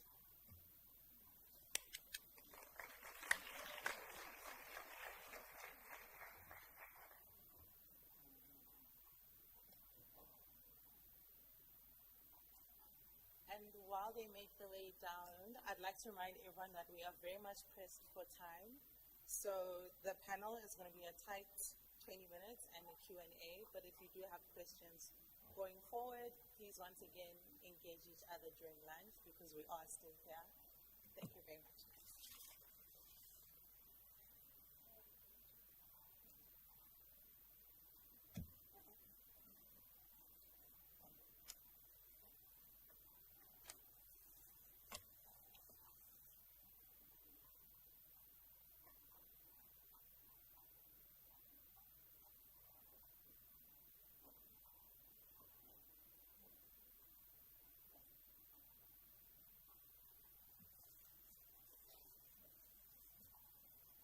Good morning, everyone. Oh, my bad. I'm sorry. Good afternoon, everyone. I hope you've been enjoying today as much as I have. So we are moving to our panel discussion now, which sits under SDG 13, Climate Action. And this panel is called Youth Voices, Driving Climate Action and Climate Justice in Tshwane, and it couldn't be more timely, especially given that climate change is no longer a distant threat, but a present reality, and it's young people like us who will live with the consequences the longest and must therefore drive its solutions. 2026 drives 50 years since the Soweto uprising. Youth young South Africans who rose up against an unjust system at an enormous personal cost. Today's panel will keep drawing from that youth activism of 1976 and to current climate justice movements of now. I'm honored to introduce our panelists today. First, I would like to welcome Mr. Samelo Siyenga, who is an award-winning social entrepreneur, community leader, and the founder of Empower Movement, Care and Empowerment. Empowerment Recruitment, a quality surveying student at the University of Pretoria, and a civil engineering student at the University of South Africa. He is passionate about education, youth development, and community uplifting. Through his leadership, he has mobilized large outreach initiatives, supported thousands of vulnerable individuals, and built partnerships across academia, business, and civil society. His contributions have earned national recognition, including being named the Grad Star 100 graduates and receiving the Sasol Super Lead Young Leader of Year Award of 2025. Next, I would like to welcome Rory Sang Mabula.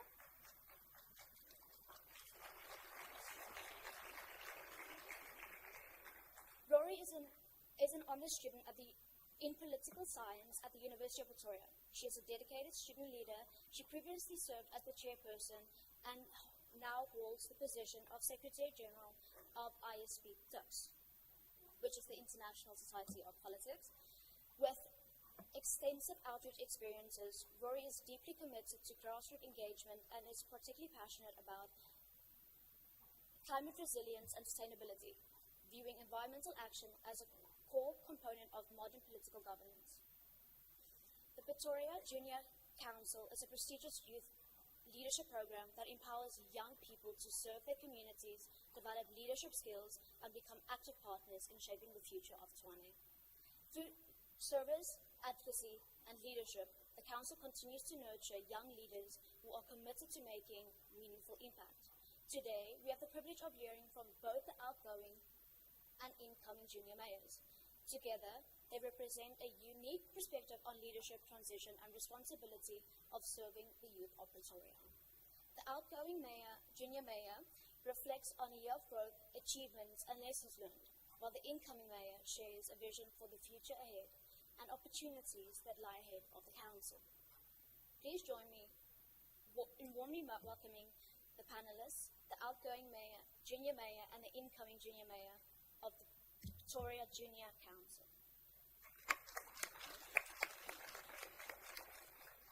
So first, I would like to ask a question that is addressed to all of you. In one sentence, what would you say climate justice means to you personally? Any of you guys can start. Climate justice to me means creating an inclusive green economy, one that does prioritize intersectionality, as climate change does affect our most vulnerable communities, and seeing justice action means providing opportunities to improve their living conditions, as well as improving security, human security for those people as a whole. Thank you. Thank you so much. Assuming I'm next then. For me, climate justice would basically be kind of making sure that the ones that are, or the communities that are most affected by climate change are also beneficiaries when it comes to solutions that essentially address climate change. One sentence. To me personally, climate justice right here in Tshwane, it is very simple. It is unfair for the powerful and influential people to create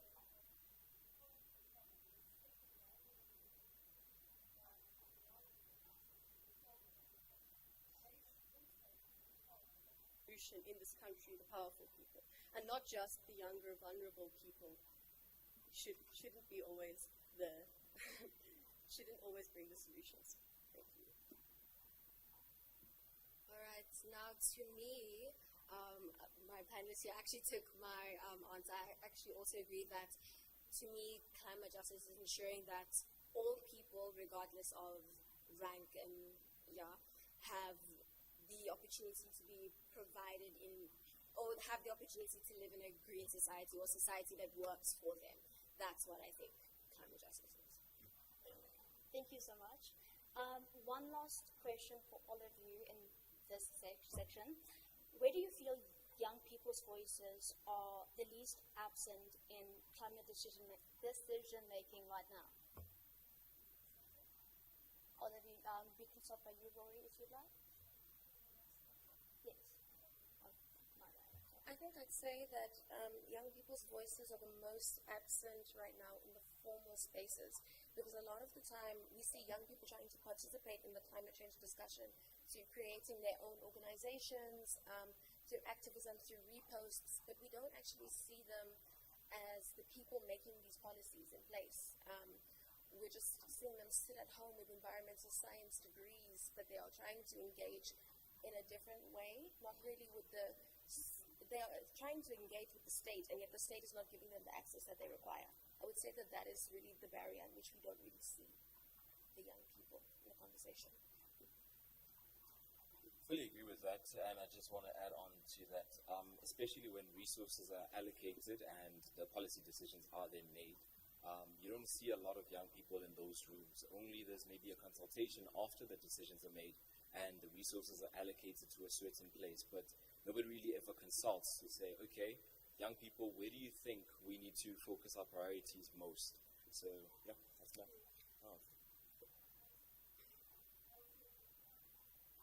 I believe our voices are absent in the corridors and chambers of power in government meetings, as you also said, and business boardrooms especially, because we are not officially represented. Like you said, we are consulted maybe afterwards, but not officially represented. But thank you for including us today, and I wish to see more of this and what is happening today in the future. Thank you. Yes, I can agree. I'm really grateful to be provided with this opportunity. But I would say young people, where we're most absent is where the decision gets made, the rooms where they make the decisions. That's where I believe where we are the most absent. So, yes. Thank you, guys. So let's move on, but let's also stay with 1976. Rory, as former chair of ISB, what would you say politically? What is the lesson that today's youth climate movement can learn from civic courage from 1976 in terms of strategy, solidarity, and speaking truth to power? Right, so I would say that some of the lessons that they can learn is the difference between 1976 and today is they didn't have access to social media, and yet they used what they had at their disposal to create movements and causes, right? They were using printed media, they were using churches and community halls in order to gather people together to create movements. And one thing that we see with young people today is that oftentimes we are very political online, on TikTok, always reposting, but when it comes to actually showing up to physical protest, sometimes we see that we are lacking in those areas. So I think that solidarity, being able to also show up physically, not just online, it's a combined effort. I think that is something that we can definitely learn from them. It's not just about digital change, but also providing tangible, physical attendance to these causes. Thank you so much. My next question goes to the Junior Council.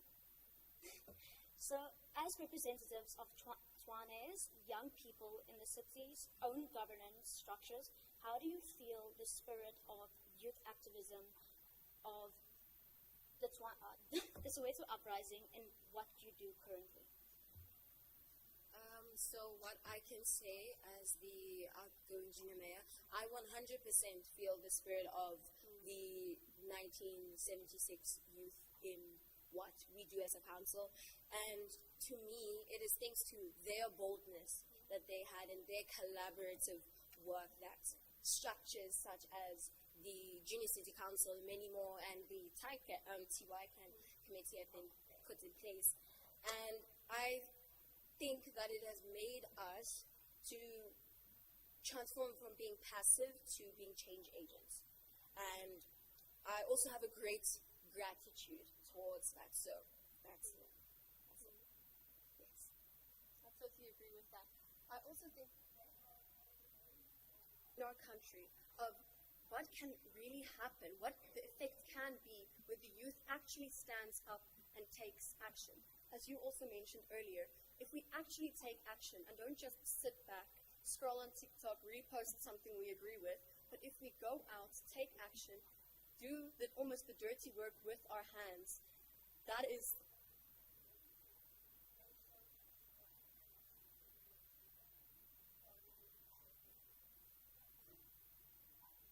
Thank you so much. My next question is for Mrs. Younger. How do you mobilize young people who feel, how can you mobilize young people who feel like climate change might not be their most pressing problem when there is unemployment, security, and food security and safety issues that feel more immediate?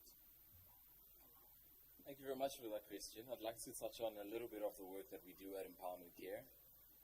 So we operate on the 3 pillars: education, access, food security, and youth development. And to some extent, all of everything that we do kind of links back to now climate action. However, we don't start the conversation with, listen guys, we need to watch our emissions. We need to now start with the fact that, hey, maybe you don't have your next meal yet. Let's plant a garden. That contributes now to positive action against climate change. If, let's say, now somebody's unemployed, they're facing unemployment, let's have the discussion on how we can essentially start maybe recycling businesses that essentially then generate income. So I think that's how we essentially draw the youth in. Let's look at what challenges they're facing that then contribute to climate change. Let's solve them then sustainably. Yeah, thank you. Thank you so much for that answer. So another question for you again, if you would please. What does community-level engagement, community-level climate action look like through Empowerment's works? Is there a specific example in Tshwane that you would like to share? Again, very glad that you asked that. To the floor at large. So Empowerment Care has currently about 2-hectare food garden based at the University of Pretoria, where we, again, addressing food insecurity, but also still attacking climate change in a way, right? And that's not where we end off the conversation. We make sure that we equip our volunteers and so forth to also be agents of change that go out into their communities and find sustainable ways to essentially solve other challenges that they might face. Right, so another good example, the other day we literally were with the EM at a children's shelter planting a couple of trees with students. And with that followed then an educational session where we said, listen, this is why we're doing what we're doing. We want greener spaces within Tshwane. We want to make sure that we're combating climate change and so forth. So in essence, it looks like getting on the ground, getting our hands dirty, and making sure that we're responding to the call. Thank you. So I have another question for you, Rory. How should young people engage with political systems to meaningfully drive climate change policy when systems feel slow or unresponsive? And then in that line, do you believe that there's tension between youth activism and formal policy? And if so, how can we bridge that gap? So I definitely do think that there is some tension between youth activism and formal policy, but I think it's because they are operating in 2 different spaces. Right? When we are looking at activism, a lot of the time it is using disruption in order to get a result, because we are already seeing that the government itself is being very unresponsive. And when we're looking at government, whenever it is doing or implementing its policies, it has to follow a lot of procedure, and because of that difference, there seems to be a lot of clash and tension. But one thing that I would really like to encourage young people to do when engaging with these spaces is to use your vote, because a lot of young people have decided to opt out of voting because they feel as though their vote means nothing now. Nothing is changing, especially during a time when we were experiencing a majority government for a very long time. But now we are experiencing a little bit of a change in our government system. And I think we need to continue with that, and we need to actually use our votes to engage with these political systems. But one thing that I also note is that these youth activists who go and protest in the streets oftentimes are not disengaged from the formal spaces of politics.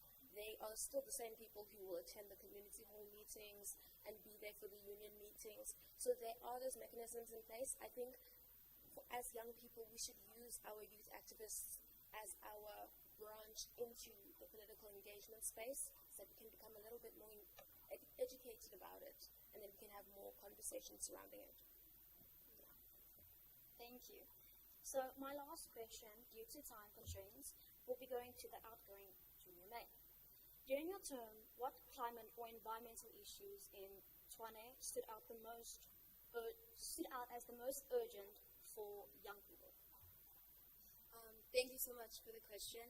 Now, as the Junior City Council of Pretoria, we have outreach weeks, as I've mentioned before in my speech, where we go to children's homes, animal shelters, old age homes, and visiting children's homes, the one I realized was the biggest climate issue was water scarcity.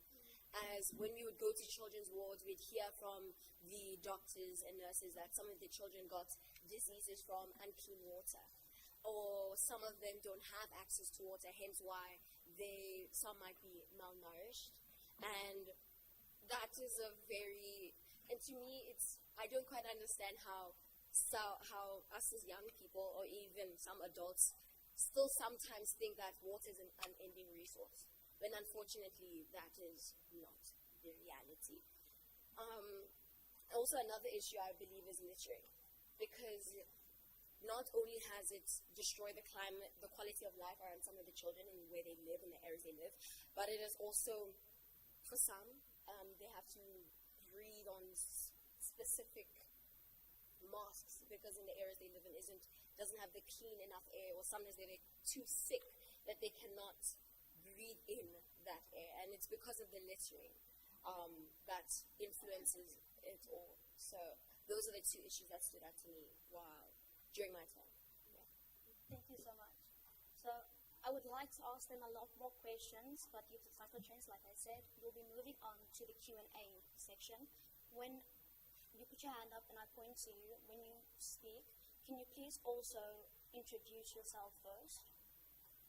Thank you. I think we can start then. Does anyone have questions for these wonderful panelists?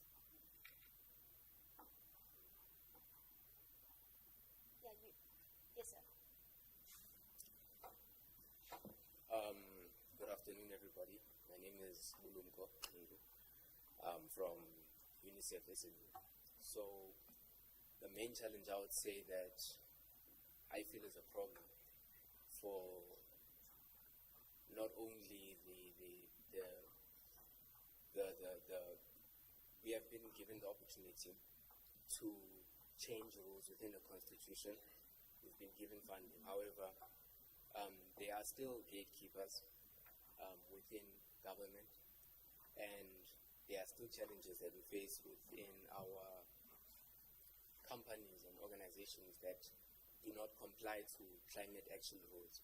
So how do we go about implementing the rules that we have set, firstly, and enforcing when these rules are not being followed? That's my question. Thank you. Thank you. That's a really interesting question. Did you have a specific panelist you'd like to answer, or would you like them all to?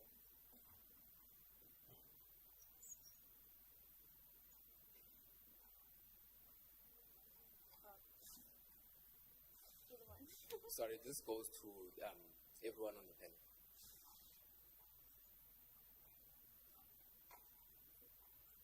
All right, so I'll give it a start first. I think at the end of the day, as the youth, we need to realize that we also have the responsibility not only to engage in all of these different systems that we're talking about, yes, but also to keep them accountable, right?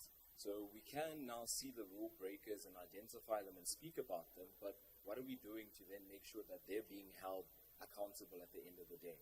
Right, I'll give a good example with the University of Pretoria. Sorry, I'm a student, so everything is always reference to that. Right? If, let's say, there's a certain policy that is not necessarily being followed by set department, I'm one to say, no, we're not necessarily going to sit back and mope around it around the fire. We're essentially going to escalate it all the way up until the said person who is now not necessarily following the rule is then held accountable, and we can then continue with business with more ethical people. Thank you. I would just say, am I audible? Yes. Okay. I would just say that I think I'd just like to echo what you're saying about accountability. I think it's very important, but also making sure that that is a safe space for those who are holding those people accountable to also be protected. I think having more policies or legislation in place that actually protects whistleblowers would assist with us having a lot more people coming forward when we see corruption in government or corruption within companies and corporations that is actually affecting the climate and the environment as a whole. A big reason why people are not coming forth, even if corruption is right in front of them, or even if violations are right in front of them, is because there's no protection for them. You say something, and then as soon as you say it, you're in danger, or your job is in danger. And I just think us being able to protect people who want to come forward and hold those systems accountable is very important. Yeah. Thank you. Yes, I also just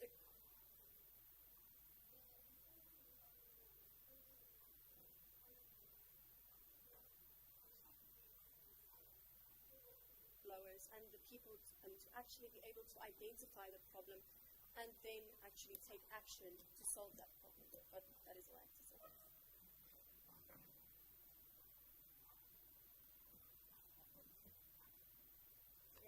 So we have time for 2 more questions. Sir in the blazer and then the lady in front of you in the plaid blazer. Okay, my question is very simple. How do we promote unity amongst the youth? Because we referenced the youth of 1976. They were very united in the struggle. Us right now, we're very divided. One is looking at their own self-interest, and so how do we promote unity amongst the youth? Because we're very active on the socials, but when it comes to going down and burning in the sun, we think about it. So how do we promote that so that we're more united and bring that essence of 1976? Thank you. On the question of unity, I would just say that I don't think our youth is incapable of getting to that place, but I just think we don't have the mechanism that is taking us there. Last year, on social media, there was a protest that was trending, and it was about a bunch of different issues, but they were supposed to come together and basically hold government accountable.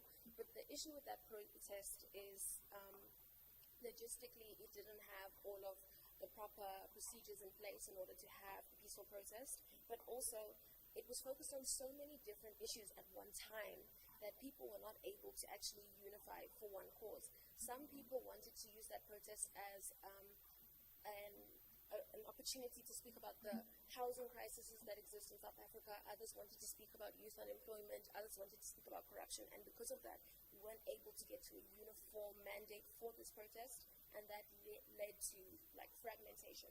So what I think is, in order for us to get unity within the youth, we need to start by focusing on one uniform issue and finding solutions to solve it. Then we can all come together, and from there we can go forward with everything else. Because when that protest action was being developed, these people did want to engage. People were discussing how they're going to make the mechanisms happen, but because there were just so many issues in place, it didn't end up bearing fruit. So I would just say singling out our focus is going to help with unity. Yeah. Just to add on to that, I think it's also very important that we fully understand the challenge before we just hop on to the next hashtag this, hashtag that. Because at the end of the day, we don't want to find ourselves now supporting something that we don't understand, and we don't necessarily know that, okay, there's certain people, certain departments or organizations to engage with to essentially solve for this problem, but we're not necessarily engaging with them because we're just following a certain trend, right? I've seen quite a lot of times where different people in executive positions wanted to essentially hear out the youth, but unfortunately we were so hyped up with now this and that, hashtag this, hashtag that, that we then kind of missed the entire goal of this movement that we're trying to essentially create here.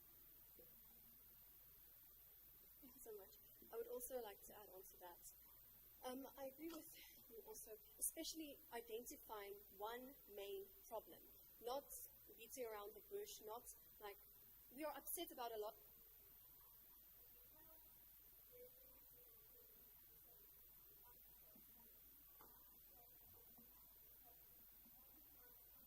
One of the main main problems in our country is corruption, because the funds that need to go where they need to go, they don't go there. And that doesn't allow us to actually bring change into our country. So I would say identifying a main root problem and then getting proper steps to solve that problem is mainly what can unify, and is mainly how we can unify.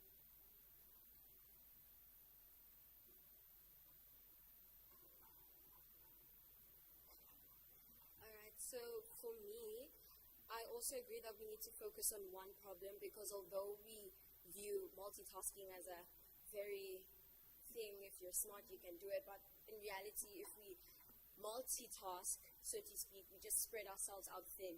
Therefore our effort could be quite small or minimalized. Therefore, if we just focus on one problem at a time and we develop proper structures, I believe, because I'm someone who's very focused on structure.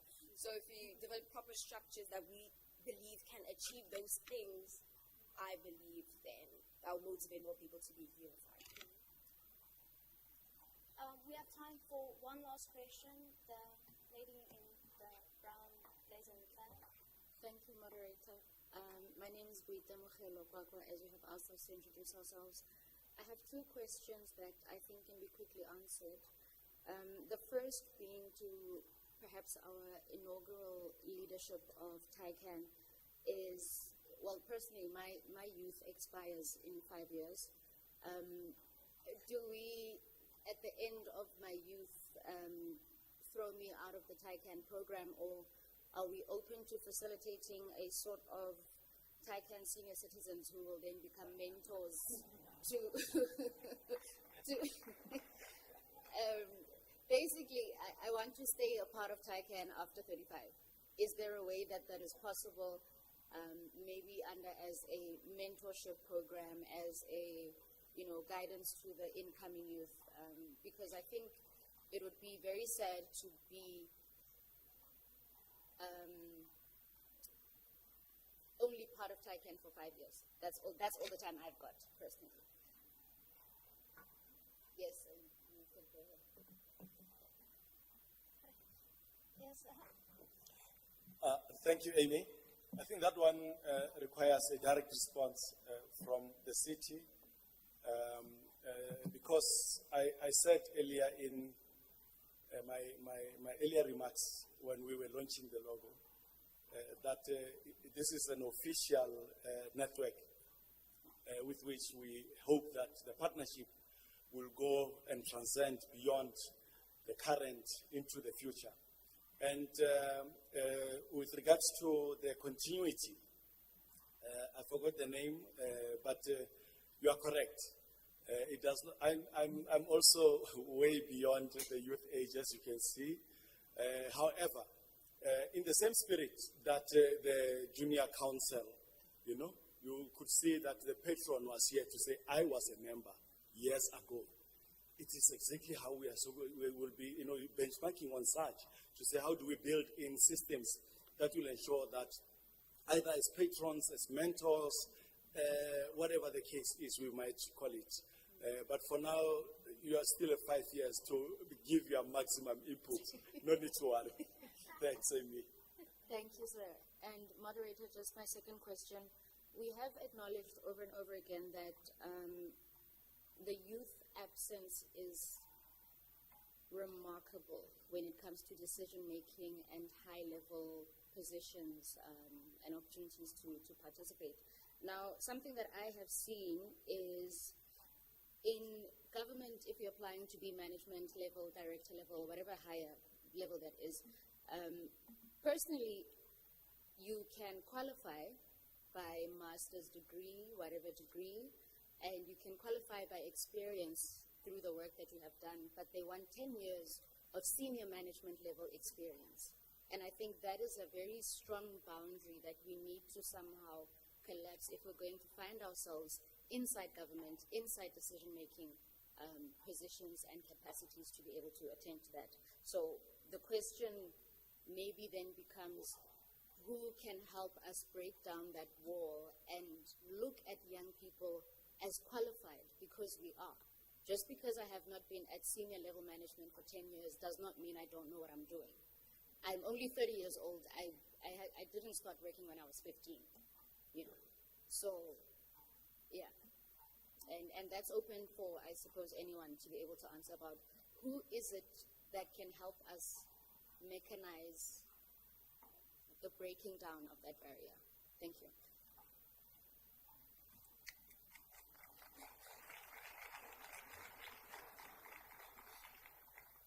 From climate advocacy to civic participation, from Tshwane's ward communities to United Nations, young people are connecting the dots between justice, sustainability, and local action. The thread from 1976 runs directly to today. The courage to demand better, to imagine better, and to act now. This is, as you guys saw in the panels today, not just the one I'm moderating today, the youth, we're not waiting for a seat at the table. We're building our own. And you don't need to be the best speaker, the fastest learner. You just need to show up. And I would like you guys to please give our panelists a warm welcome for coming today.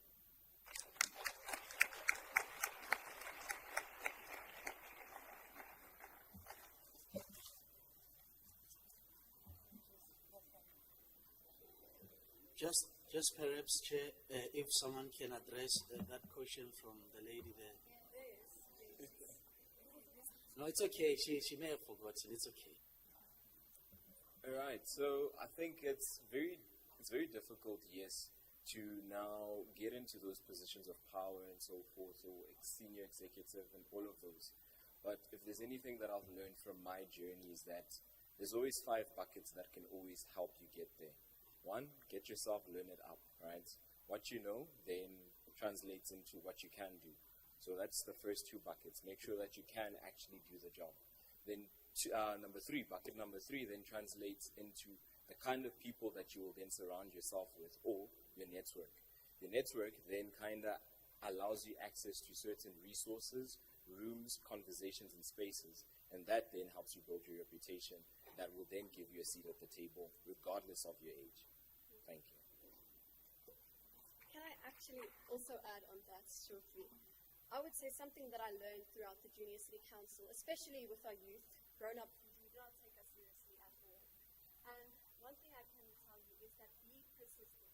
Do not take no for an answer. Be very, very persistent.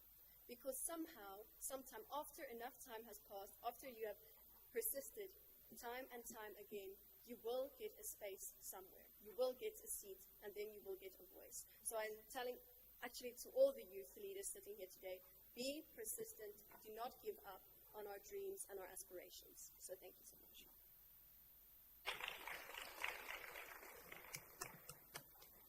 Okay, thank you so much to our panelists. I was actually expecting an official from the city to answer the question about you and the 10 years experience and young people getting into government. Because I think just before I saw Dr. Gabwa raise his hand up, but just before that, I wanted to say for both panels, I think one thing that we mustn't miss, especially as young people, is the importance of intergenerational connections. So as much as we say, yes, we're young and we don't want to deal with old people, I don't know if you're aware, but people live quite long. And so we need to consider that, because these are people that we have to, not even have to, but the best way to move forward is to collaborate amongst each other. And the city, in doing TYCAN, is collaborating with young people. It's giving us a platform. So I'd also urge all young people in this room to remember those sentiments and to remember platforms that are given to us. So we make sure that when we show up accordingly. With that being said, Dr. Gabwa. Thank you. Right. Thank you very much, and great panel. I'll try and be brief in the interest of time. I am a young person. I think I'm younger than a lot of people on the panel, actually. So I can say this as a young person who has applied, who has been rejected, who still has subscription. You know those Indeeds, those, all of those, I have all of the emails and we still have them. I want to combine what Londiwe said alongside Simelo as well as Rem Papa. The notion of preparation. You'd be surprised the amount of times that simply being prepared, and by that I mean getting that degree. The colleague that asked the question indicated, from 30, if I got my master's, what do I need to do to get in? The reality is continue to apply, continue to give your input, continue to ensure that you are reflected in these spaces. What you'll find is it may not necessarily be the exact role you wanted, but what helps is to get a foot in the door. And when you get the foot in the door, you're going to get so much more. And when you get so much more, you will learn how to explore.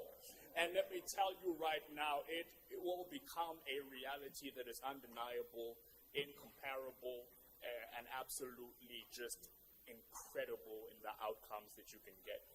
So you'll find that the transfers, particularly in government departments, basically require you to build a government repertoire. Before I got in this role, I had 9 years of experience, which technically didn't count. I had to go get an entire doctorate, so we see the reality thereof, but it then becomes important we apply, and when we apply, we will fly. Let me calm myself down. Thank you. Just want to say thank you so much to the panelists. If you guys can just get out this way and grab your gifts as we go. Round of applause for the panelists, guys. And quickly, just to bring our energy in, if I do a chant, will you guys chant with me? So if I say TY, you say can. TY? TY? TY? I know that's right. Thank you so much, guys. And quickly, so we have a few gifts. Just to see who's paying attention throughout today's session, we have a few gifts to give out, and quick disclaimer that we do apologize for the fact that we do have limited gifts and resources, but we do appreciate the fact that everyone was able to engage with us, and we appreciate your presence. There will be gifts for everyone. It's just these gifts need you to answer the question. I think the mayor did say it's a bit of a merit-based system right now. So we have 4 pencil cases and 1 wonder bag up for grabs. I'll start with the questions for the pencil cases, and then we'll go on until the end. So it's 5 questions, right? Are we good? Everyone knows how to switch on their mics. I'm going to try and make sure I look on both sides. The first question is, who is the mayor of Tshwane? Ma'am. First. What, sorry? The Honorable Dr. Nasiphi Moyo. Thank you, ma'am. And the next question, I'll take an answer from this side. Who is the deputy mayor of Tshwane? My good sir, I saw your hand first. Is it Councillor Eugene Modise? Are you saying is it? No, it is. Sorry. Yes, it is. You're not sure. Okay. All right. Thank you very much. And for the third question, I'll try to look in the middle. Who was the first program director? We need to know. Ma'am. His name is Tato. I don't know his surname. I'm going to open it. Going once. No. Mosa? I would say Modise. Is it Tato Modise? Tato. You're saying Tato Modise?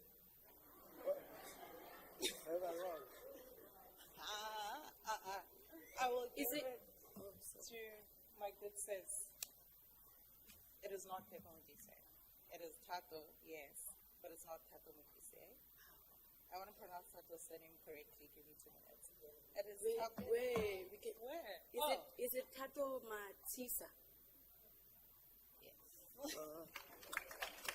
Thank you so much, President. Over there. Okay. For the fourth and final question for the pencil case, what does TYCAN stand for? I saw your hand first. Tshwane Youth Climate Action Network. Okay. Thank you.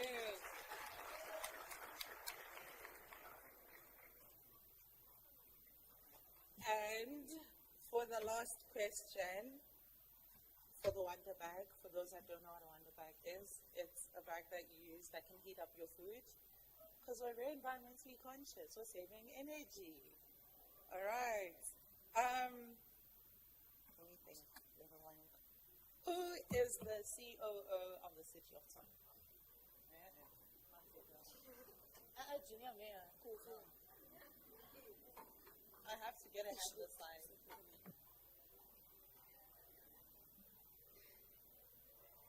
Okay, Junior Mayor, it has to go to you then. Thank you so much, Ms. Vuyosi Dumane. Thank you. Thank you all so much. Thank you for engaging me in this little Q&A session. Now, we are very much close to the end, and first I want to thank you guys so much for engaging with us and taking the time to be with us today. And I would like to hand over, or rather to call Ms. Dolly Mafa, who is the Acting Divisional Head for City Sustainability, to come forward and give a vote of thanks on behalf of the city.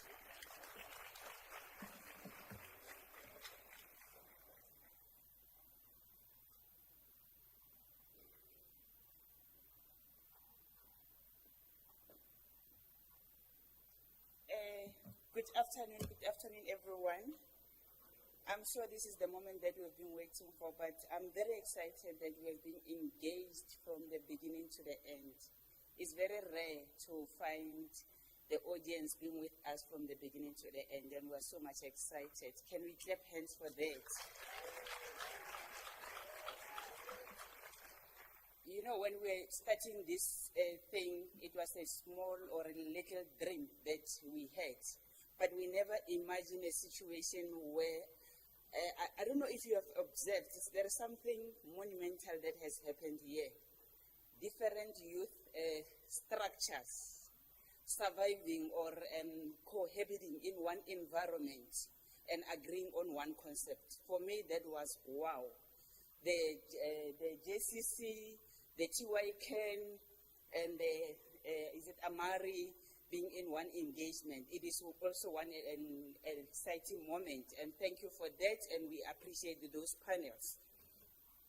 But we are trying this is not a political movement, colleagues. I think we have seen it, and it was well much emphasized.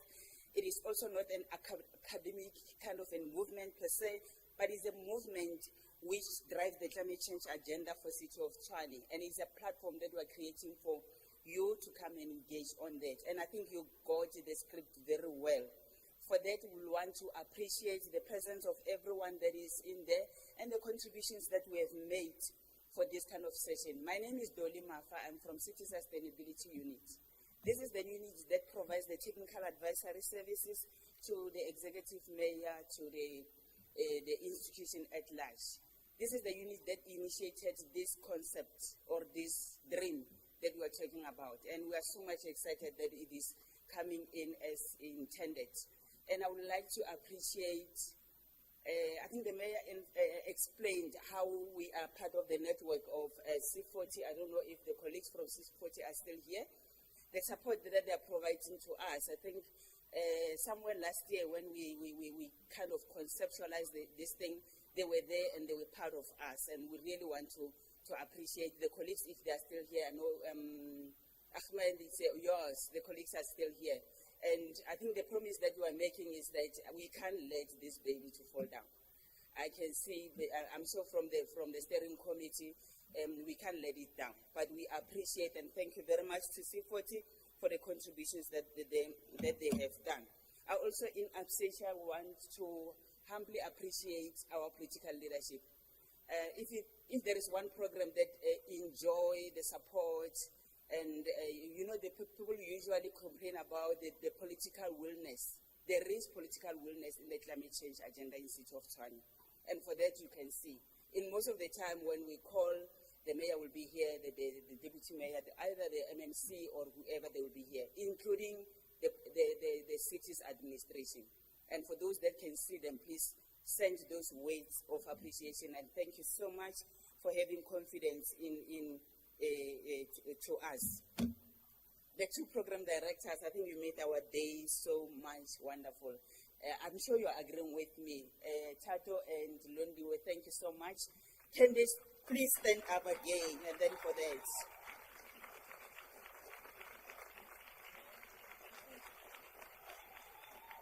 So what we do not know is that before we have this kind of a thing, there was this wonderful committee that initiated the conceptualization that has been working on the background.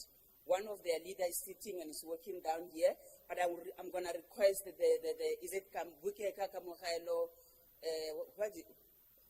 who else? Nkwinika, and there is the fifth one. These are the people that has conceptualized the whole thing. I wonder if they are here. They're outside, I'm sure they are busy. Yes, but these are the people that came up with the concept that we end up having this kind of session. They are from different departments. They are from environmental management, from CSD, which is community and social development. I know also Susan is here to give that support, but we also have the support from those departments. And they're also from Stakeholder Office of the Mayor. And for this team, they have been so wonderful into that. I also want to for the planning of this, various departments has been part of this. CSOP team, they are here. Thank you very much, colleagues, for that. Office of the Mayor, I think you have seen Dr. K has been with us here. Mr. Mpara has been with us here. The work that they have done, they have provided maybe, I would say, political diplomacy that has been the protocol services that you have seen in here. Colleagues will want to appreciate the efforts that you have done. I also want to appreciate the CME, they provided the professional support that is there. And the overall Tshwane officials that has been part here. But I also want to say the special thank you I will be doing very wrong to my team, City Sustainability Unit. You know, this is a very small team, but it makes wonders. And we never find opportunity to appreciate them. I know they are busy somewhere, but for those that are around, Levo is here. I don't know who else is around here. But really, this is a wonderful team. I'm privileged to be part of this team to arrange an event of this nature. Before I even go to the program per se, the ushers that has been here, we appreciate the work that has been done. I've indicated about the State Theatre. They have been wonderful partners for us. You have seen the kind of work. And I'm told they are ready for another play, program director. I don't know what is the arrangement. They are so much ready for another play. I told them to go to the canteen, maybe to do it at the canteen. But colleagues, maybe send our regards to your senior management. We appreciate the partnership that is coming. Already we are excited about what is in there. Khunzi, the message that you have given to us, I think it cannot be, I cannot even customize this. Thank you very much for coming over and for being here. I also appreciated the management team from State Theatre. I'm told they were part of us in here, in person. And also the team, the partner from Coca-Cola, we have received the gifts, all the caps that you are seeing here. This is the contribution and other corporate gifts that we are in here. I don't know, things are next to me, but I know they are from Coca-Cola also there. For that, I really want to appreciate the partnerships that we are starting to have with this organization. And I know that it will take, please be patient for this, because we have to appreciate also those that have been in the program. The icebreaker, guys. It has been so much nice to have those the icebreakers, and we appreciate Paseka, Lesotho, for the practical solution, for the climate change solution that you have, the leakless initiative that you came up with. Mr. Tumelo Shai, you called for action. You indicated that let's embrace the opportunity to work with other stakeholders, and I'm sure the message has been said. You got the confidence from the steering committee. Thabang was very clear to say that they are ready to take the role forward, and I think it is very much important to realize that this is not only about TYK. We have to find a way how do we relate with the junior mayor now. I'm sure in her new programs, you will actually be working closely with, she will work closely with you, and thank you for that, junior mayor. I've heard the promise that you have made around the the issue. We also appreciate the dialogue, a wonderful dialogue that we are having. I mean, the panel discussion from the Amari team and the panelists. Thank you very much, colleagues, for that. The JCC, the mentor, I think, please continue doing the great work. We were not that much aware of the structure, but I think we have missed out a lot. But we are looking forward to moving on with you, moving forward. We appreciate the messages that you have shared through the panel that we had, the outgoing mayor, Mayor Favor, and the incoming mayor, Mayor Miller, host. I'm sure we're going to work great together. You have seen our dynamic mayor, we see her. She's looking forward to being with you in the same. But also to the team, the mayoral team, I would say the youth mayoral team that you have shown in here. We will be working closely together in that. But I generally would want to appreciate the support that we have received from everyone. I'm sure we have received the students from the universities and other youth organizations that came over here. To establish this network is not only about the steering committee. It is about having a long list or a database of organizations that are saying, responding to that call of action from Tumelo to say that, can you please come over for that? For that reason, I also want to appreciate everyone that is in here, Tumelo and Lebogang and everyone that has contributed for this kind of session. I don't know if there is, what is this? I forgot now. Can someone remind me? But I know this one is also for the program directors. Maybe they just want me to show that the appreciation and whatever. Londiwe, thank you very much. I didn't even know how to present this thing, guys. It was a formality. I'm not good with formalities. Oh, okay. And then this also is from my colleague. Father, thank you very much, my brother. I know we have, yes, but I think they did a great work. But I think in the first session we have missed Dr. Signy Kasongo and Honsi Rechli. I'm sure you can take this gift from the program, from the, yes, you can come over if you are available. Thank you very much.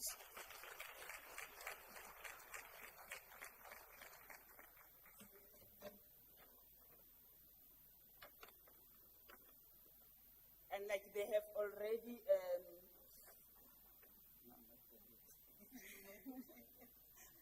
thank you so much. Yes, thank you very much for the contribution and your effort. Thank you so much.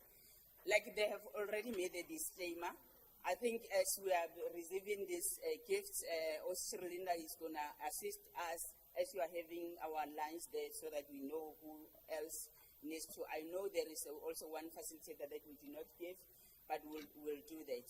But without wasting any more time, ladies and gentlemen, youth, let's go out there to make the work and start working. I'm sure the work for this steering committee is starting after I'm saying thank you to everyone. Okay, the program director wants to finish and whatever. Thank you so much to Ms. Dolima Afar. I don't know what this is. Oh, Mr. Paseka, this one is for you as well. Quick round of applause for Ms. Mata as well. While Mr. Paseka makes his way down. Just quickly, guys, thank you so much for joining us today once again. And quick housekeeping rules as we leave and head out to lunch. Please use this exit, this aisle, and not the stairs because there are little gift bags at the end of it. So everyone please come down and head down that way. And with that being said, I don't know which one this is. With that being said, TY? Thank you, and let's all remember, move with intention. Thank you, guys. I'm on TV.